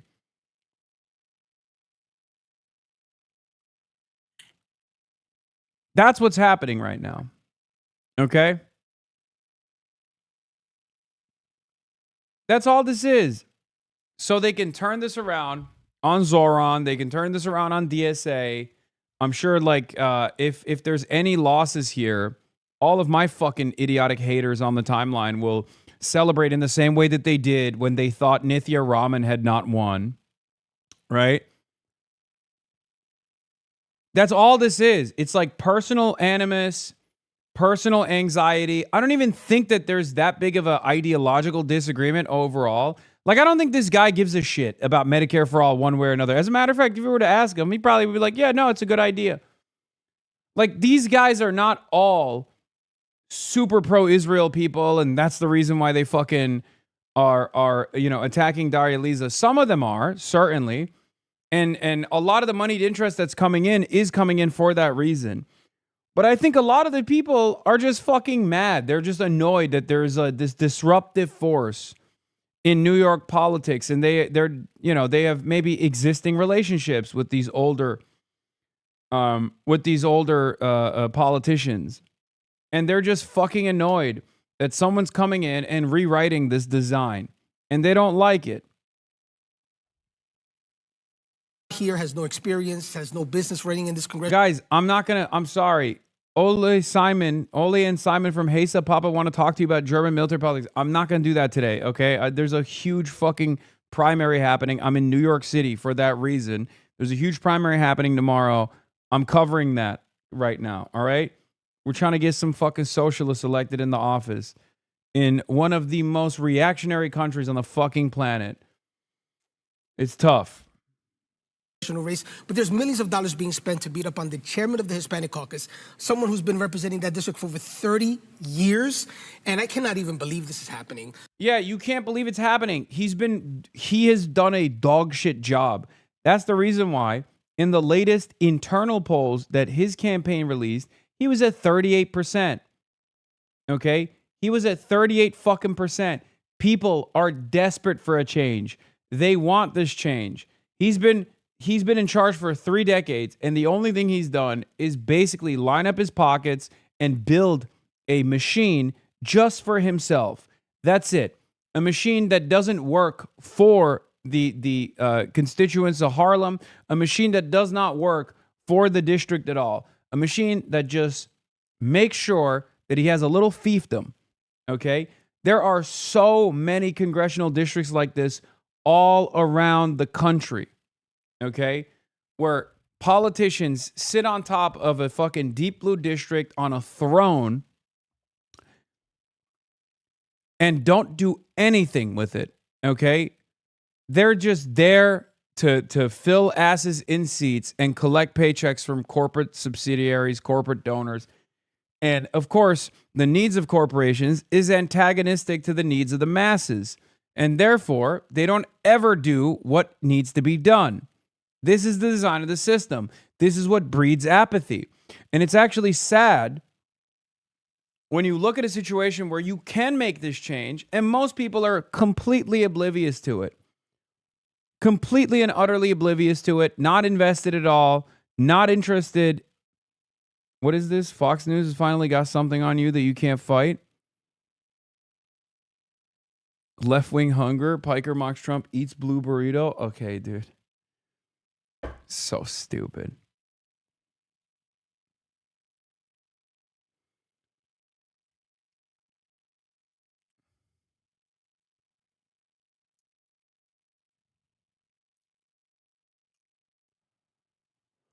The truth of the matter is that if this were anybody, could you imagine a white candidate saying half the things she said? Could you imagine? Wow. Yeah, that would be dramatically different, don't you think? Yes. As an Afro-Latina, she's making a joke about race mixing, and you're there taking it seriously. Obviously, if it was a white dude making that same statement, it would probably read very differently. Even then, what should matter more is not what they've said in the past, but what they are, who they are now, what they represent now. Put the policies in the bag, little bro. Imagine anyone else saying, appearing on an event, blasting Israel the day after the October 6th. Oh, there it is. Okay, never mind. Remember when I said this guy probably doesn't care too much about Israel? Nope, I was wrong. It turns out that's where the animosity is coming from. Terrorist attacks. October 7th. Could you imagine that? I think this is it's a shit. Yeah, she was right, by the way. She was right to go to a pro-Palestinian protest after October 7. The majority is on her side now. What are we doing? We're fucking punishing someone for being right too early? We're punishing them for premature anti-fascism? Oh, she opposed the genocide prematurely. Fucking asshole. You're still wrong. What's your fucking excuse, dickhead? You're still on the wrong side of this story. Espaillat responds. I wanted to ask you, there's been a lot of rhetoric in recent days online, these conspiracies that your primary challenger, Darialisa Avila Chevalier, is lying about her Dominican heritage and saying she's secretly Haitian. Do you condemn? She's Dominican. I condemn anything that talks. I condemn the aggressive. The campaign has been very aggressive. I ask for people to tone it down. Mm-hmm. All right. Thank you very much. Thank you. Yeah, finally, one day out from election.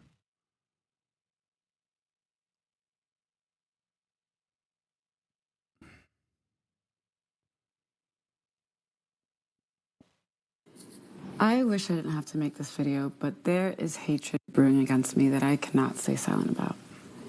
In the final days of this campaign, I have been hit with attacks that use Haitian as a slur, a coordinated wave of Islamophobia, lies about my identity, my faith, and my family.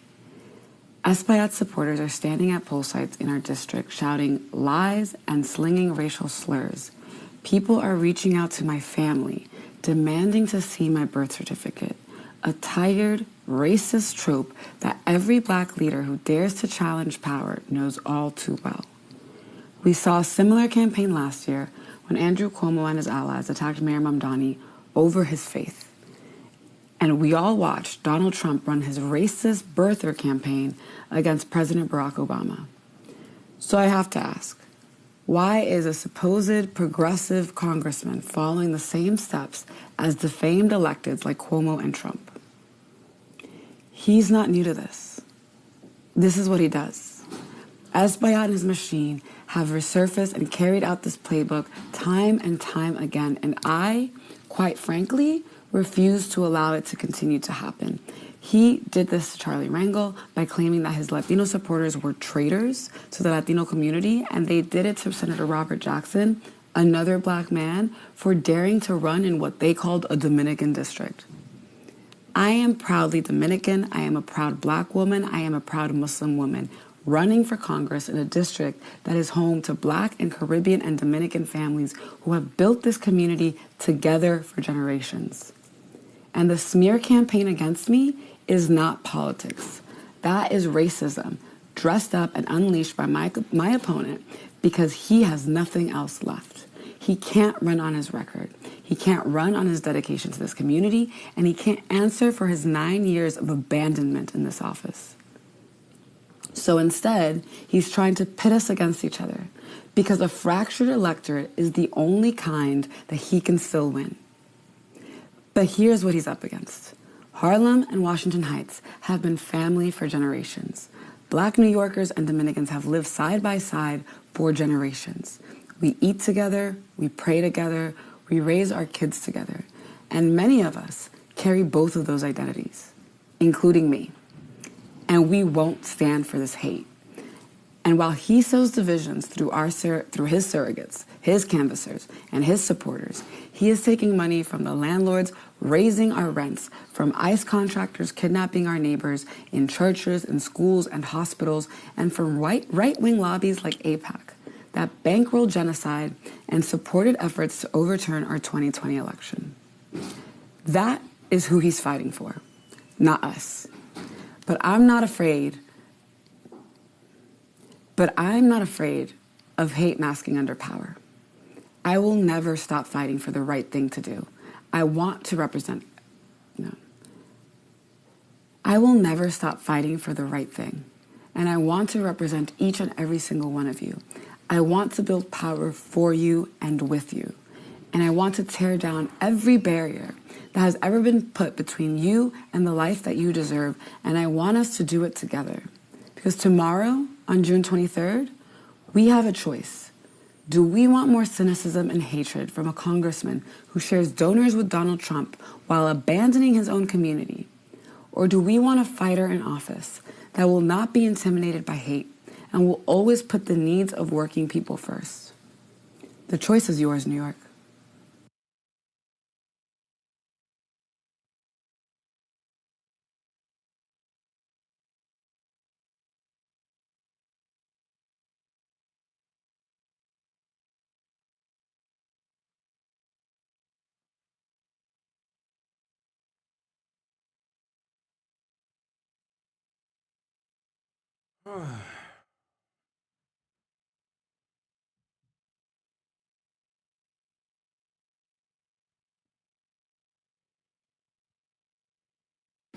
Is this pre-edit? I think she just hit a one take Jake it.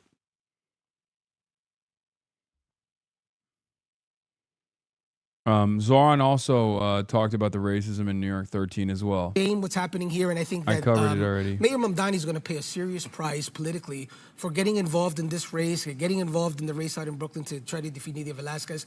I think there's going to be a long memory to this, and he's been so active trying to defeat Congressman Espaillat, the first Dominican member of Congress. We're never going to forget this. I can never believe this is even happening. Yeah, and Chevalier, it was endorsed by Mayor Mamdani, and it was one of the 3 congressional candidates that he endorsed. Do you think it's right is this a candidate that Mamdani should be hitching his wagon to in this race? So what the mayor is demonstrating here is that those folks who were with him on day one, when he launched his mayoral campaign in October 2024, he was polling around 0%.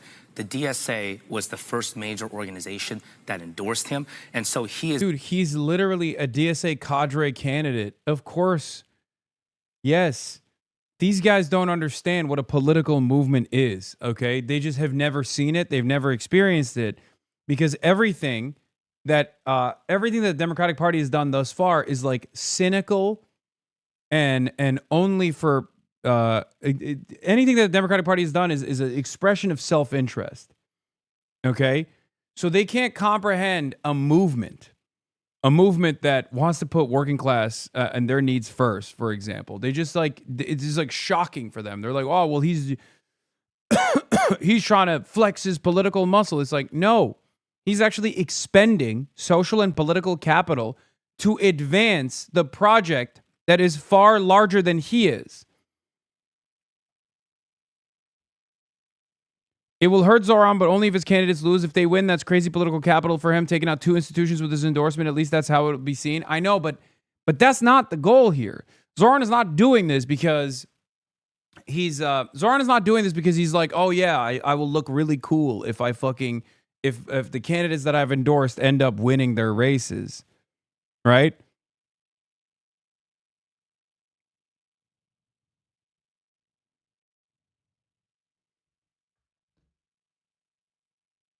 It's not.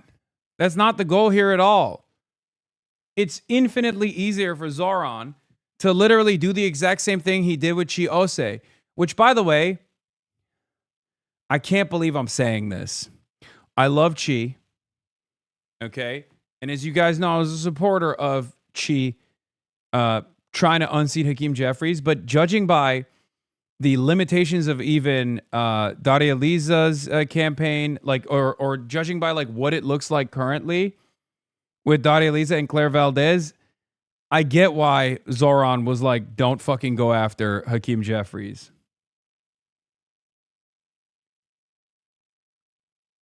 Because Hakeem Jeffries is a lot more popular in his district than Espaillat is, and Claire is going after an open seat. Like, I'm willing to admit that, you know, I think he might have made the right decision there.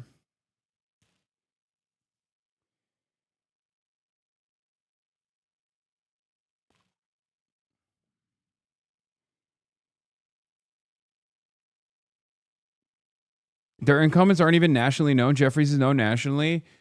Yes, but it's not even that. I mean, he's the most powerful Democrat in the fucking party. And also, more importantly than that, he's unpopular nationally, but he's very, very popular in his district. And you can't defeat him in his own district, then it doesn't fucking matter how unpopular he is nationally. is very much saying, if you are a day one loyalist to me, Daria Liza, Claire Valdez, these are DSA endorsed candidates. I'm going with you. Now listen, Trip, let me hold on. Trip, that's not JC, true. let me finish. Let me JC, let me finish when? I mean, you take it JC, further, let me it's not finish. true. So what I'm saying here is that he is saying, if you're loyal to me, I'm going to rock with you. Now, on a political level, this candidate has a lot of risks here. She is not as polished as Mayor Mamdani is. And frankly, her immediate reaction to some of these problematic posts, she did not react the way candidate Mamdani did last year. You know, we all remember last year during the general election. Yeah, she apologized.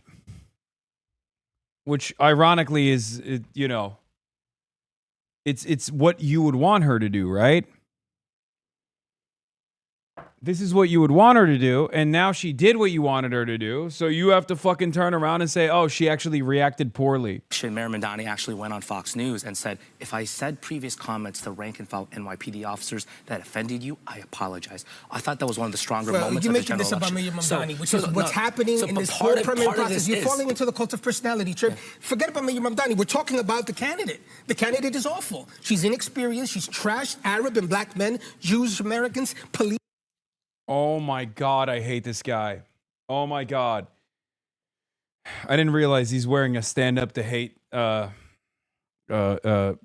too, right? Isn't that the stand up to anti-Semitism logo? Am I wrong? Everybody, and what you're saying is absolutely not true. And the reason why, Trip, is because Nidia Velasquez. I'll tell you what. If you were there with him, if you were there with him since day one, he'll show you. No, Nidia Velasquez was there since day one. No. Nidia Velasquez was there since day one. No, respectfully, look, JC, since day one. Look. Am I wrong? Since day one. No, that's not true. Absolutely. The DSA was with him in October 2024. The DSA wasn't with him. He's with the DSA. Even the guy who's like kind of defending Zoran here is doing a poor job at it.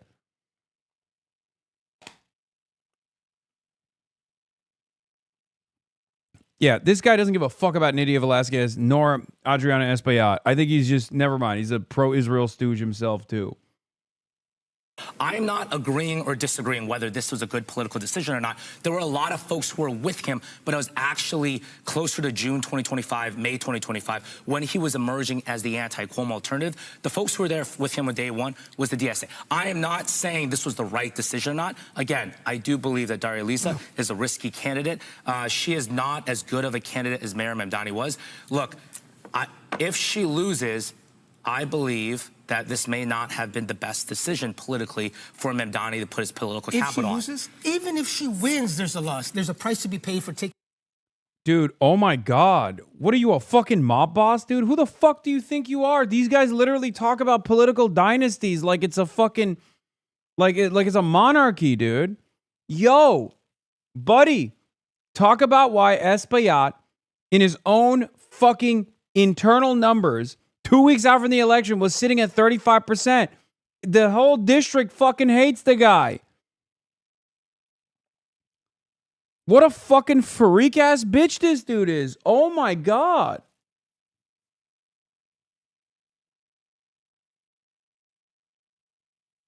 What a fucking pig. Zoran will pay a big price. First of all, no the fuck he won't, okay? Suck my dick. This idea that, like, yes, the media will absolutely seek out a punishment.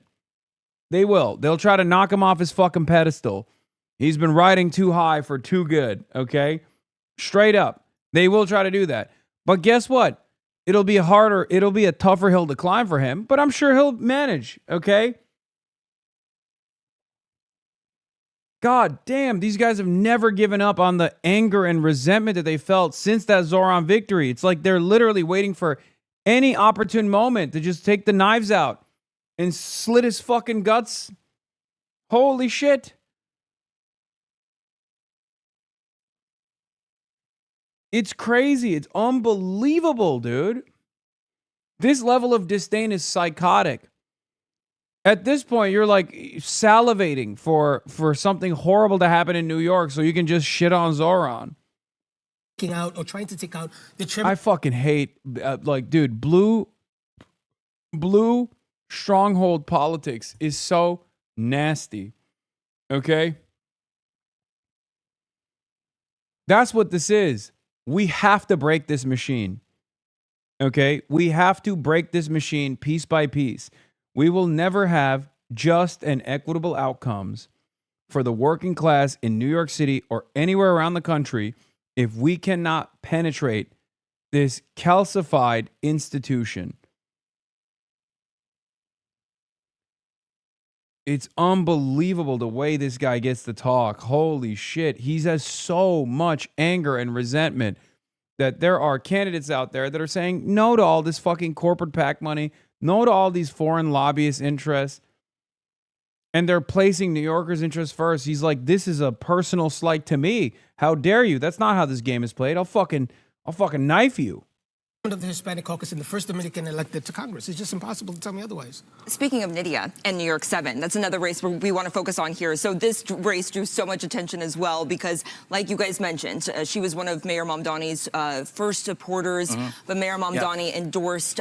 She's not running for re-election. She's leaving the. This guy JC is not a fan of you. Hassan Pikers and Nick Fuentes. Oh, this is that guy. This is him.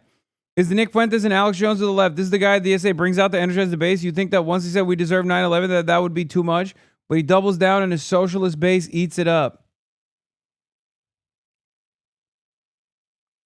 Hasan is fine shit. He's not supposed to appeal to the ops. This guy goes, check this out.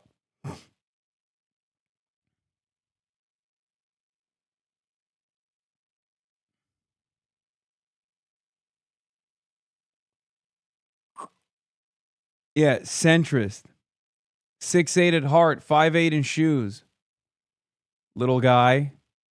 Is that why you're so angry, little man?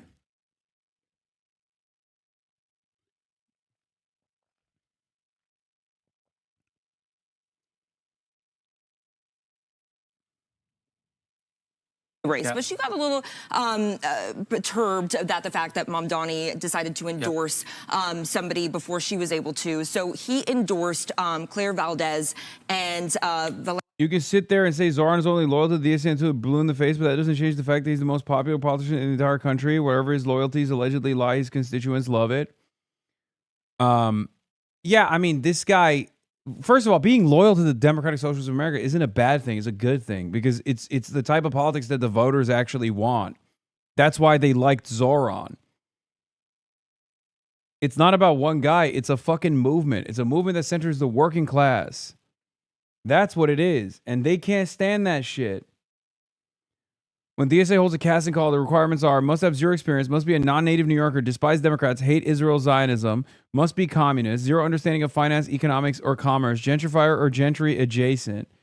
Oh my God, this guy is such a fucking dickhead, dude.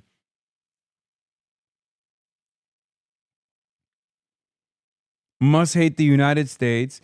It's so fucking nasty. It's so goddamn nasty. I mean, this is odious politics, okay?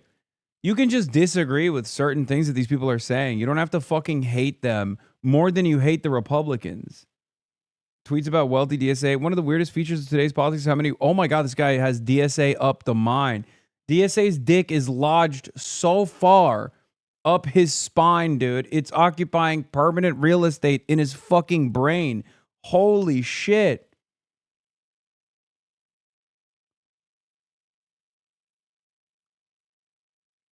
Jesus Christ. Oh my God. What is this level of animosity? This guy should be nowhere near media. You know what's funny? They talk about people like myself holding deep resentment to the Democratic Party, but I don't hate the fucking National Democratic Party as much as this guy hates the DSA. Like, that's what's so crazy about it. I give props to people who are, regular straight ticket Democrats when they do something redeemable. My anger and resentment with the Democratic Party is that the Democratic Party doesn't represent our interests. That's my anger. If they did tomorrow, by some stroke of luck or, a magic wand was waved, then I would support them. And I have. I supported the Democrats in their initiative to redistrict Virginia, for example. I thought that was the right thing to do. These guys do not give a fuck. The DSA could do everything right. the DSA could advance the agenda that he wanted, and he would still turn around and be like, no, they fucking suck. I hate them. I hate them. I hate them. For that guy, he hates the DSA more than he hates the Republicans. Velasquez then later endorsed Brooklyn Borough President Antonio Reynoso. And there's a third person in the race as well, City Council member Julie Wan, and Vikul Kumar as well as in this race. So, you know, when you guys are looking at this race as well, I mean, just how much attention is being brought and outside money is being poured into this race as well? Millions of dollars are being spent. I've never seen anything like this before. The amount of money and independent expenditures being spent on this race. Yeah, millions of dollars being spent, by the way. And then he's going to say, oh, it's the DSA candidates that are spending millions of dollars. Bitch, Espaillat is getting like 750 bands on a weekly basis. First from the Latino Action Fund, Latino Victory Fund, then from AIPAC, then from AIPAC Shell Corporation. The fuck do you mean millions of dollars are being spent? Of course, you don't have an issue with that, though, because that's, you know, an establishment Democrat, and you want business as usual politics in the fucking city. The amount of capital that Mayor Mamdani's put in his first couple of months as mayor of New York City in trying to defeat what is, in fact, a proxy battle with Congresswoman Velasquez. Look, the truth is this. Antonio Reynoso is a two-term former city council member, chairman of committees. You know what's funny about this? This guy in a different race, if Reynoso was running against an establishment Democrat, he would be saying the exact same things that he's saying about Claire Valdez, but this time about Antonio Reynoso. I don't think this motherfucker is a working families party guy. I don't think he's a pro-WFP person at all. It's just he has deep disdain for the left. So whoever the leftmost politician is in any race, he hates them. Okay? That's what's so interesting about this Reynoso race is that like a lot of pro-Israel groups have basically given up on the commie corridor, having a guy who's going to be pro-Israel. So they're just saying like, hey, at least Antonio Reynoso is like more malleable, right? And that's where the danger lies, obviously. You can't have a malleable guy here. This is one of the bluest, most radical districts in the entire fucking country. That's why it's called the commie corridor. Okay?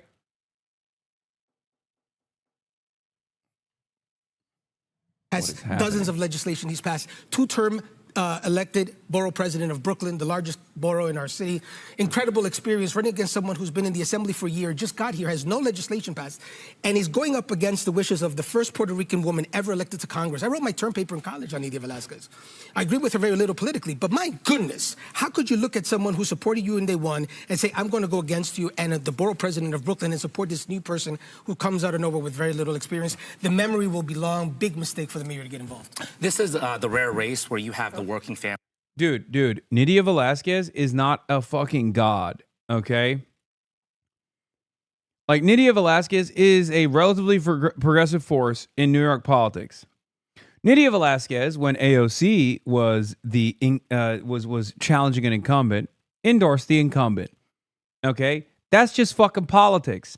And it's really interesting that these people will literally turn around and make it seem like politics only works in one direction.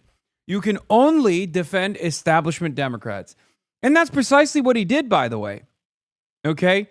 That's precisely what that dipshit in the center did. He endorsed and defended Andrew Cuomo. So I don't want to fucking hear from this asshole about what it means to be a good Democrat. Okay? He defended Cuomo in the general. He attacked Zohran Mamdani viciously.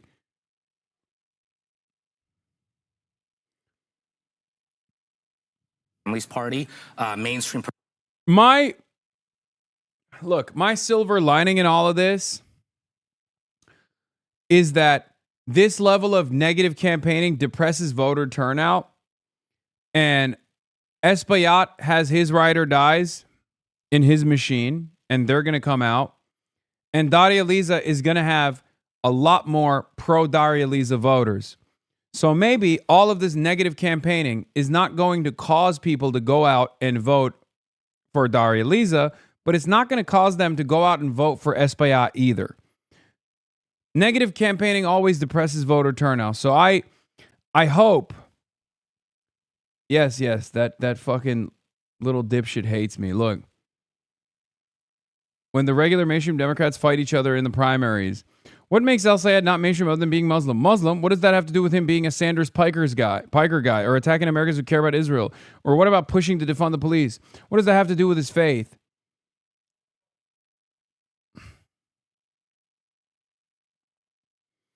Liberals love rightfully calling MAGA a cult, but refusing to recognize that their own cultish behavior towards a party that frankly no longer exists is directly leading to our current flavor of fascism, and it never fails to be incredibly infuriating, just full of egotistical consultants draining the beast, enriching themselves, and then wagging their fingers at working people who want their lives to materially improve. Yes.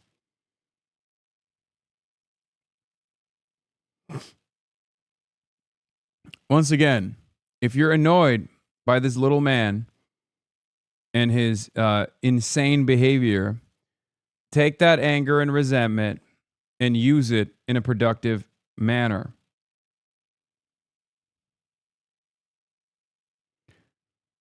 Hey, remember when you criticized Hillary Clinton for supporting the Iran deal because Israel opposed it? What did your community think about that? Oof.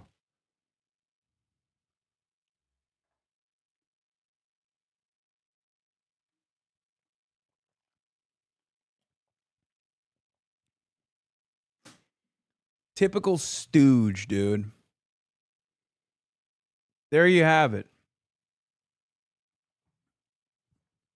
Typical fucking operative, typical stooge, doesn't care about results, doesn't care about policies, doesn't care about the impact that policies or lack thereof have on the constituents, only there to fucking collect a paycheck and be a goddamn attack dog for Israel and pro-Israel interests. Classic. God, these guys are such fucking sharks. Progressives vocally behind Reynoso and the DSA on the other side.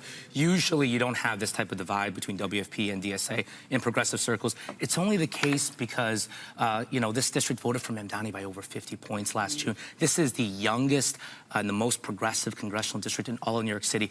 In any other race in New York and across the country, Reynoso would be the most progressive, the most left-wing option. He clearly has a record. But look, and he has most of the endorsements. But on the other side, he's really running against the mayor's imprint, running against the mayor's shadow. That's why this is a 50-50 toss break. And respectfully, JC, I do got to correct you. That from Mamdani's perspective, those who were with him when he was at 0%, which was in October 2024, very big difference than when he was at 20% in June 2025. That's a big difference. It's like, were you a Knicks fan, basically, when the Knicks were losing games? I was attending all those games. It's not even that. It's not even that. It's just not. It's not that Zoran is like paying it back or paying it forward. I don't like, again, I like this guy, Tripp. I think he's like trying to do his very best here with the horrible circumstances that he's facing being next to this asshole. But like, again, expand your imagination. Zoran is one part of a much broader movement. Okay? He's just one guy. I mean, we're fortunate enough to have him. He's charismatic. He's got a wonderful smile. He's actually pretty astute. Pretty good at playing the game of politics as well. But he's not in the business of paying it forward or paying back his allies. That's not the reason why he's doing this. He's doing this because there's a broader vision here.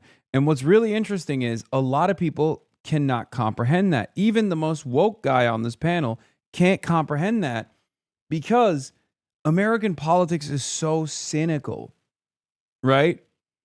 It's so cynical that no one can comprehend burning political and social capital at the behest of a larger movement, recognizing your role, recognizing the role that you're playing in a much larger national movement, if not an international movement, that you're playing a role in.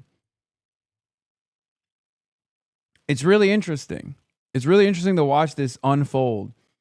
And even people who are seemingly in defense of Zoran fail to grasp this.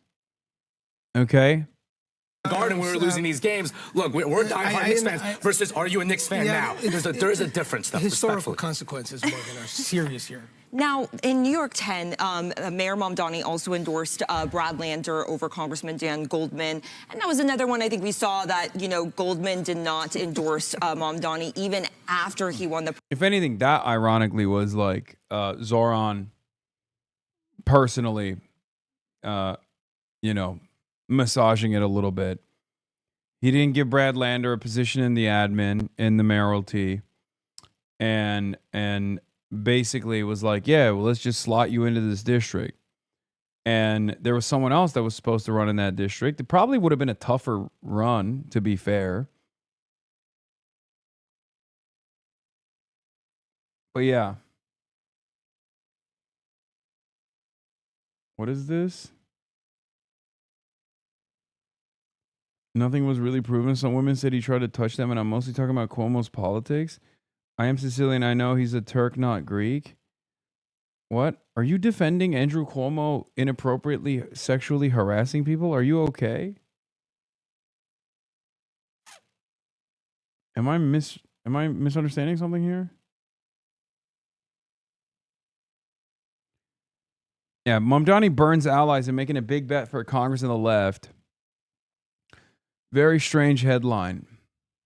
Burns allies, they mean literally endorsing primary candidates he supports instead of the ones that the New York Times prefers. That's literally what it is. That's exactly what's fucking going on here.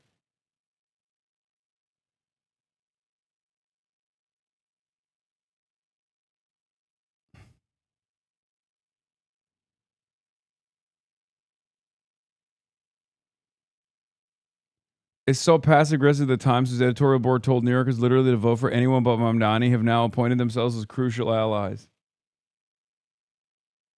Don't try to make sense of the notes being passed around in chat. That's a dangerous rabbit hole. It's true.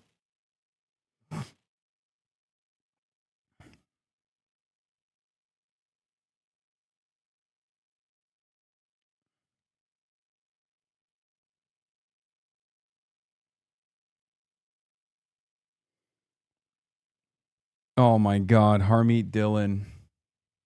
primary. So, you know, when you're looking at all of this, these three candidates. Actually, you know what's funny? The reason why they're not talking about this race is because they should still be pissed off. This is an incumbent.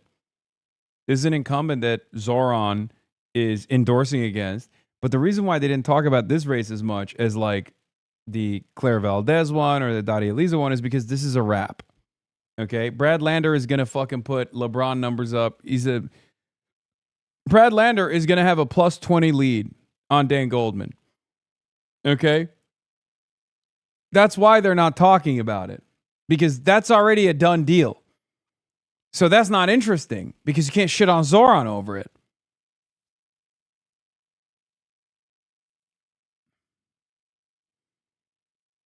I mean, plus 20 is the most conservative estimate, by the way. It's going to be fucking insane.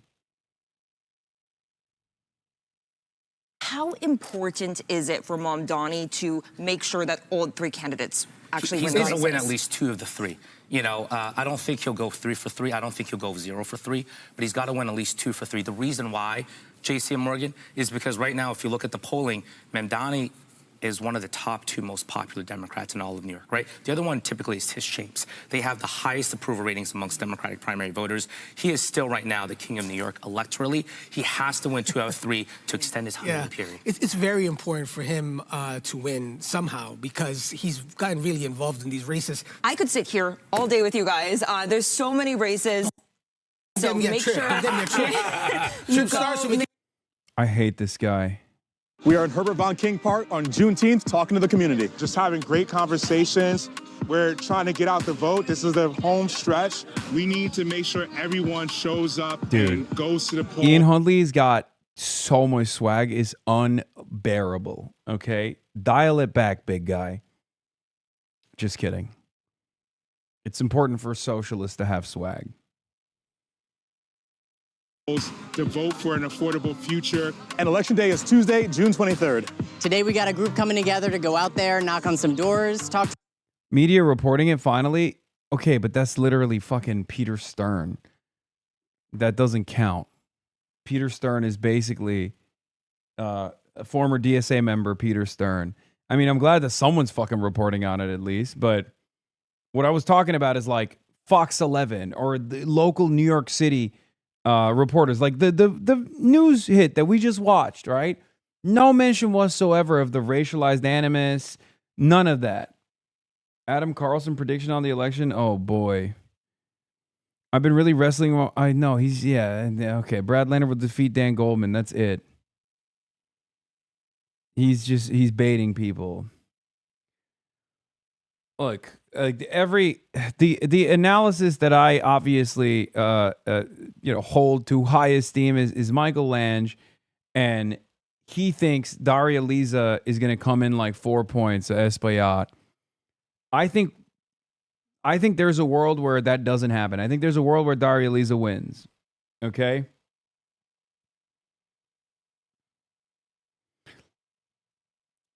New York City early voters in 2026 are substantially older than they were in 2025. If progressives win tomorrow in New York City, they will have done so with a much more typical Democratic electorate than Mamdani enjoyed last year.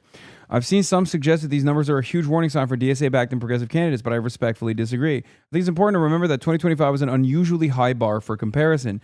Zohran Mamdani drove an unprecedented surge in youth turnout, both in the June primary and November general election, and it was probably unrealistic to expect every candidate he endorsed to replicate that level of mobilization.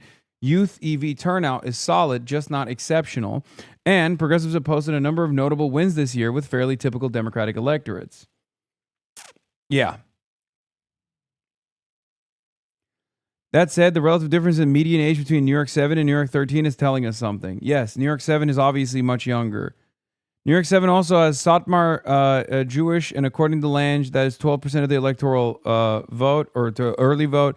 Lots of young voters in that demo. I also haven't seen the absolute numbers for New York 7. Perhaps you have. Yeah, Satmar is voting as a block for Reynoso.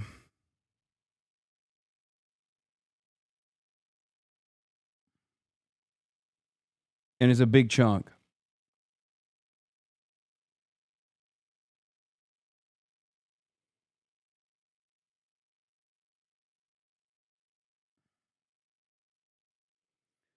I lived in New York 13 for like 5+ years. Espaillat isn't well known here because he's never around. I think most people voting tomorrow care about politics and therefore swing towards Daria Liza.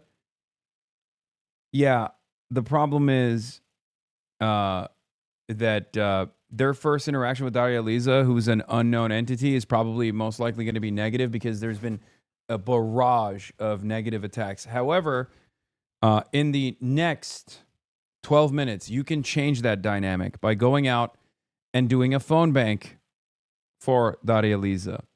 Okay? There's a national phone bank demand for Daria Liza tonight. Zohran and Daria Liza are going to be smiling and dialing. And you can too. You can do that from anywhere around the country. It's not a problem. You can't do it from outside of the country, but if you are tuning in from anywhere around the country, I urge you to go. I'm in the phone bank. It's international. Is it? Chris Rabb won in a typical electorate by almost 20, and people were freaking out. You about low early youth turnout?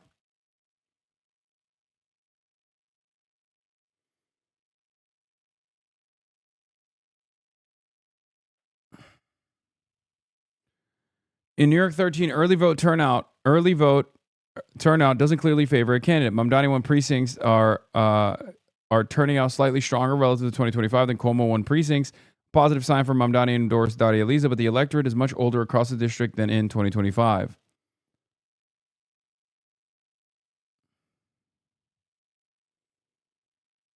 You can do it from outside the country? I didn't know that. Okay, there you go.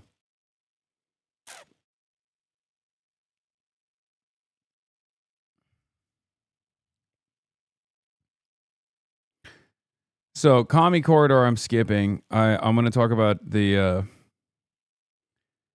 New York 13. Movement versus machines. New York 13 has the richest ethnographic tapestry of any district in the 5 boroughs. I mapped it all granularly in the 13 neighborhoods in New York, and I earlier coined it the next commie corridor for a reason.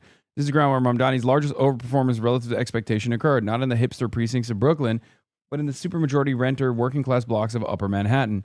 Adriana Espaillat, 5-term incumbent, dean of New York's Dominican elected officials, and the first formerly undocumented immigrant ever to serve in Congress, is the machine, and not metaphorically either. Still, I question whether Espaillat's apparatus has more mythos than machine, and pondered whether he was the next Joe Crowley, hiding in plain sight.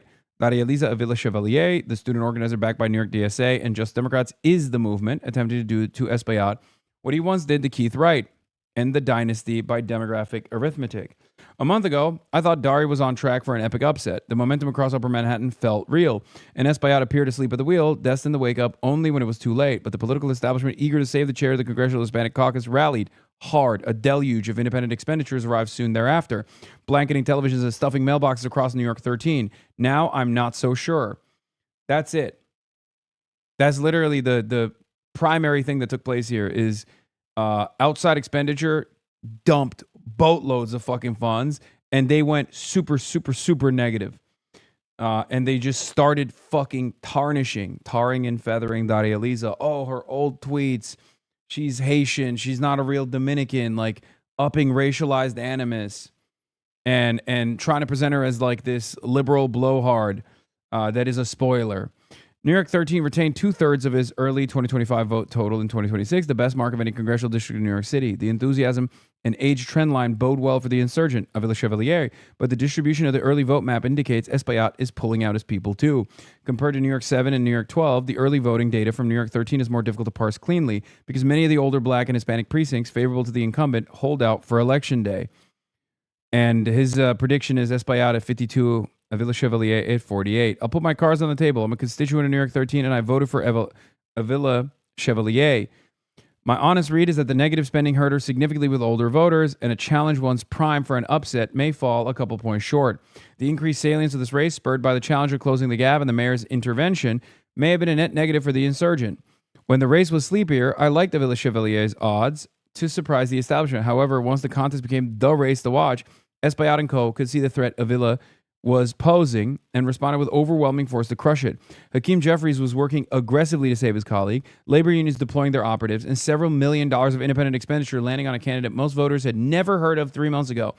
Avila Chevalier is a lesser-known candidate being defined by seven-figure avalanche and in a fundamentally different position from the one Mamdani occupied a year ago. Mamdani was a juggernaut of earned and new media, a candidate so saturated in coverage that he was effectively inoculated against a smaller rash of late attacks. Dari has no such immunity. When the first thing an older voter who was not raised in the social media era learns about you is the worst thing a pack can find, the deleted tweet has done its damage. Espaillat, who has long battled Harlem's black political leaders, has cynically swooped in and made a temporary truce with his erstwhile enemies and is poised to win a majority of older black voters on Tuesday.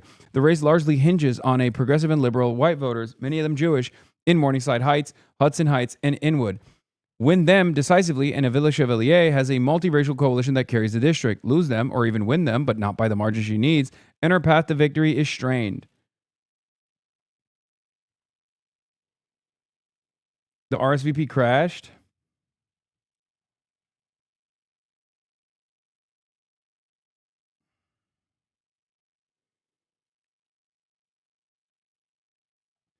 Block by block, lean on the 13 neighbors in New York 13. Avila Chevalier wins Hamilton Heights, Common Corridor Light, and runs strong through Manhattan Valley and South Harlem. Espaillat maintains and aggressively turns out a stronghold in Washington Heights and Inwood, east of Broadway, the beating heart of Little Dominican Republic, and makes enough inroads to survive among older black voters in Riverton, Lenox Terrace, Esplanade, how do you say that? Gardens and the Polo Grounds, the Bronx exclaves, beset by weak turnout, break for the incumbent, albeit not decisively. This race has down-ballot implications, too. Conrad Blackburn, a public defender also backed by New York City DSA, is challenging the native son of Harlem, Jordan Wright, in the 70th Assembly District. Of all the DSA insurgents, Blackburn has the most challenging race.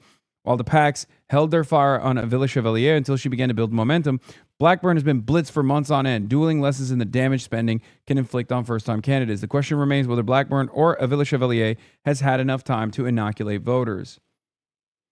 If I'm wrong, it's because Avila Chevalier changed the electorate in a Mamdani-like manner, and no one cared about her deleted tweets when the incumbent was cashing checks from AIPAC. If Dari can run up the score among middle-aged progressives and older liberals in Morningside, Hudson Heights, and Inwood, holding the very voters the spending was meant to scare off, and activate the college-educated renters of South Harlem and Hamilton Heights, she slays the giant of Upper Manhattan. Keep that in mind. There's a real opportunity here to defeat an establishment Democrat that is an AIPAC Democrat, okay? A pro-Israel, Israel first Democrat.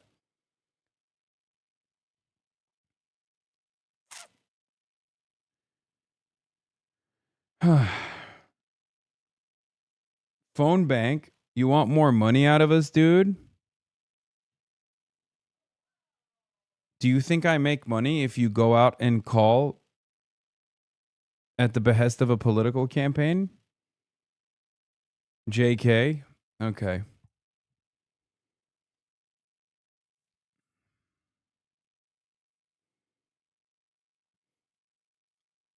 Anyway, Effie Phillips Staley is another candidate that I've interviewed on this broadcast before, as you guys know. But I don't. I mean, if you're in that district, obviously go back and go and certainly vote for her. But I don't see her doing that well. There's one poll that just came out, and she's still in third position at like 14% or something. So.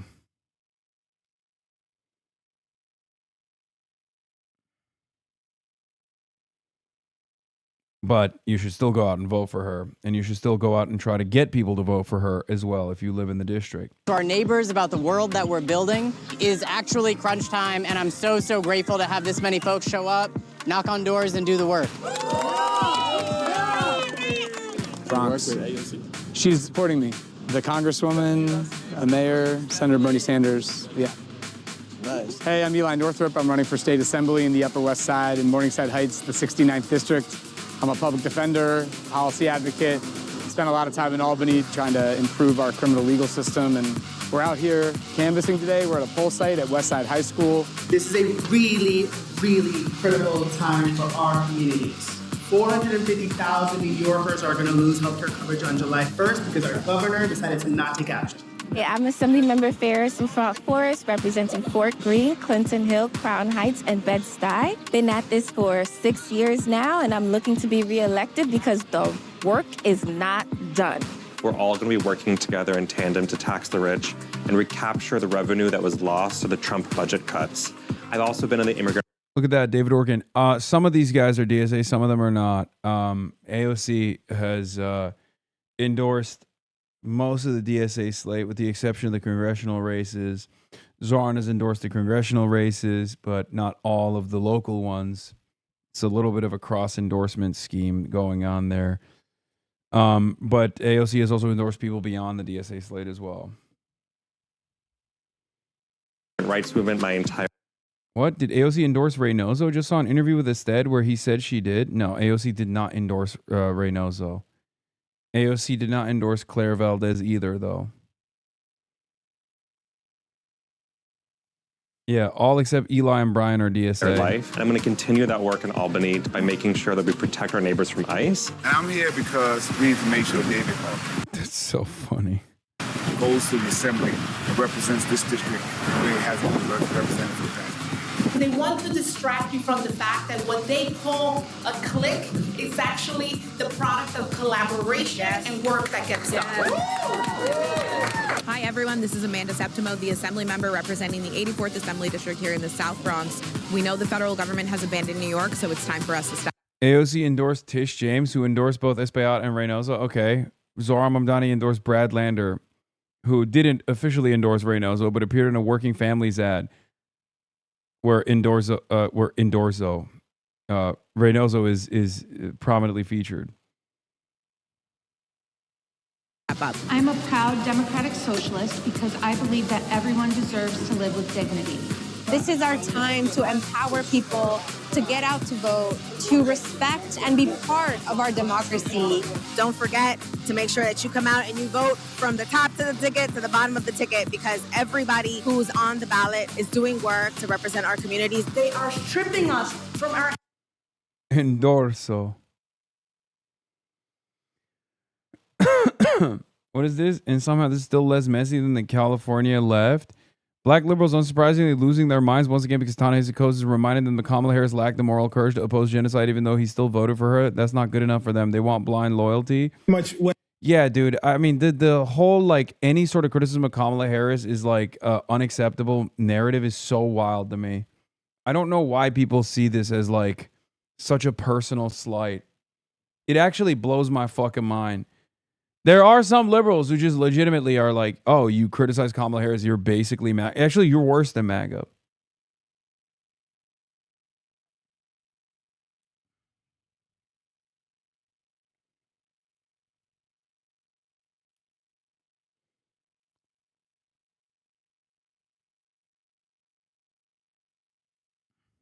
Yeah, I mean, look, I voted for it. You know what I mean? And I told people, and I went in front of, majority Muslim and Arab American audiences and had to explain myself, which I did.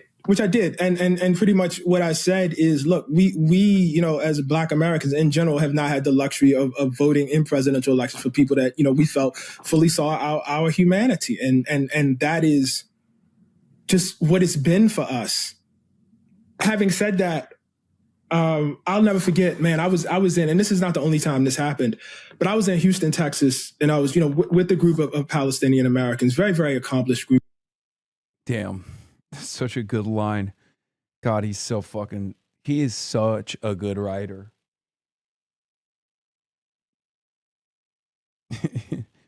Like connecting the reluctant voting of Kamala Harris back to like voting for a Democrat who is most likely, not exactly pro-black. It's pretty good. By the way. And the woman's house who was hosting me, beautiful, large mansion. And she sat next to me. She said, I'm from Gaza. 200 members of my family have been killed. And she said, I don't go outside anymore. I don't talk to my neighbors about this because they think it's right that my family be killed. I think there are two separate questions. There's one question for, people like me, about like what we should have done with our vote. And the answer to that, for that, to me is very, very clear. We should have voted for Harris, I feel the loss of some measure of my humanity, or I felt the loss of some measure of my humanity by turning to this woman and telling her, you have to vote for a member of the administration that was shipping bombs for this to happen. That you have to now, have a conversation with your family to tell them why Tim, I couldn't do that, man. I couldn't do that. And I got to be honest with you. If I were in her shoes, I don't know what I would do. I don't know, because I think the thing we also have to face is everybody didn't make the decision that we made. Everybody didn't make, like, there are Palestinian Americans and Arab Americans who made the harm reduction decision. In fact, Kamala won the plurality of the vote. So most of them did, you know what I mean? Like the plurality of them made the harm reductionist decision. You know what I mean? But look, I get it. I mean, the thing I would ask you is, and the thing I've been asking myself is, man, at what point do we stop doing this? Like, at what point, what is the point where we stop saying to people, this is the most important election of your lifetime, and you must accept things that, in this case, you must accept the murder of your family members, the killing of your family members for the greater good. Like, it is pretty wild that he makes this argument, which is like, rooted within empathy and is like advocacy for fucking Kamala Harris, and how he was advocating for people who demonstrably understood that the Kamala Harris demonstrably had no sympathy for them and their slain family members. And K-Hov is up his ass, bro. For a lot of these guys, like, it's just anything short of absolute fealty is unacceptable. They did this with Hillary Clinton too.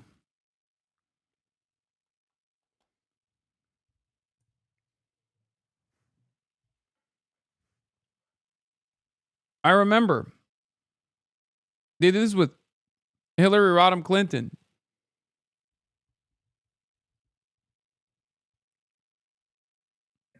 At some point, like, we have to figure out how to have a different kind of politics. Now, maybe that's not when you go in the voting booth, but I feel like we go in the voting booth and then there's no discussion of it afterwards. It's just, you know what I mean? We ramp up for another four, another four, another four. Yeah, I mean, look. I've seen random Twitters call him a token paid Republican for this.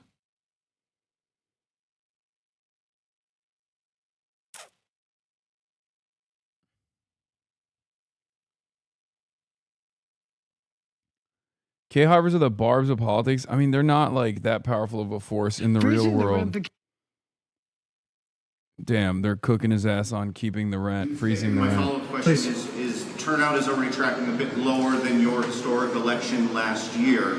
There's been some comparisons, fair or unfair, to President Trump and how he maybe necessarily hasn't been able to bring out his base for those he is supporting. What do you think of those comparisons? Are you concerned by any of the voting numbers you're seeing? Yeah, I'll always tell New Yorkers about the fact that they have an opportunity still to vote in these elections. Tomorrow is Election Day, 6 a.m. to 9 p.m. Go to vote.nyc and make sure that you cast your ballot.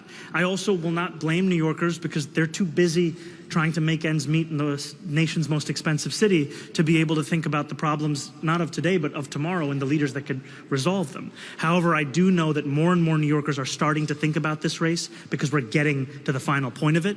And I'll say that, you know, in our election last time around, I was lucky in that I didn't have to compete with the Knicks' first championship in 53 years. I didn't have to compete with the first World Cup being hosted by our city in a generation. And I didn't have to compete with what will be a summer for many of us to remember, and yet I've seen in the last few days more and more New Yorkers coming out to vote, and I think some of it may be because also the Board of Elections is putting out those limited edition basketballs, soccer balls, but I'm very, very excited to see more and more New Yorkers casting their vote. Thank you, I've sir. got time for a few more. We're going to go. From the Bay to the reflecting pool in the nation's capital, also facing some big problems. After more than $16 million overhaul, the Washington landmark has been plagued with algae, which turned the water into a... Sorry to bother you. I know this is in your lane, but do you know how someone can access the 4 p.m. phone bank? I signed up. I haven't gotten a link yet. Brother, there is a literal link. actionnetwork.org link on the top. Like it's literally above.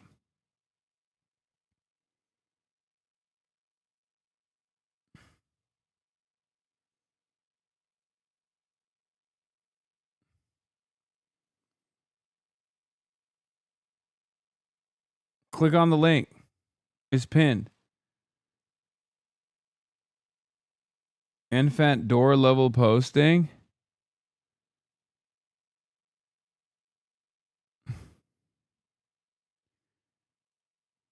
Code's turn for domestic race policy to Palestine reeks of high heaven. Like it doesn't make sense. It doesn't track with his expertise or how he builds political credibility. He's reading as a sleeper agent that gets a big payday to make this his pet issue, especially to try confound black people, try to confound black voters by creating parallels between our oppression in this country by Palestinians, which is far too nuanced to be retrofitted into our experience. Why would it be? He quite literally did not have this sympathy at all until he went and he saw it with his own two eyes and recognized the apartheid for what it was. The same exact type of apartheid that existed in the Jim Crow South, the same exact type of apartheid that existed in apartheid South Africa. It's literally something that he openly talks about. People forget that Ta-Nehisi Coates worked for The Atlantic. His editor-in-chief was a former concentration guard in the Israeli occupying forces. Okay? Like his former boss was pro-Israel. Ta-Nehisi Coates had a lot of coverage in his past defending reparations, where he used Israel as a great example. He used Germany's reparations to Israel as a great example for how reparations could be done. All of this stuff he has openly went back on. Dana Bash covering the primary today. Oh, here we go. Tomorrow is Election Day in New York City, where we're watching 4 really contentious Democratic primaries for Congress. Mayor Zohran Mamdani has endorsed and heavily campaigned for 3 candidates, 2 of whom are challenging sitting House Democrats. He says the slate, if elected, would seek to transform the Democratic Party in Washington. And boy, would it. Let's just start with these. Oh, Dana is not happy about this. Let me tell you. Well, I mean, I'm sure she's ecstatic at the prospect of shitting on Zohran, shitting on the slate, and defending her emotional support apartheid state, of course. She loves doing that shit.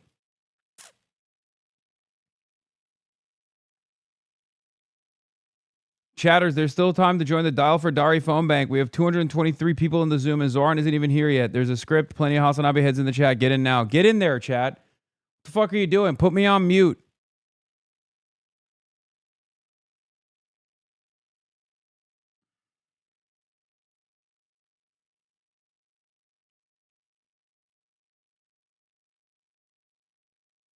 Yeah, I saw that they're like harassing her too in person and saying she's like a terrorist. The fact that no black or Latino organization from the CBC or the NAACP is willing to defend Daria Lisa against this Zionist establishment harassment campaign speaks volumes about the limits of identity politics versus the power of moneyed interests. Deranged racists surround Daria Lisa at the polling site. Also, sudden surge in alleged black Zionists is the most obvious Hasbara op of all time. Yeah, why do you hate the Jews? Why do you hate Hamas? They just like go up and bird dog her and fucking harass her. It's insanely frustrating.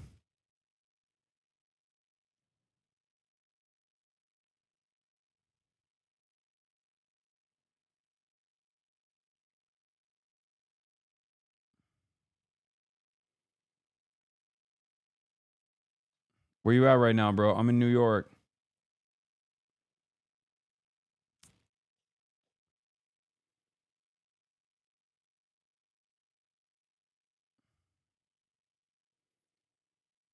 You hate the Jews. You hate the Jews. You're gonna hate the Jews. She hates the Jews. She hates the Jews. You hate the Jews. She hates the Jews. Putting aside.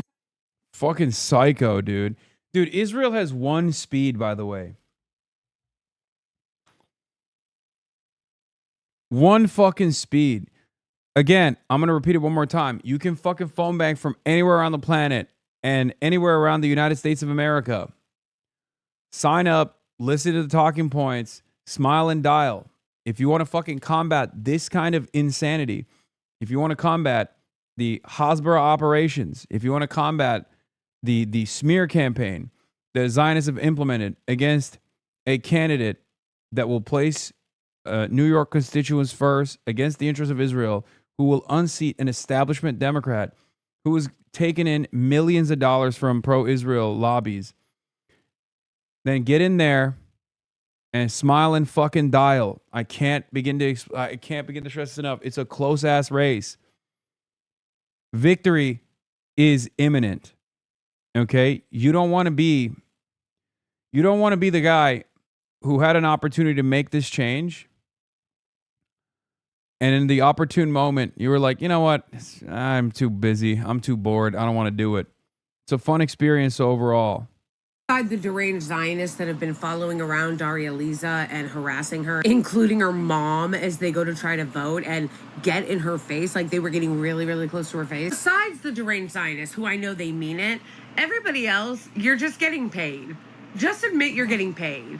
All of this, so I saw this really obvious op post where this person was like, I'm black and I live in the district and I stand in solidarity with Israel. And we black people stand in solidarity with Israel and don't want people like Daria Lisa representing our district. This is the biggest op. Getting phone calls from randoms going to do anything? Yes. Are you kidding me? Okay, as far as canvassing operations goes, door knocking and phone banking are two of the most effective ways to combat the misinformation. Because these guys have a lot of money, okay?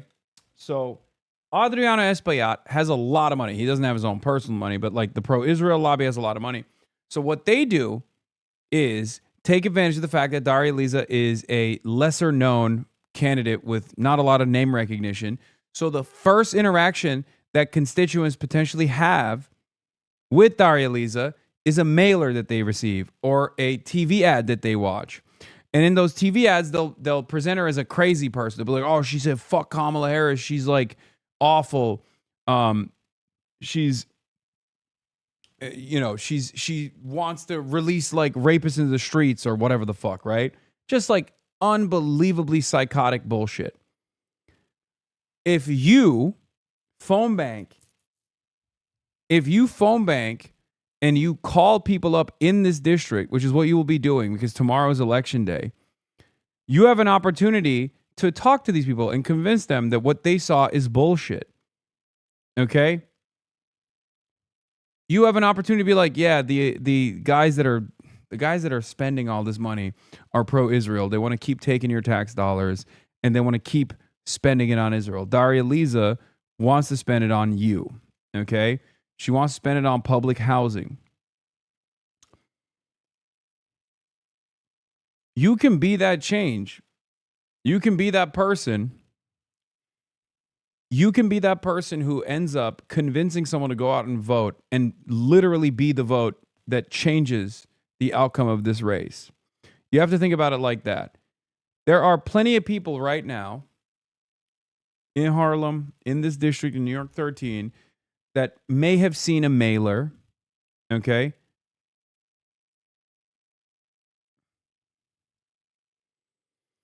Daria Lisa phone bank lead here yesterday. During the 2 shifts I led, we had 16 volunteers total. Chat, please RSVP. Yeah. So here's how it goes. There's probably older renter voters out there, okay? Older voters who are in public housing. And they may have received a mailer that says Daria Lisa is this or that. Daria Lisa hates Kamala Harris, right? But if you are calling them up today and you're telling them like, that's all bullshit. And the reason why they're attacking her is because she wants to make sure that you don't get fucking gentrified. You don't get kicked out of your housing. That your housing is protected, right? That person is going to be a lot more likely to go out and vote. Every vote matters. So it's an opportunity to set the record straight. And that is a much more powerful tool to convince people than a fucking mailer is. It's the only effective means of combating this barrage of misinformation. That's it. They give you a script. It's super easy. I've done it. And there are certain talking points that they give you. And you actually, if you join right now, if you sign up right now on the Zoom call, they will train you on how to speak with people and how to talk to people. They give you phone numbers. It's an automated process. Okay? It's super simple. It's a lot easier than you think. You might have anxiety, speaking on the phone or whatever. You might be worried, but it's honestly a super simple process. It's unbelievably easy. It's actually kind of fun too. It's like it turns into a game.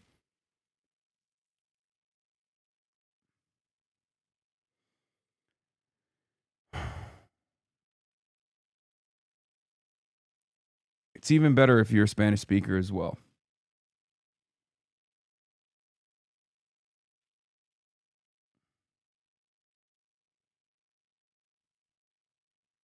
You can do it for a good cause. You can gamify it. And you can also work to overcome your anxiety when you're doing this as well. It seems, before you do it, it seems anxiety inducing. But when you start doing it, you get more comfortable doing it. It turns into a game.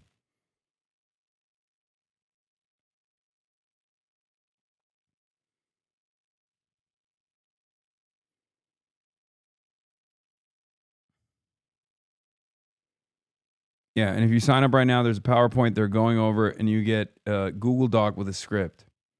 You don't have to rely on the script religiously, of course, but it's very helpful. Said, I know there are some black people that support the Zionist agenda, in a genuine way, because, demons and evil people come in every race and gender. But by and large, if we're looking at it from a pure, statistical standpoint, black people have and always have been one of the biggest champions of Palestinian liberation. Black Americans, especially. In fact, the 3 groups of people that I learned. Yes, you can call from outside of the states, too. most when I started learning about Palestinian liberation and the Palestinian struggle and their history and the history of occupation and apartheid. There were three groups of people I learned the most from. Palestinians first and foremost, anti-Zionist Jews, and Black Americans. So when I see all these content creators coming out of nowhere, all of these suddenly newly Black liberal Zionists coming out and constantly smearing Black radicals and Black Americans who stand against genocide, it's such an obvious op. And I'm just wondering when somebody's going to write an article about it, when somebody's going to do an investigation into their funding. Because all of the people that are reposting this claiming that Black Americans don't stand with Palestinian liberation, many going as far as coming out like straight up Zionists and attacking Palestinians and defending the genocide. Suddenly, after Israel ups its Hasbara budget to close to $1 billion, it's just not credible. Yeah. It's unbelievable, dude.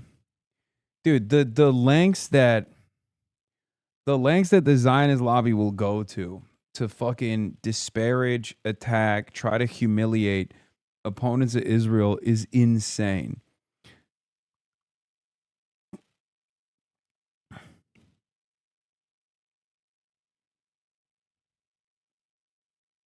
It's nasty business. And in the age of the internet, obviously psyops are much, psyops can be much more convincing, and it's much easier to do it. You can just like target people with bots, do whatever you want. So again, it's incredibly powerful to have your voice, like a real human being, call another human being up to be like, hey, can I count on you to go out and vote tomorrow? Tomorrow's election day. Speaking of pro-Israel harassers, this shit's happening over here in Toronto too, and the law seems to be taking the side of the attacker by letting him off with a slap on the wrist. Imagine if this were happening the other way around. It'd be national news right now, and the Crown would throw the book at him. Okay, I'm not going to look at that right now, but hold on. House races, and in particular, the three, I guess you would call all of them challengers, even though two of them are only actually sitting members of Congress. And the fact is, two are still Democratic socialists. One, Brad Lander, who's running against Dan Goldman, used to be. He left the party after October 7th. Of course, Dan has got to bring that up. 345 participants. Let's pick those numbers up. 345 is not good enough. I want to see 400. Let me get 400 in there. There's 27,448 people in here. We can reach 400 easily, okay? We can reach 400 with ease. Zohran Mamdani's going to be there too. You guys like him a lot.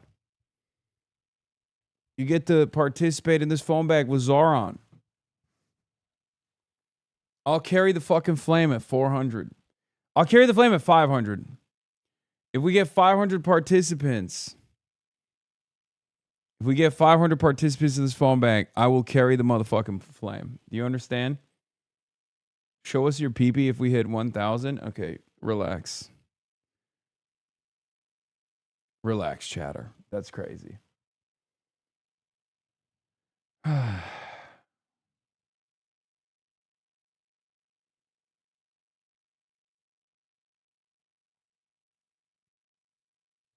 At 1,000, I'll do gaming. Instantly. You unlock gaming instantly. I will literally download whatever game I can right now and start gaming immediately.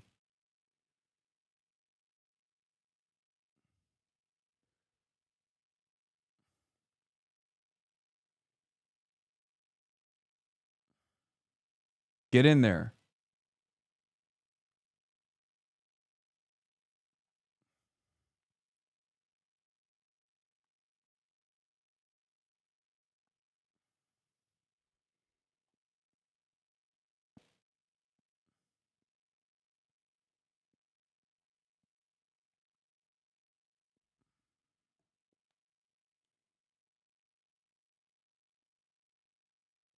$2,000 and we watch porn on live stream? Yeah, okay, y'all are fucking crazy. But what is your sense on doing, I know we're going to talk about another specific report you have on a different race, but what is your sense of how things are going and the sort of vibe among Democrats in New York? Mamdani won. Oh, Dana Fash and Edward Isaac Dover. My two favorite media figures.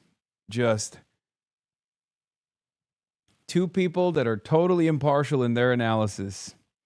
Definitely no disdain for any anti-Zionist sentiment. No disdain for socialists. Oh my God. Of course. Big last year. And what he did afterwards is think about how he could really capitalize on that power. And this is his attempt to do so. He's going against two incumbent members of the House. That is a big move. And he also went, the third race, there's a woman who he is supporting who was not the choice of Nydia Velázquez, the outgoing congresswoman, which has been notable because Velázquez was the first big endorsement that Mamdani got. Yes, when you sign up for a phone bank, they give you an auto phone dialer, they give you a script, they give you talking points, and it's all an automated process. Like, people are fearful because they think their phone numbers are going to leak or something. That's not how it works, okay? It's literally super turnkey. It's designed so that anyone and everyone that's even like a little bit sympathetic but has no experience whatsoever doing this can immediately do it. Okay? 387. All right, we got to get to 400. 387 is not good enough.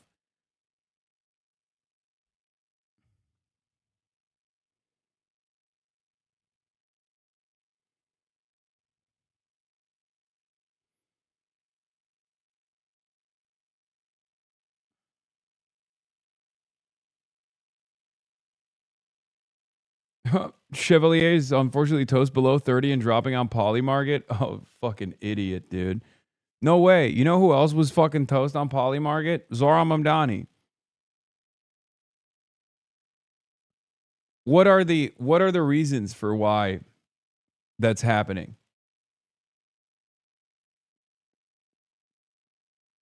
$387 what? People who have signed up for the phone bank that are in the Zoom call right now.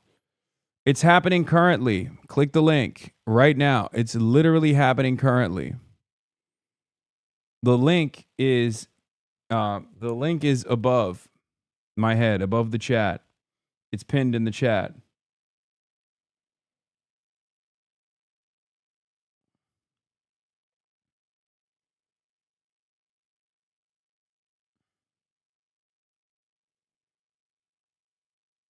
Yeah. These were the Polymarket odds 2 days before the 2025 New York City mayoral primary, by the way. Before you fucking talk to me about Polymarket odds, okay? You understand?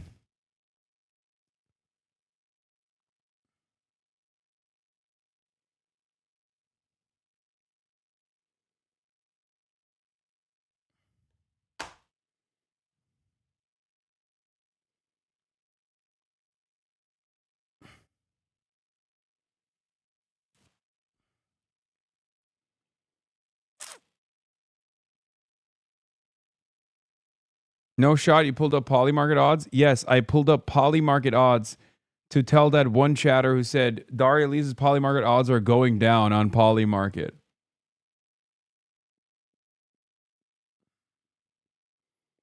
Mamdani is coming in. Join up.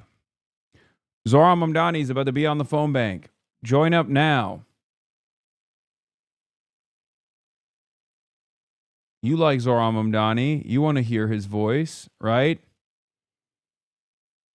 It's like the mayor will be talking to you personally. Think about this handsome guy. Think about how handsome he is.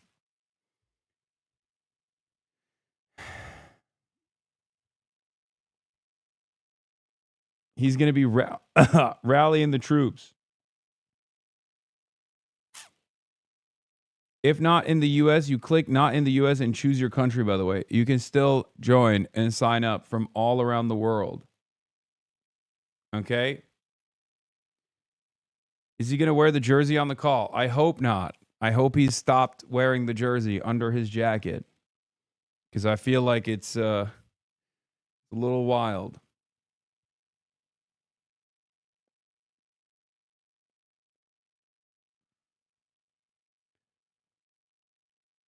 No, the link that you can click it as the pinned link is not a poop sock.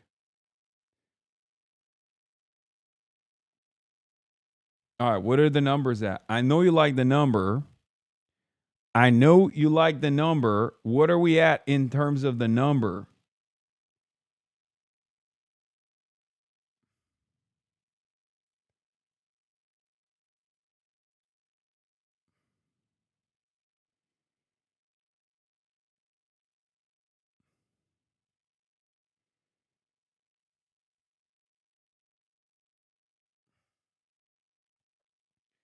I'm a numbers guy. I know you like number.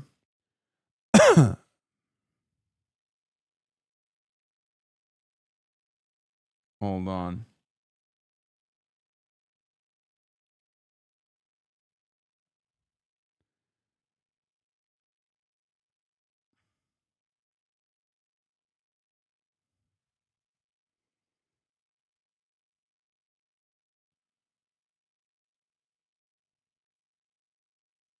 He was running. So Mamdani is trying to flex this power here, and we're going to see how it goes.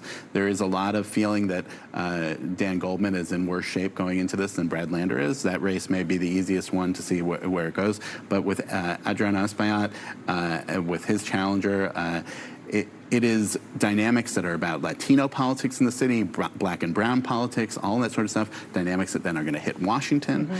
No access if we hit 500 for the serious ass news chatter since they're so serious about advancing socialism. Okay, I can't promise that. That's crazy. With a lot of people who are incumbents mad about what's going on. And then this larger question of what happens if some of these people are elected who may be trouble to the House leadership if and when they win the majority. And that's really the key. I mean, there's obviously a lot of characteristics that these candidates have that we can talk about one in particular, but broadly, it's about Mamdani, but it's also about where the Democratic Party is. And if you are going to elect Democratic socialists, New York City is obviously the playground for them because there are so many who have gotten a lot of attention, especially since Mamdani. What number are we at? What number are we at? 1,000 signups and you do 20v1 the Jube, I will do it. I will go on Jubilee if we get to 1,000. Charlie Kirk, Latino version at 500. We passed 420. We passed 400, 420. Let's go.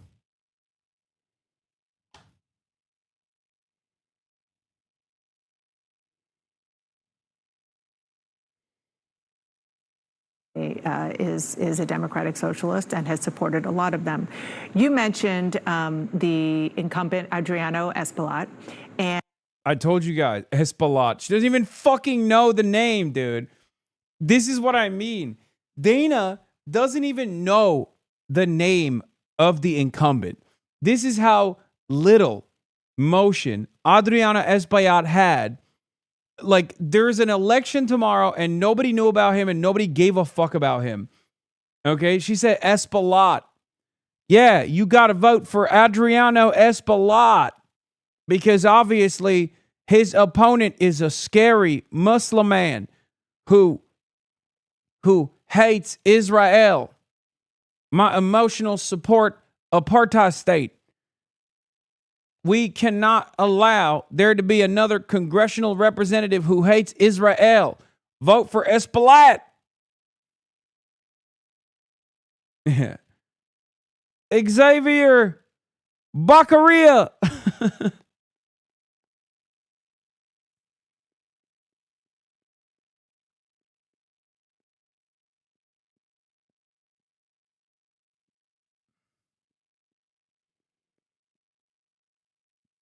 All right, let's get to 500. Let's get to 500. We're at 420. 420 blaze it. Let's get to 500.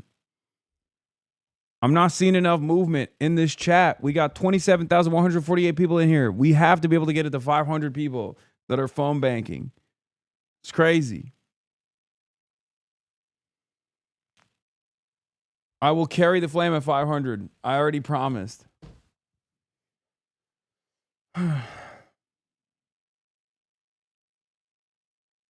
And his challenger, her last name is Avila Chevalier, she has come under scrutiny, let's say, for a lot of things that she tweeted when she was an activist before she started running, and also places that she has gone, namely to a what turned out to be a pro-Hamas rally. It was pro-Palestinian for the Palestinian people, but there were a lot of explicit pro-Hamas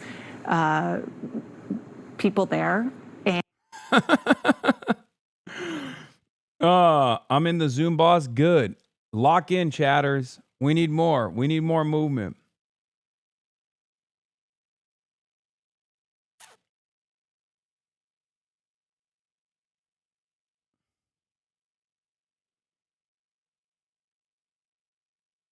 Password isn't working? What do you mean?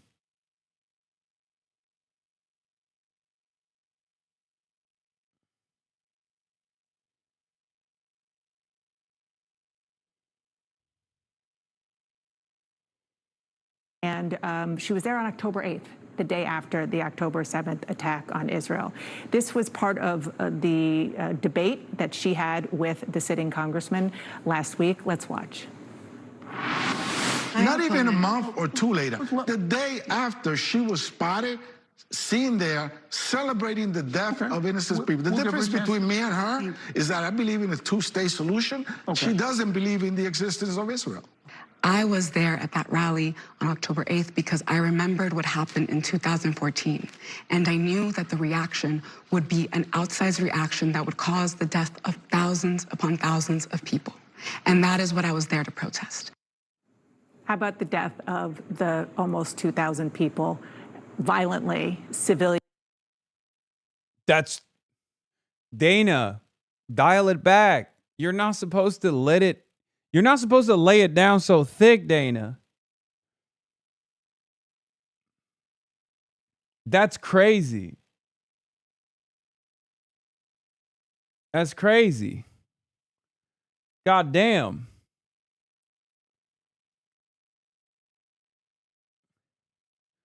By the time that rally was taking place, Israel had killed more people than Hamas had, by the way.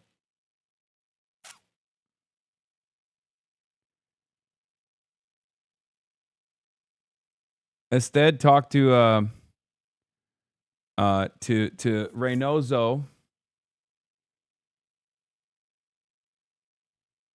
Antonio Reynoso, and Nydia Velázquez. This is how you know these guys are also like not necessarily, anti-progressive. I mean, these are like, obviously Claire is my candidate in this race, but they are like fairly progressive forces and would be probably a lot more progressive than the average Democrat in most other races. It's just that Claire is above and beyond.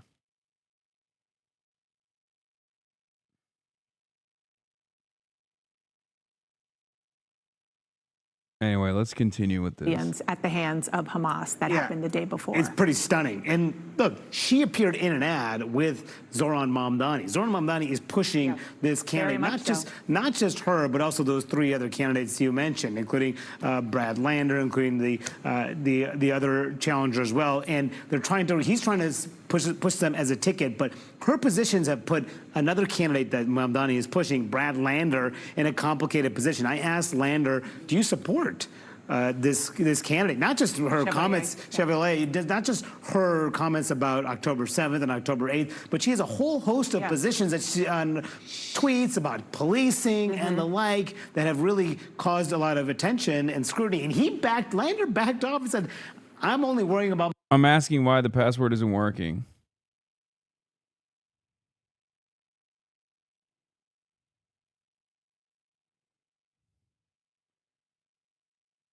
To get into the Zoom call. My own race, even though he appeared in a campaign ad with her and Zohran Mamdani. Exactly. I want to get to your great new reporting about New York's 12th district, which is also up for grabs. Jerry Nadler is retiring after 30 years there. I'm going to put up the candidates who are the biggest contenders: Alex Boris, George Conway, Michael Lasher, and Jack Kennedy Schlossberg, and he is the focus of your Join from story. the email link. Your headline no need is, for password what is there that to way. teach a Kennedy about? If you join in from the email link,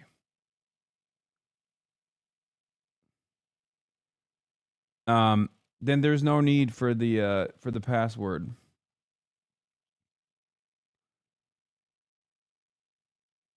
You just get a Google invite with the link.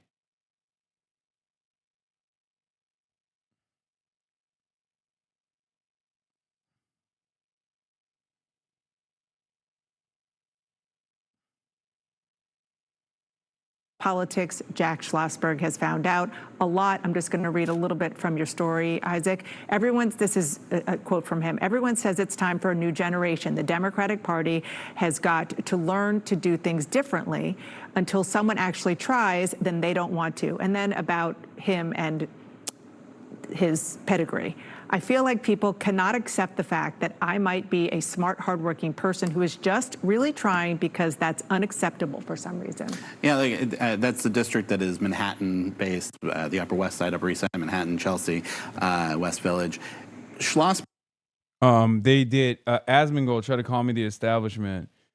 Yeah, apparently. Asmongold said, Twitch streamer Asmongold states that he doesn't need anybody to defend him when it comes to Twitch streamer Hasan Piker. Asmongold states that Hasan Piker is the establishment and states that Hasan and the bigger figures that support him are institutionally insulated, while Twitch streamer states that Asmongold is an Epstein defender. Asmongold laughs and says that the statement isn't even true. Comrade says, if Hasan is the establishment, why is Fox News, CNN, centrist Democrats, Republicans coming after him? There are literal congressmen trying to deplatform him, whereas Asmongold is propped up by Elon Musk and J.D. Vance. Yeah, it's an incredibly stupid line. It's actually projection. I said, Asmongold is a multi-millionaire owner of multiple businesses who's been highlighted by the VP for polishing Trump's dick. He's been amplified by the world's richest right-wing loser, Elon Musk. Meanwhile, the UK's banned me for my pro-Palestine advocacy. Wonder whose establishment. Like, this dude actually lost his damn mind. I'm the establishment, dude? Really? Maybe I'm the establishment's biggest fucking nightmare. Even the Democratic establishment is fucking annoyed. Phone bank has no more calls to give? Wait, what the fuck?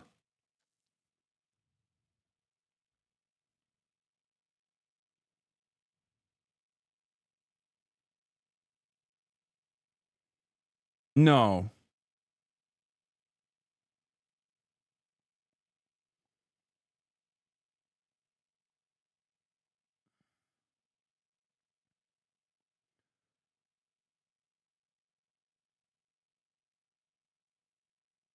We've made over 12,000 calls already. We need more. We need more.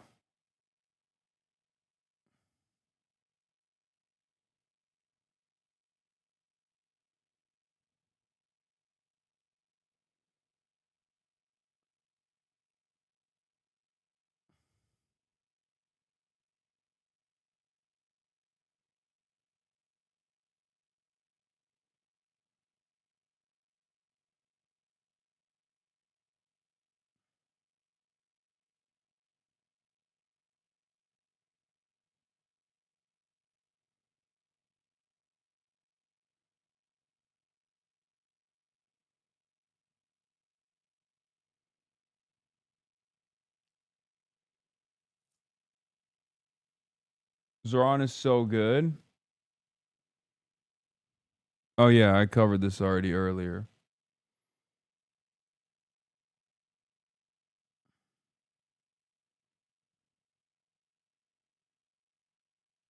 They're going to get a new list.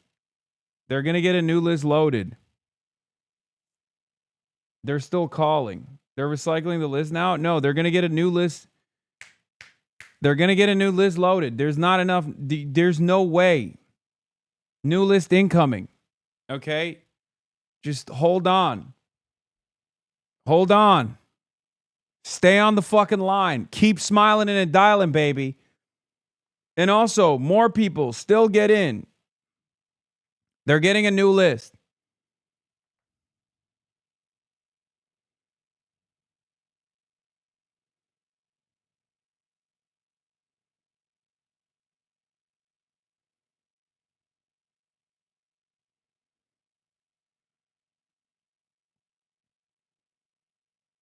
Hold the line.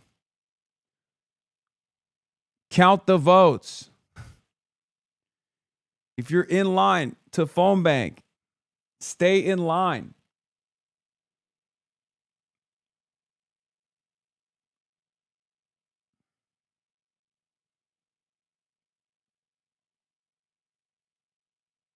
They're gonna give you guys new numbers.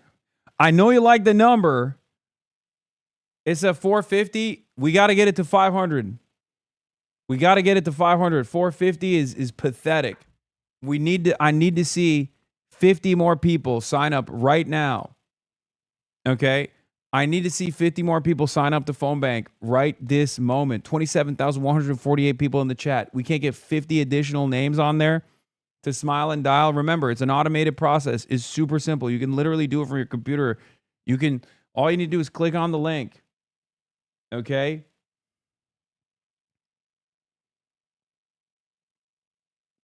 You can do it from all around the country and all around the world. You can call in to phone bank for Daria Liza Avila Chevalier, who's been getting attacked non-stop from the pro-Israel lobby and its fucking corporate stooges.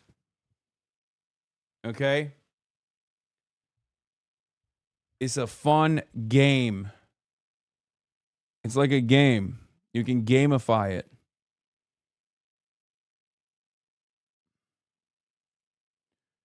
If we get to 500, I'm carrying the flame. I already said it. I will carry the flame in this goddamn hotel room. You understand?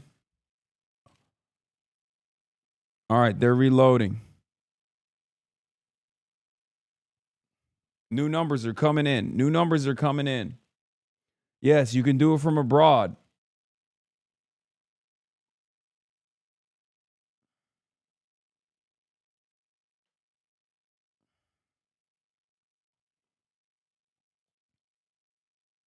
Berg is new to politics, but he came in with a lot of attention on him, a lot of buzz because of who his grandfather was, JFK. And he has had a real hard fall from that. There's a lot of scrutiny on him, definitely more scrutiny on him than on many of the other candidates in the race. And he has had some trouble dealing with it. That included a New York Times article that came out in May that was really devastating for him. All right, whatever. Look at Jesse Waters. Jessica Tarkov, our queen to Jesse Waters, says this. Sure. I don't know about flattening the garden or what kind of coat rack Jesse just pulled out of his bag, but you're not also supposed to say Jews instead of Israel. They're separate things. Just the Israeli Jews. Just say Israel. Okay. No, I'm just giving you some. Oh, damn.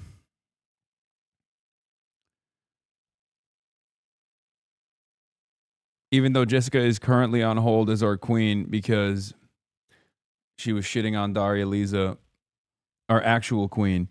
As an African American, the Haitian Dominican ethnic beef is wild because it's literally only old TOs and miserable people online pushing it. Many of the millennials and Zoomers that stay in the States don't care about any of that shit and identify as black. Dominicans date and have kids with Haitians. Haitians date and have kids with Dominicans, and both date and have kids with African Americans. These kids will identify as and be black.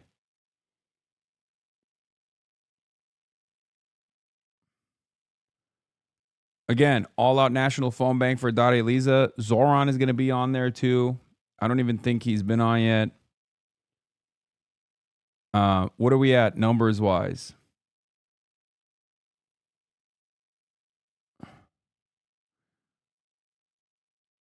Wait, what? A no sense of media outlets connected to the disappearance of Nancy Guthrie, mother of NBC Today Show anchor Savannah Guthrie, said she had died. Multiple law enforcement sources briefed on the investigation. It followed the first note that demanded a ransom of $1 million. Investigators believe there are legitimate communications from the kidnappers. Damn.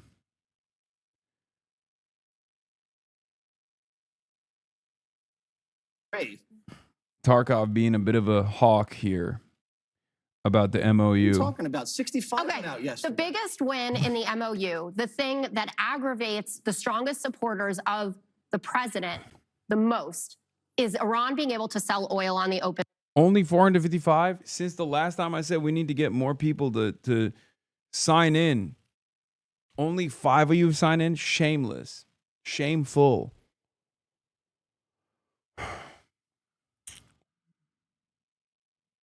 I need to see more movement, dude. We're washed. We're chopped. We're chopped huz. I'm chopped huz. Okay? 461. We need 39 more people until I carry the flame. 39 more people to join in on the Zoom call and smile and dial for Daria Lisa.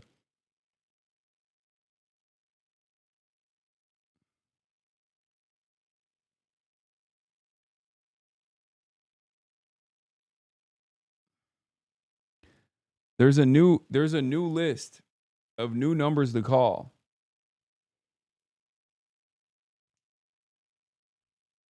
Yeah, 27,000 bots, only 5 real people.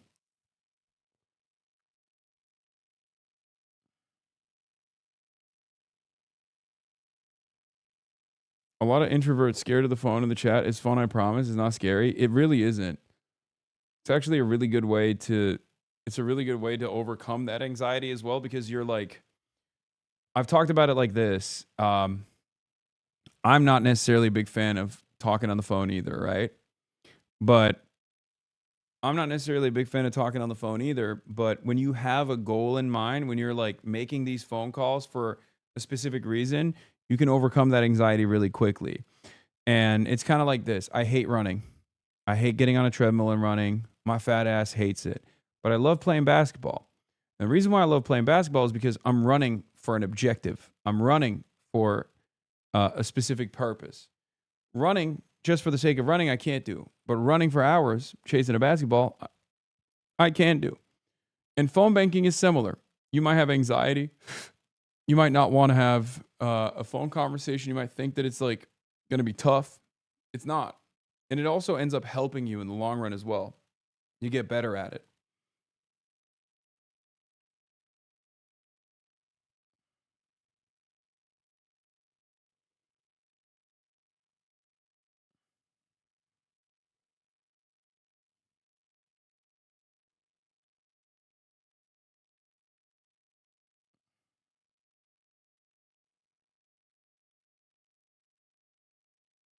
I'm only signing up if you sign an MOU that you'll do gaming tonight, no matter how tired you are. No more getting away with gaming. I already said it. I'll do it at 1,000. If 1,000 of you joined the call, immediately that would unlock gaming on the broadcast. Like instantly. Instant unlock gaming.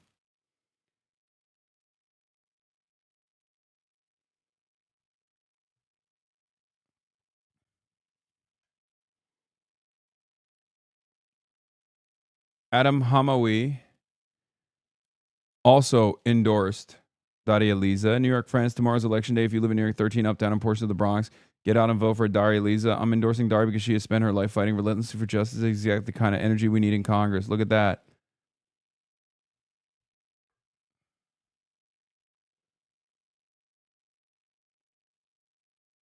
We're at 480. 480. We need 20 more. 480 in the call. 20 more to get the 500, and I'll carry the fucking flame right now. Does it make sense for EU to register? Yes, you can. You can register from anywhere around the world. And once again, it's all automated. Okay? It's an automated process. It's super simple. All you need to do is click on the link. They give you the talking points. It's not scary. I promise you. It's actually a fun experience.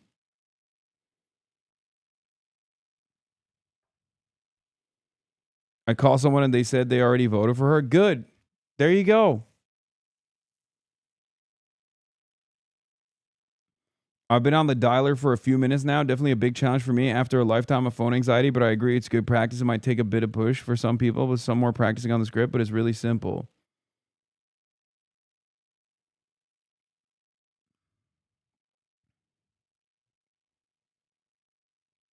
$490. We need 10 more.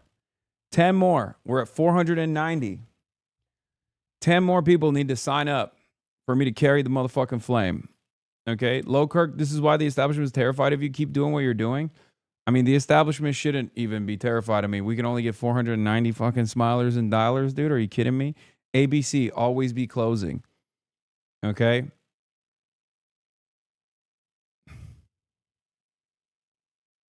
$497. Okay. Okay.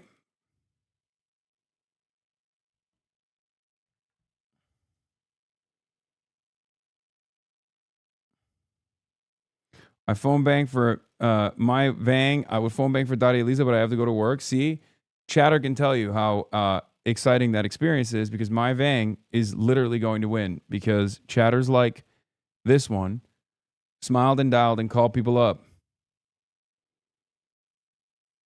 Okay. It's 15K now. 15K phone calls have been made.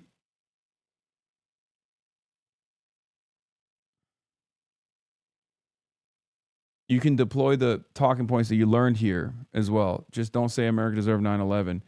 We're at 500, bucko. Oh, we hit 500? All right, well, I guess it's time.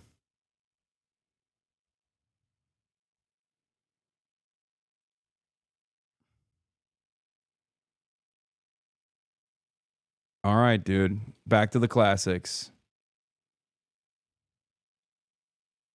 A voice in the storm, a man of conviction, a heart reborn. He spoke the truth where the cost was high. He lived for Jesus. This is what you should be saying on the phone, that you're carrying the flame for Daria Lisa. We are Charlie Kirk. We carry the flame. We'll fight for the gospel. We'll honor his name. We are Charlie Kirk. His courage our own. Together unbroken. We'll make heaven known. A husband, a father. Also, saw the shot collar guy have reacted to this Lamau. A home built on scripture, on faith without fear. The world tried to silence, but his voice remains. In us it echoes, in Christ it sustains. We are Charlie Kirk. We carry the flame. We'll fight for the gospel. We'll honor his name.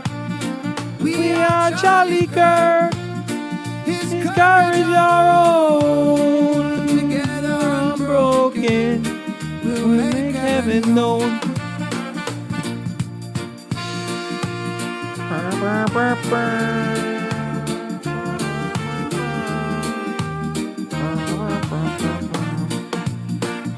The battle is raging, the darkness will fall. We rise with his spirit, we answer the call. The truth is eternal, the cross is our guide. With God as our captain, we march side by side.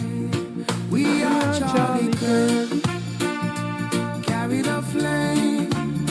We'll fight for the gospel. We'll honor his name. We are Charlie Kirk. His courage our own. Together unbroken. We'll make heaven known. We are Charlie Kirk. Charlie Kirk. Forever alive. We are Charlie Kirk. With God we will rise. We Charlie Kirk. With God, Charlie Kirk.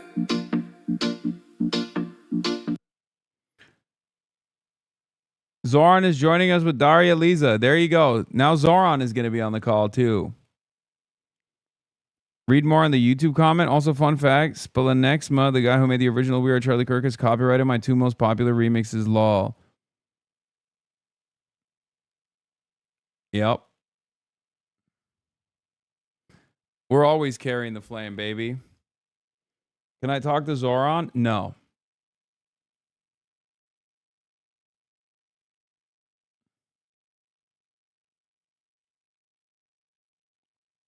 You guys are on a call with Zoran Mamdani.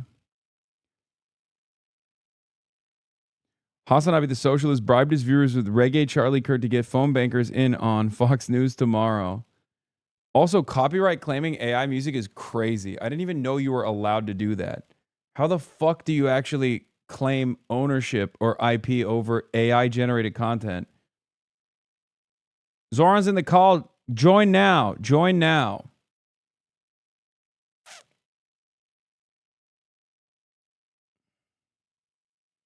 Yeah, this is the kind of shit that, this is the kind of harassment that she's experiencing.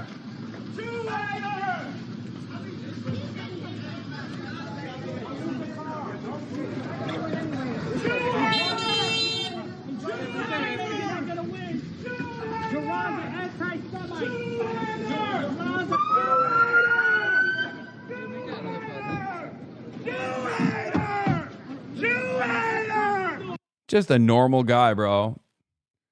This is what the paid ops do.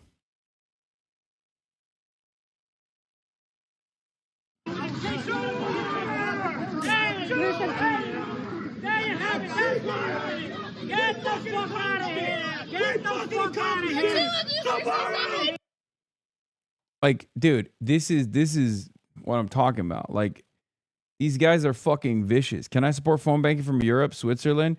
Buddy, if you can support the MOU from Switzerland, you can certainly phone bank from Switzerland as well.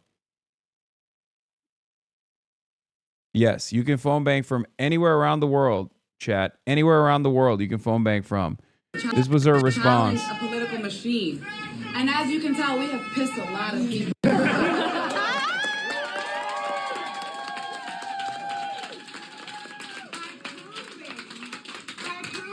These chatters are lying. Zoran is not on the call. Man, shut up. That guy yelling like that is making Jewish New Yorkers feel safer in their neighborhood. What are you talking about? Yeah. That people are hungry for a politic that actually serves to challenge a political.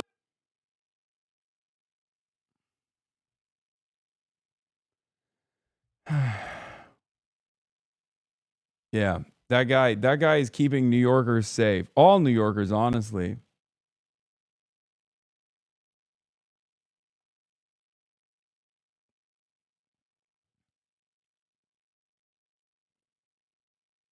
Holy shit, that's insane. Is it illegal to pick and roll in public? Pick and roll? Yeah, we watched this earlier. That she said hate has no place in Uptown, the Bronx, and not in our politics.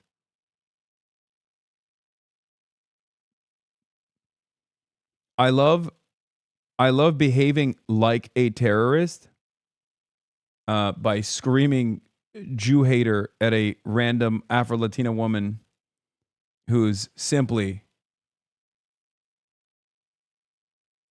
oh, here. This was also, here's some copium. Okay, here's some hopium. Sorry, not copium, because I forgot to mention this. Okay. Here's an encouraging sign for Chevalier. In Miss Avila Chevalier's race in particular, Mr. Gordillo said more non-DSA members have volunteered for her campaign than members, suggesting that DSA membership could grow considerably after the primary. Okay. Encouraging sign for Chevalier. Her clearest path was always to grow DSA membership within the district while winning over a significant number of non-DSA black voters. It looks like she's doing exactly that down the stretch. Okay, so there's some good sign here. There are good signs as well. And yeah, this was the poll that I saw. Effie Phillips Daly at 14%, undecided at 29%. This is from New York 17, Conley endorsing majority Democrats' own poll and reporting. Kate Conley at 33%, Beth Davidson at 19%. This is going to be the Democrat that ends up taking out Mike Lawler. Yes, we will find out who wins tomorrow.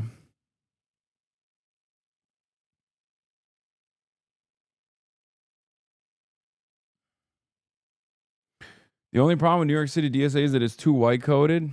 Patrick Bet David has joined the call. No. My goat Patrick Bet David is on the call. Karl Marx is actually on the call. Here. Here's another Espaillat style establishment Democrat. This one, of course, is Haley Stevens, who is going up against Abdul El-Sayed. Let's take a look at what she was doing drunk at AAPI night. Yeah, this was such a special evening. Yes, it was brilliant. It's marking 24 years of APAC's existence. Yes. A wonderful gala.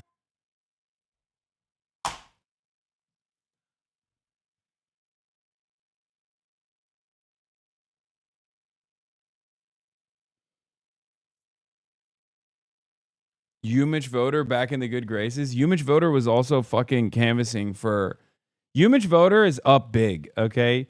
It turns out, I thought Umich Voter was just like straight up paid. It turns out Umich Voter just genuinely, legitimately thought Mallory McMorrow had a better shot of defeating Haley Stevens than Abdul El-Sayed. I'm not going to make any speculations or assumptions as to why he thought that was the case. Zoran is officially on the call. But it is very funny that Umich Voter, we found out, is not even a voter in Michigan, by the way.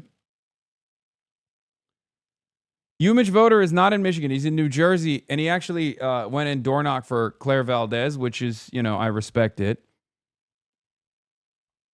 And it turns out he just sincerely thought that Mallory McMorrow had a better shot. Big Z is on. Mamdani is here. Pog.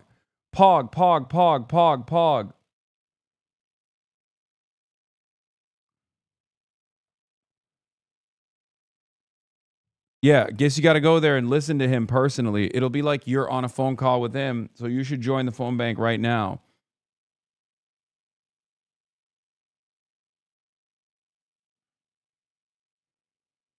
Yeah, look, Umich Voter is back on our good side.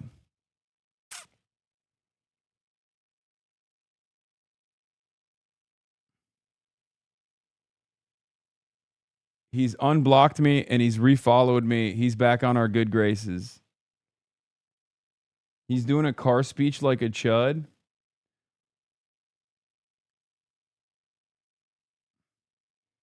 Yeah, you can send a screenshot of your phone conversation with Zohran Mamdani to your parents if you join now. Zoe said hi to me, Hasan. He's my bestie now. Sorry, bud. You're washed. It's over. I'm done. He's already taken over my space as guy who streams. So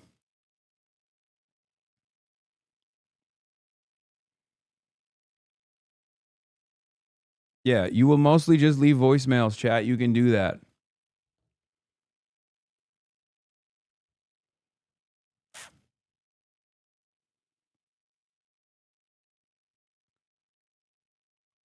Abdul being the only non-nominee up here, seems like boomers might be aware he's campaigning against AIPAC even at a national level.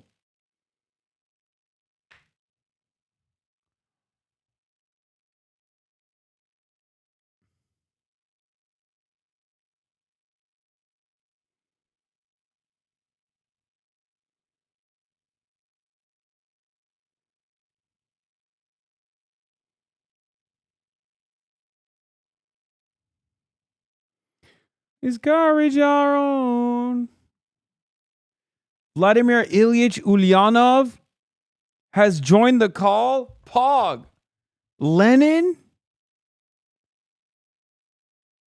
This is a worthy Discord group activity too.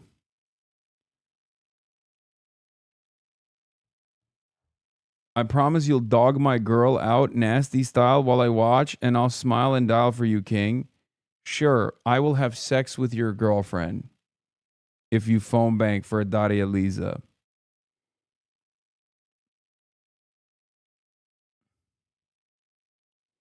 Trump said in early May that not even a knife can cut his big, beautiful reflecting pool. No. That's so funny.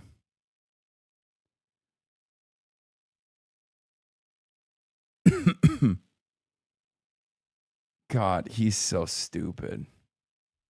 Tulsi Gabbard has joined the call. Ladies and gentlemen, Tulsi Gabbard has joined the call. Weird how Megaphonics can canvas for his district, but he can't seem to today. Sus. I agree.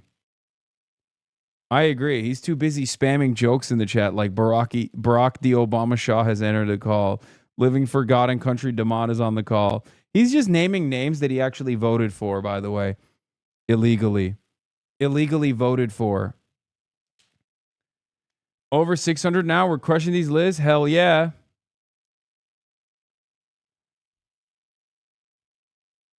A real post by Trump. A crazy pro-algae likely paid protester. Here's another example of a crazy pro-algae likely paid protester. The sign says first they came for the algae, which is a reference to a famous post-World War II statement about Germans not speaking out against the Nazis. Then they came for the Jews, and I did not speak out because I was not a Jew. Then they came for me, and there was no one left to speak for me. There's no fucking way he posted this. God, what a stupid man this is. What an unbelievably stupid man this is. Yeah, Turby Durden has joined the call. Turby Durden has joined the call from South Dakota. That's right.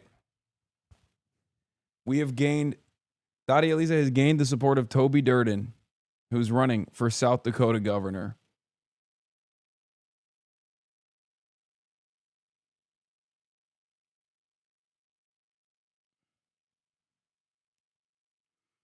Turby Dirty. And you know who's not on the call? Rusty Johnson. Rusty Johnson would never get on that phone call, brother. Let me tell you, it's only Turby Durden who's brave enough to go out and phone bank for a Democrat socialist. Rusty Johnson would never. 30,000 phone calls have been made, and Turby Durden made most of them.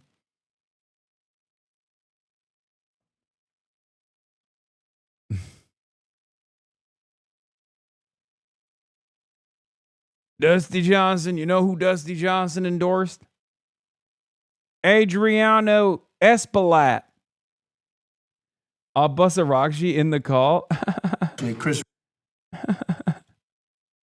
The foreign minister of the Islamic Republic of Iran, Abbas Araghchi. What are you doing on this phone bank? Yeah, well, he's a fan. He's a HasanAbi head. So he probably heard me say you can call internationally, and he's calling in from Switzerland.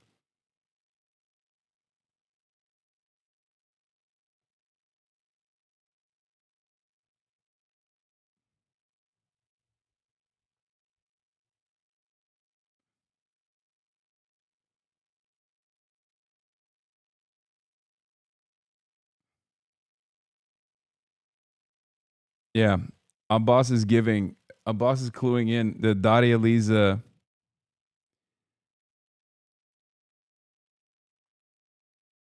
Abbas is giving the Dottie Eliza canvassers inside access into the MOU. Wait, the one chatter that said he's in Switzerland, that was him? Yeah.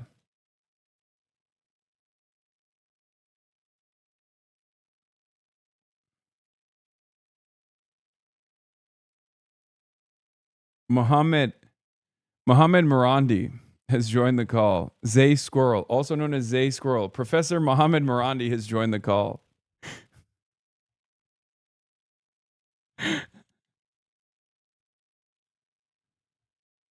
Switzerland chatter. Turns out Switzerland chatter wasn't Abbas Araghchi, the foreign minister of the Islamic Republic of Iran. It was JD Vance.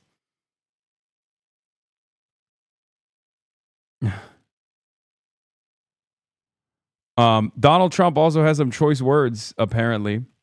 In describing the vandalism that took place at the reflecting pool in Washington, D.C., ABC Fake News, one of the worst in the business, even paying me $16 million for past bad and inaccurate reporting, failed to report that their close friends, Democrats, Obama and Biden, spent over $100 million on the reflecting pool, and it never worked. In fact, it was rarely opened due to leaks and stench. They wanted to spend $300 to $400 million, but just let it rot. I spent approximately $16 million and it came out great except for the vandalism, which we are now fixing. It was also a much bigger job than originally envisioned, including the outer areas and sidewalks. We are preparing lawsuits against ABC for false reporting. I like their money, which will be given to the U.S. Treasury. Thank you for your attention to this matter. President Donald J. Trump. Hell yeah. Yeah, you can do it from your computer or phone, by the way. And if not in the U.S., you click that under the sign-up form in your country.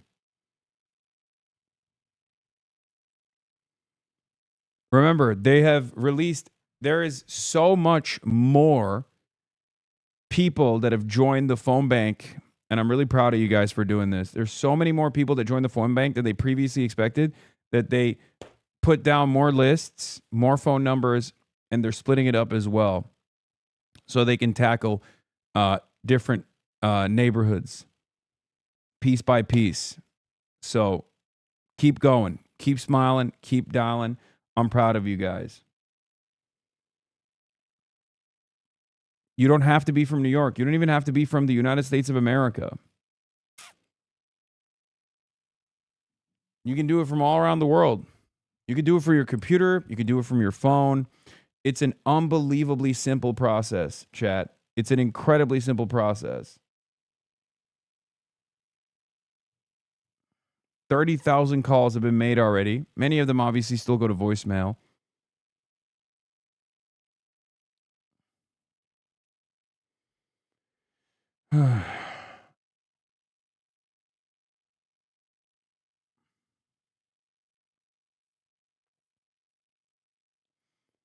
Can you talk about why this race is specifically so important for the broader movement? Yes, Adriana Espaillat is an establishment Democrat, calcified in his position, is a do-nothing Democrat.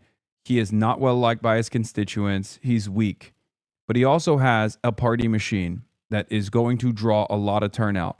He also has a lot of outside spending, interest groups like the real estate developers, interest groups like the Israel lobby, that have dumped bucket loads of money into this race to stop Daria Liza from winning this race. The race was actually favoring Daria Liza initially, if it when it didn't get that much attention, because no one really gives a shit about Adriana Espaillat. He's a relatively unknown candidate, regardless of the fact that he's literally the head of the Congressional Hispanic Caucus. Okay. And then the negative attack ads started coming in. They started rolling in nonstop, right? Someone just asked, what's hustle in the Zoom chat? That's so funny. And yeah, so basically, she's bold, she's brave, she will be an incredible fighter. And she's a democratic socialist. She's gone to the West Bank. She's done advocacy and organizing work for the last decade or so.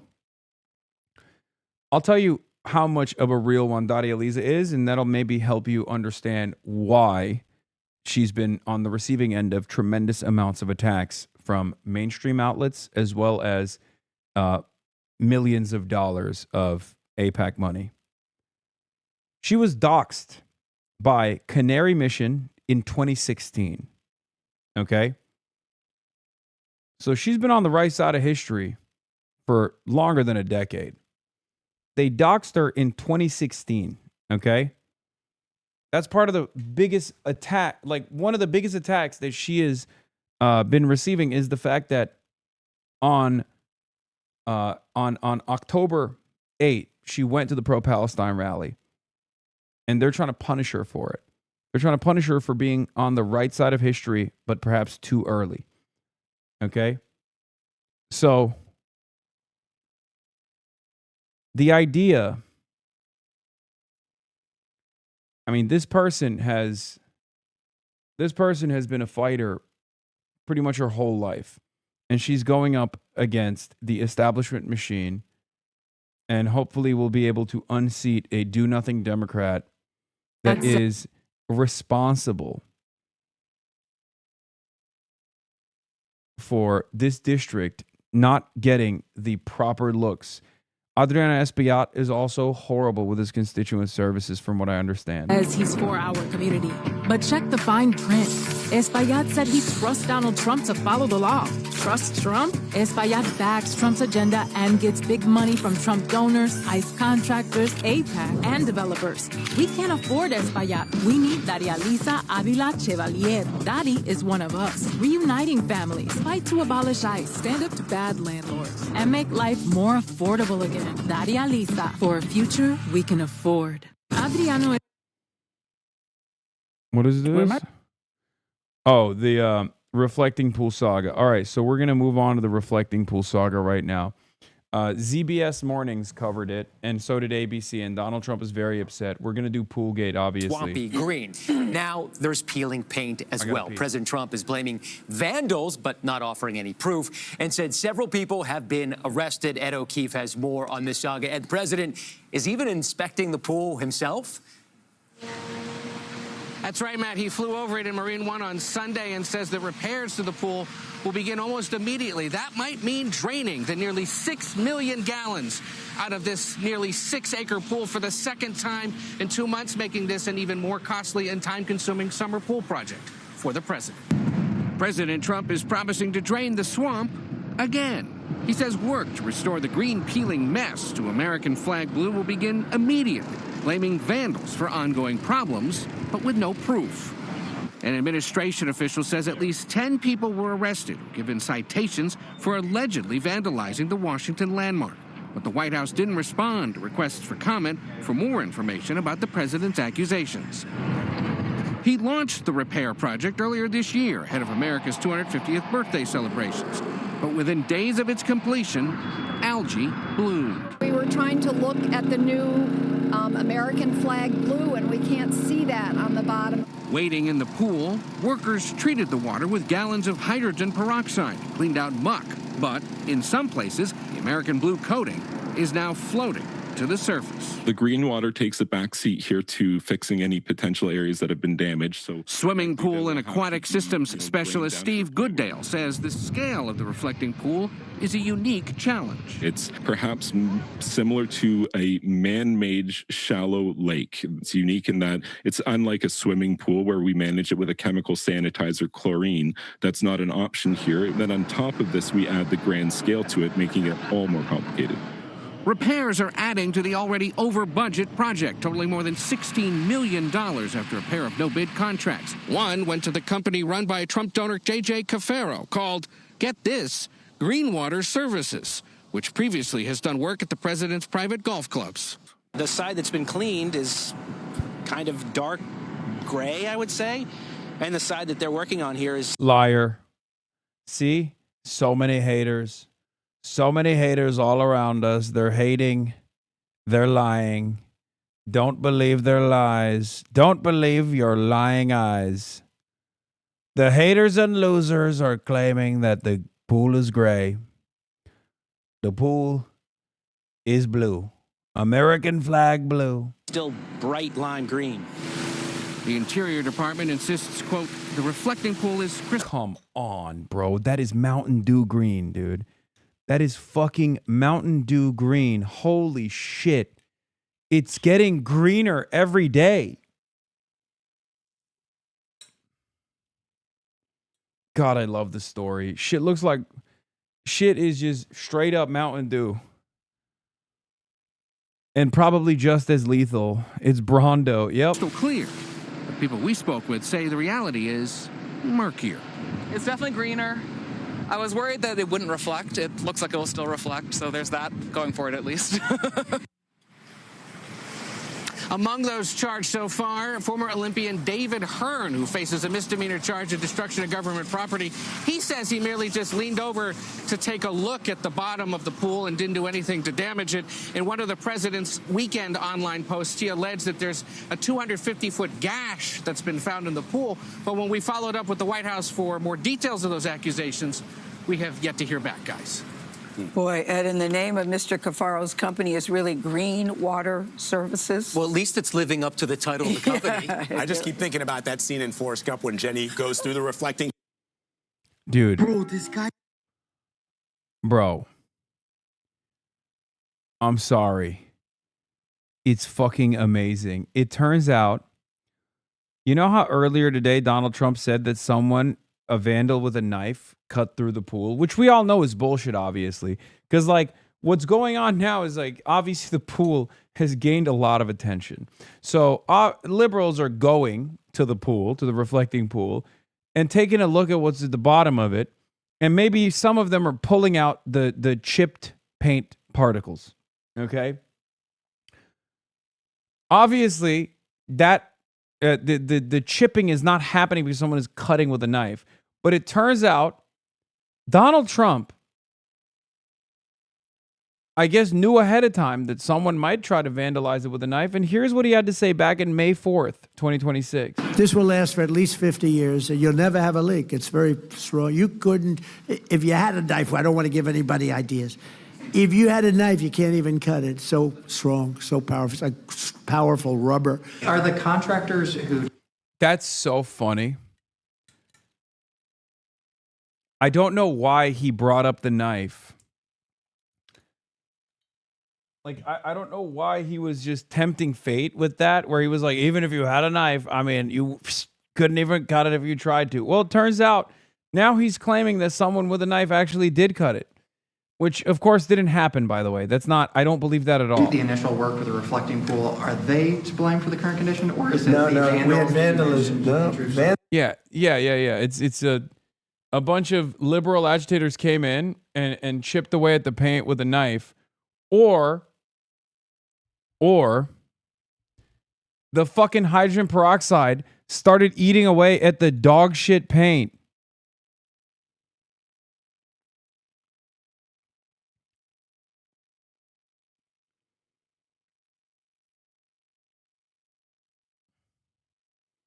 You know, we have 100 and we have I think 290, 300 foot slit right through it, probably a box cutter or a knife of some kind.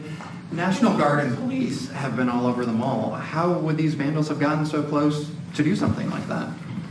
Do you have any proof of this? I mean, we didn't have a lot of them then. Who would think that somebody would go into a pool and take a knife and start cutting it? But do you have proof of that? That they Yeah, used the knife? we Do have you have proof. photos or videos? Well, let's put it this way.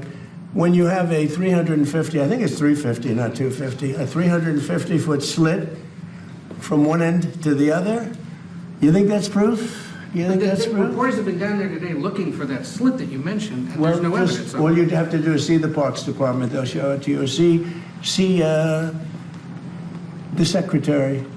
But I saw it. They cut it very violently. He deported all the competent pool guys? Oh, come on. Yeah, also, third world country with a Gucci belt shit. This is literally, bro. This is the type of shit that American foreign adversary authoritarians are suspected of doing. Okay? Like this right here, this entire saga, this entire chaotic saga, albeit very comical, is exactly what we envision happened in like Stalin's Russia and is happening under Xi Jinping's leadership in China, okay? Charlie.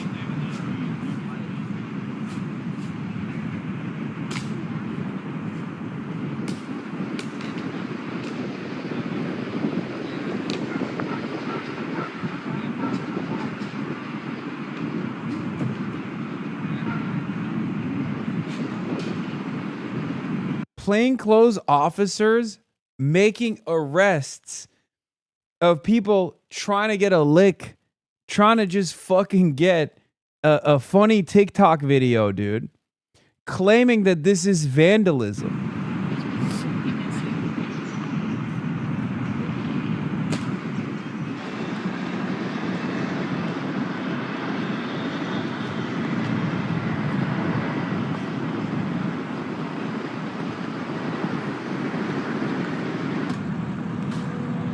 Oh my God. The National Guard is here. Thank God. Thank God, bro. I feel so much more comfortable. I feel so much more comfortable now. Now that I know the National Guard is here with their fucking Polaris vehicles. I was really worried that this crazy liberal woman was actually vandalizing the reflecting pool by taking a TikTok video and looking at the chip paint.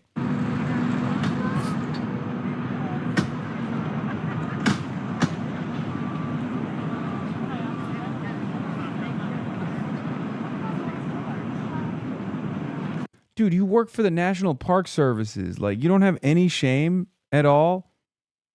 Like, you don't feel even remotely ashamed of what you're doing? Is this what you thought your job would entail? Serious question for the guy. Did you think that you would be doing this? Because, like, if you're working for the National Park Services, you're like a fucking fun-loving, you know, forest-loving tree hugger, right? Like, that's what I thought. I can't believe even the MPS has chuds now. How is that possible? What, defending the homeland? Yes, defending the homeland from Iranian terrorists.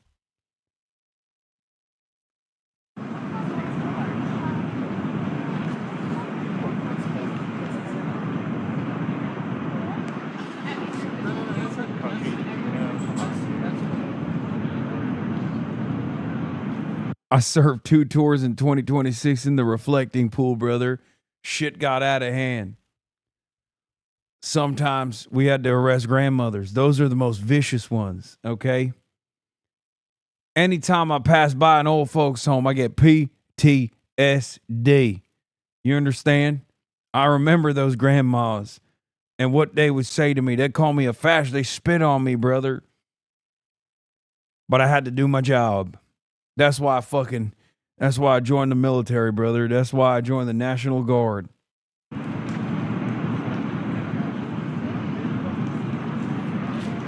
I lost 5 brothers of mine at mine to ivermectin at the reflecting pools, brother.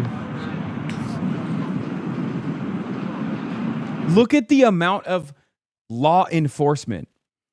Look at the amount of police mobilization. They got the National Guard. They got the National Park Services, and now they have Capitol Police. Everyone is dressed up in tactical gear to arrest a clearly libtarded TikToker.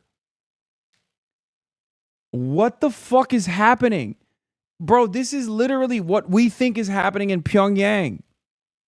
This is unironically what Americans think they're doing. This is the timing of Pyongyang, okay? Americans will sincerely look you dead in the eyes and be like, this is what happened in North Korea, and it's bad. And when it happens in America, it's good. Thank God we're killing these fucking vandals.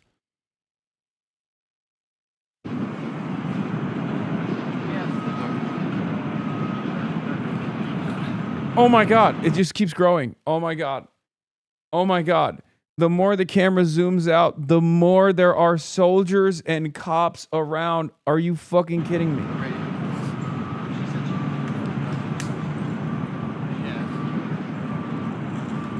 Bro, ironically enough, the whole beautification initiative for Trump was so that people could go and look at the reflecting pool and be like, wow, my president actually beautified Washington, D.C. With this level of law enforcement response, people are going to be scared to go near the reflecting pool. It's going to defeat everything. It's going to defeat the purpose of even, you know, trying to implement a beautification initiative. Now, he's not succeeding anyway. So I guess the less people see how green the fucking pool is, the better for Trump right now. But, I mean, what are we doing? What the hell is going on?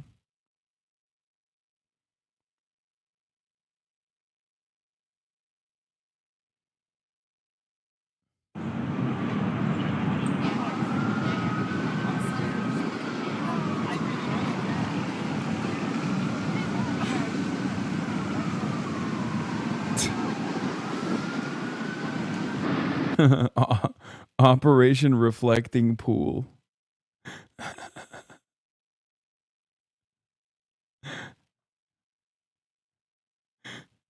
He's sending BORTAC units. He's sending BORTAC units in there to fucking figure it out, dude. Oh my God.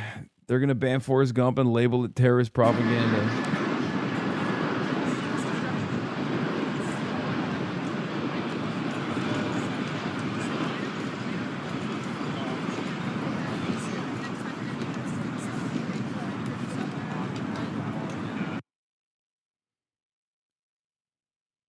Chris Hayes interviewed the Olympian who was arrested for touching reflecting pool.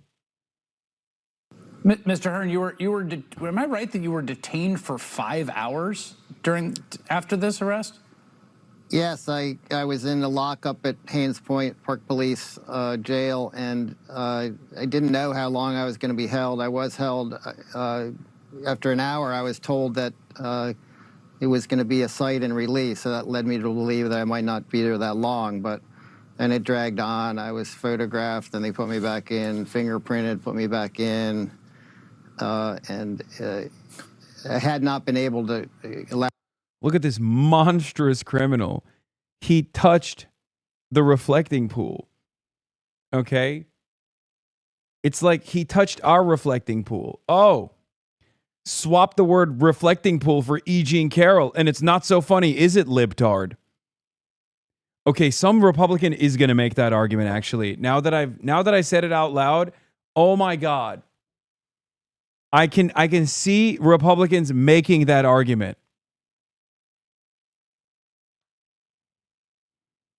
This is how we're operating. This is the frequency we're on nowadays in America. You know what I mean? Like, oh, you said AIPAC is monstrous. Well, swap the word AIPAC for Jews and kind of seems like you're a meanie. Not so funny, is it? What I don't understand is how do you as a cop who imagines himself as a cool Punisher figure go back home and take yourself with any amount of seriousness after arresting the pool toucher? Brother, I think this is, it's easy booking for these guys. I had to make a phone call. Nobody really knew. Wait, he said phone. Is he Canadian? Is he Canadian? Put him in jail again. Put him in jail again. Why is he out? Why is this foreign terrorist? Why is this foreign terrorist allowed to do terrorism on U.S. soil? I thought Trump's America was different. He's from Baltimore? Even worse. Even worse. Even worse. Why are these terrorists allowed to roam the streets? I thought Donald Trump was not releasing these criminals. I was there. I was held incommunicado that whole time. Was never read my rights. What? Well, did they tell? Are you charged yet? Have they even furnished the charges?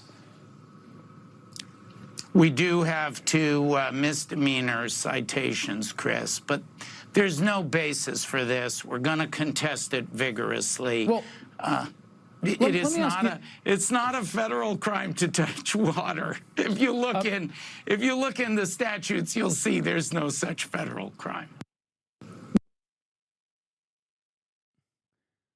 Yeah, does he do water sports? He's a canoe guy, right? Or a kayaker?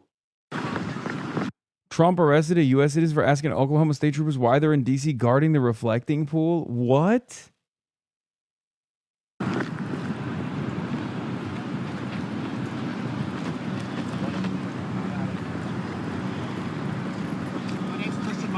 Why do you do it? I was yelling at the Oklahoma State troopers. Why? I was yelling at them. I know, but why were you yelling at them? Because they're here. But the Oklahoma State troopers. I know, but why would you be yelling at them like just because they're here? I'm just trying to have a better understanding. Lick the boot. If you love the boot, lick it. Beast mode. Beast mode. No, I think this guy was just trying to understand like why you were yelling at the Oklahoma State troopers. Like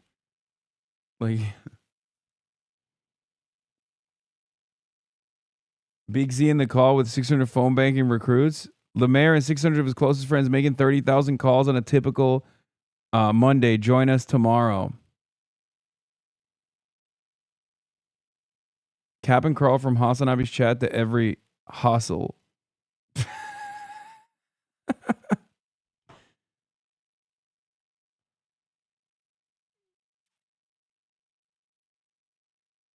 $70,000 phones rang in New York 13. I was there, converted an undecided voter to vote for Daria Lisa. Hell yeah. Bro, this needs to stop. We are absurd. This country is absurd. It's not even funny now. It's just disappointing. No, it's pretty funny. I mean, what can you say, man? I mean, what can you fucking say, dude? I mean, what do you say to this?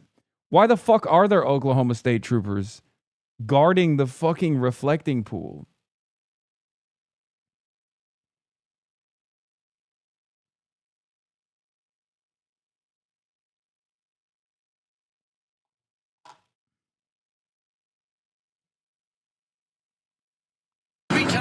Yeah, baby duck died at the reflecting pool. This image was shared with me in the past hour by someone who's visited the reflecting pool. It's unclear what the cause of death is.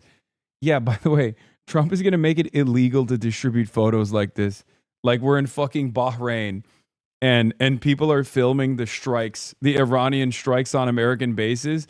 Trump is going to be like, it's illegal. If you film any of the dead ducks, you're going to prison. I will not stop until every American only looks at the pool and says, yum, that water looks delicious. It's definitely American flag blue. Don't even say it's a different kind of blue. It's not turquoise. If you say it's turquoise, straight to jail. Just American flag blue. Do not say it's French flag blue. I will put you in prison for that too.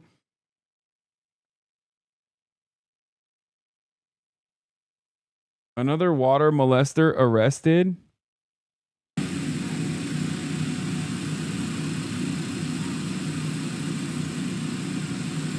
Texas Marshal told me yes, but National Guard told the Swedish media that if she touches it again, it'll be her last time. What? Good morning from the reflecting pool where we've been told by a Texas Marshal that I'm allowed to touch the water.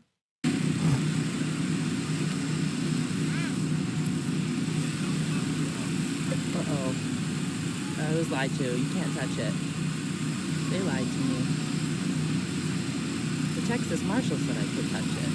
The National Guard told her she cannot touch it. Get her ass, dude. Get this fucking terrorist out of here. Again, foreign criminal terrorizers molesting our beautiful water. Okay? Molesting our beautiful waterways. This is last time we allowed someone to molest our waterways, we had to sign off on $300 billion. Okay? We had to release $300 billion in funds. Okay? We are no longer letting any waterways be molested. That's right. That's right. Straight to Guantanamo Bay. I believe she's a Swedish reporter. Sure. A Hamas reporter, you mean? Yeah, right. Swedish reporter. What's next? Al Jazeera reporter? We all know that means Hamas.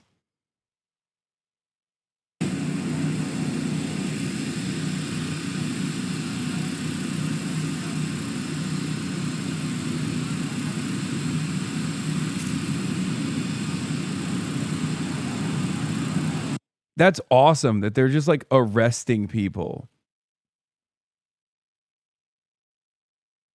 for interacting with the national parks, interacting with a monument. What is this, right? 121 years ago, Albert Einstein published a paper. All of you have, actually. Chris Wright, please. Yes, thank you, Mr. President. So 141 years ago, Albert Einstein, 121 years ago, Albert Einstein published a paper Nobody cares. Good point, good point. I never go back. I just, and usually.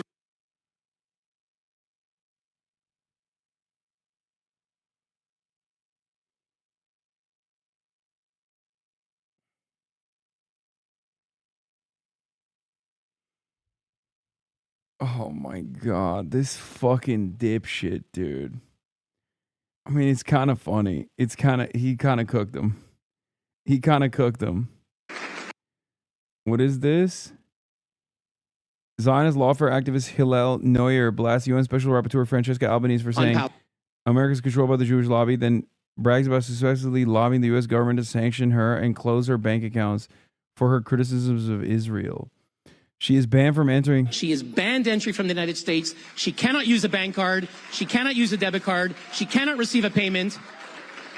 It sends a message of deterrence. And after she was sanctioned, we got her husband, who works for the World Bank, who shares in her incitement. He was demoted from his position at the World Bank for incitement to hate. She is banned. Bro, what is going? Dude, it is nutty, man.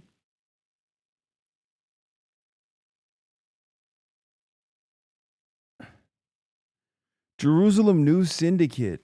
Another one. Like, remember, these conferences, man, they're crazy. Yeah, we expelled her 12-year-old from middle school. It was awesome. And everyone's like, yeah, put him in a camp. The person he's talking about is the special rapporteur for the occupied Palestinian territories at the United Nations, by the way. Like, this is the person that he's talking about is someone who works for the United Nations.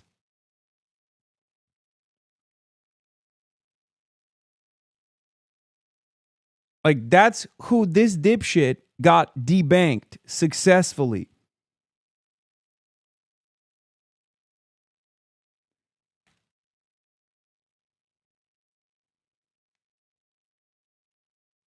Is actually nuts. Do you believe that Israel has a right to exist? Yeah, this is who Israel does exist. Israel is a recognized member of the United Nations. Besides this, there is not such a thing in international law like a right of a state to exist. Does Italy has a right to exist? Italy exists. Now, if tomorrow Italy and France want to merge and become Ita France, fine. This is not up to us. What is enshrined in international law is the right of a people to exist. So the state is there, the state of Israel is there, is protected as a member of the United Nations. Does this justify the erasure of another people? Hell no. Not 75 years ago, not 57 years ago, surely not today. Where is the protection of the Palestinian people from erasure, from annexation, from illegal occupation and apartheid? This is what we need to discuss. I love her. She's brilliant. That's who this fucking comic book villain is celebrating, ruining the life of.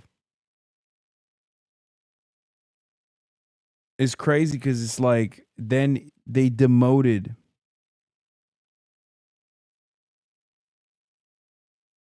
They demoted the husband too. Anyway. All right. That's all I got for today, folks. I'm tired.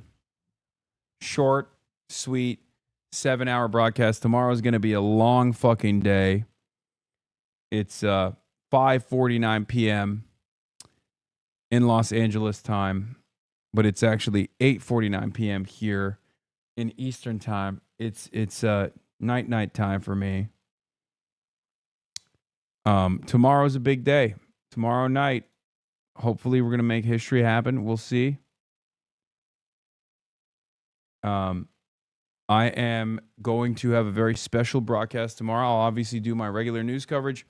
And then I'm planning to travel to potentially Claire's district and Daria Elise's district with the Kid Marrow and Brace Belden for a very special episode.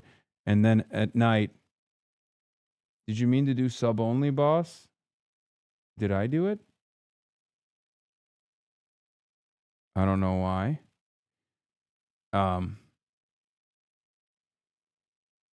mean, I'm obviously, it ain't over till it's done, right? pessimism of the intellect, optimism of the will. Or, as Jalen Brunson put it, what did he say? He said, you can imagine the worst scenario as long as you overcome it. Isn't that what he said? Something like that. And that's the mayor.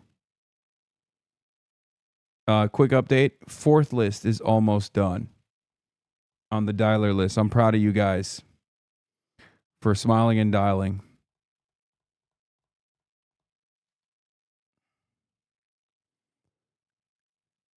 Oh, goddamn.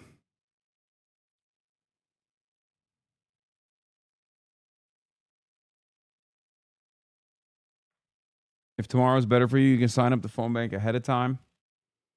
You can also go out and door knock tomorrow too. Get out the vote initiatives will be happening all around the city. And yeah. It's amazing that US people are so full of themselves. When calling from Switzerland, everyone's like, yes, makes sense that you can call from there. New York is the most important city. Was a good night. See ya. Okay, JD Vance, calm down. All right. And go focus on the MOU.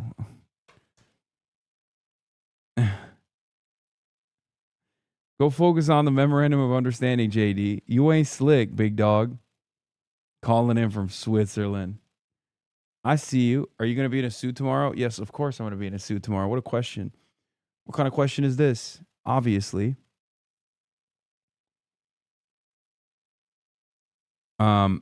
Anyway.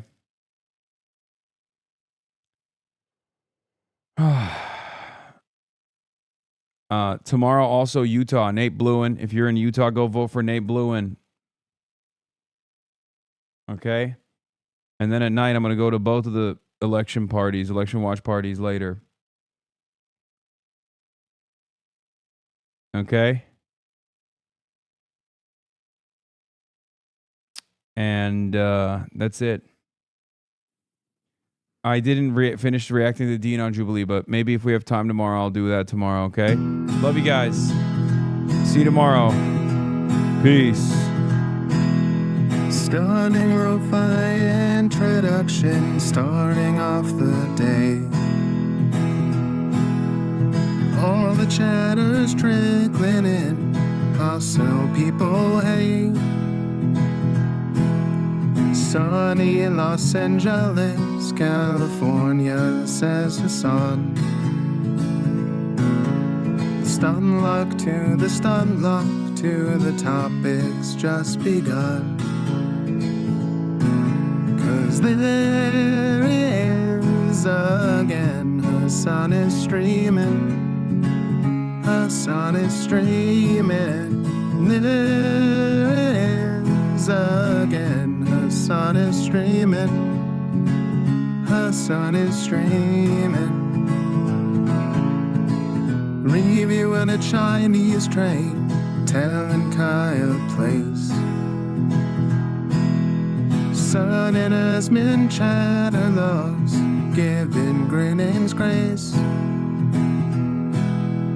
Zoran winning NYC, woke two back with the force. The Rogan of the left, to me a dumb himbo, still of course. The Charlie Kirk assassination, the Fear and Online show. 8 full fucking years of this, and plenty more to go. Doing fun stuff tomorrow, throw PBS up on the screen. A man-made horror reaction brought to you by this live stream. 'Cause there he is again, Hasan is streaming. Hasan is streaming. There he is again, Hasan is streaming. Hasan is streaming. Kicked out of the DNC, IRL with March the Goat. Combating the propaganda propaganda that shoved down people's throats. CBS Israeli news, a coup, a regime falls. A full-blown fascist takeover, and still the duty calls. Total radicalization coming out to sea. The system will always fail, it's up to you and me. On these daily streets, whether short or whether long, have helped millions of people keep it moving right along. 'Cause there he is again, Hasan is streaming, Hasan is streaming. There he is again, Hasan is streaming, Hasan is streaming. But hey, what can you say? That's BBS for you. But he'll play games real soon. Just you wait. Say, hey, what can you say? That's BBS for you. But he'll move on real soon. Just you wait. Ba-da-da, ba-da-da, ba-da-da-da-da-da. Hey, what can you say? That's BBS for you. But he'll pull your lungs real soon. Just you wait. Sha-da-da, sha-da-da, sha-da-da-da-da-da. Hey, what can you say? That's BBS for you. But he'll do your advice real soon. Just you wait. But hey, what can you say? That's PBS for you. Brought on by viewers like you. Just you wait. Just you wait.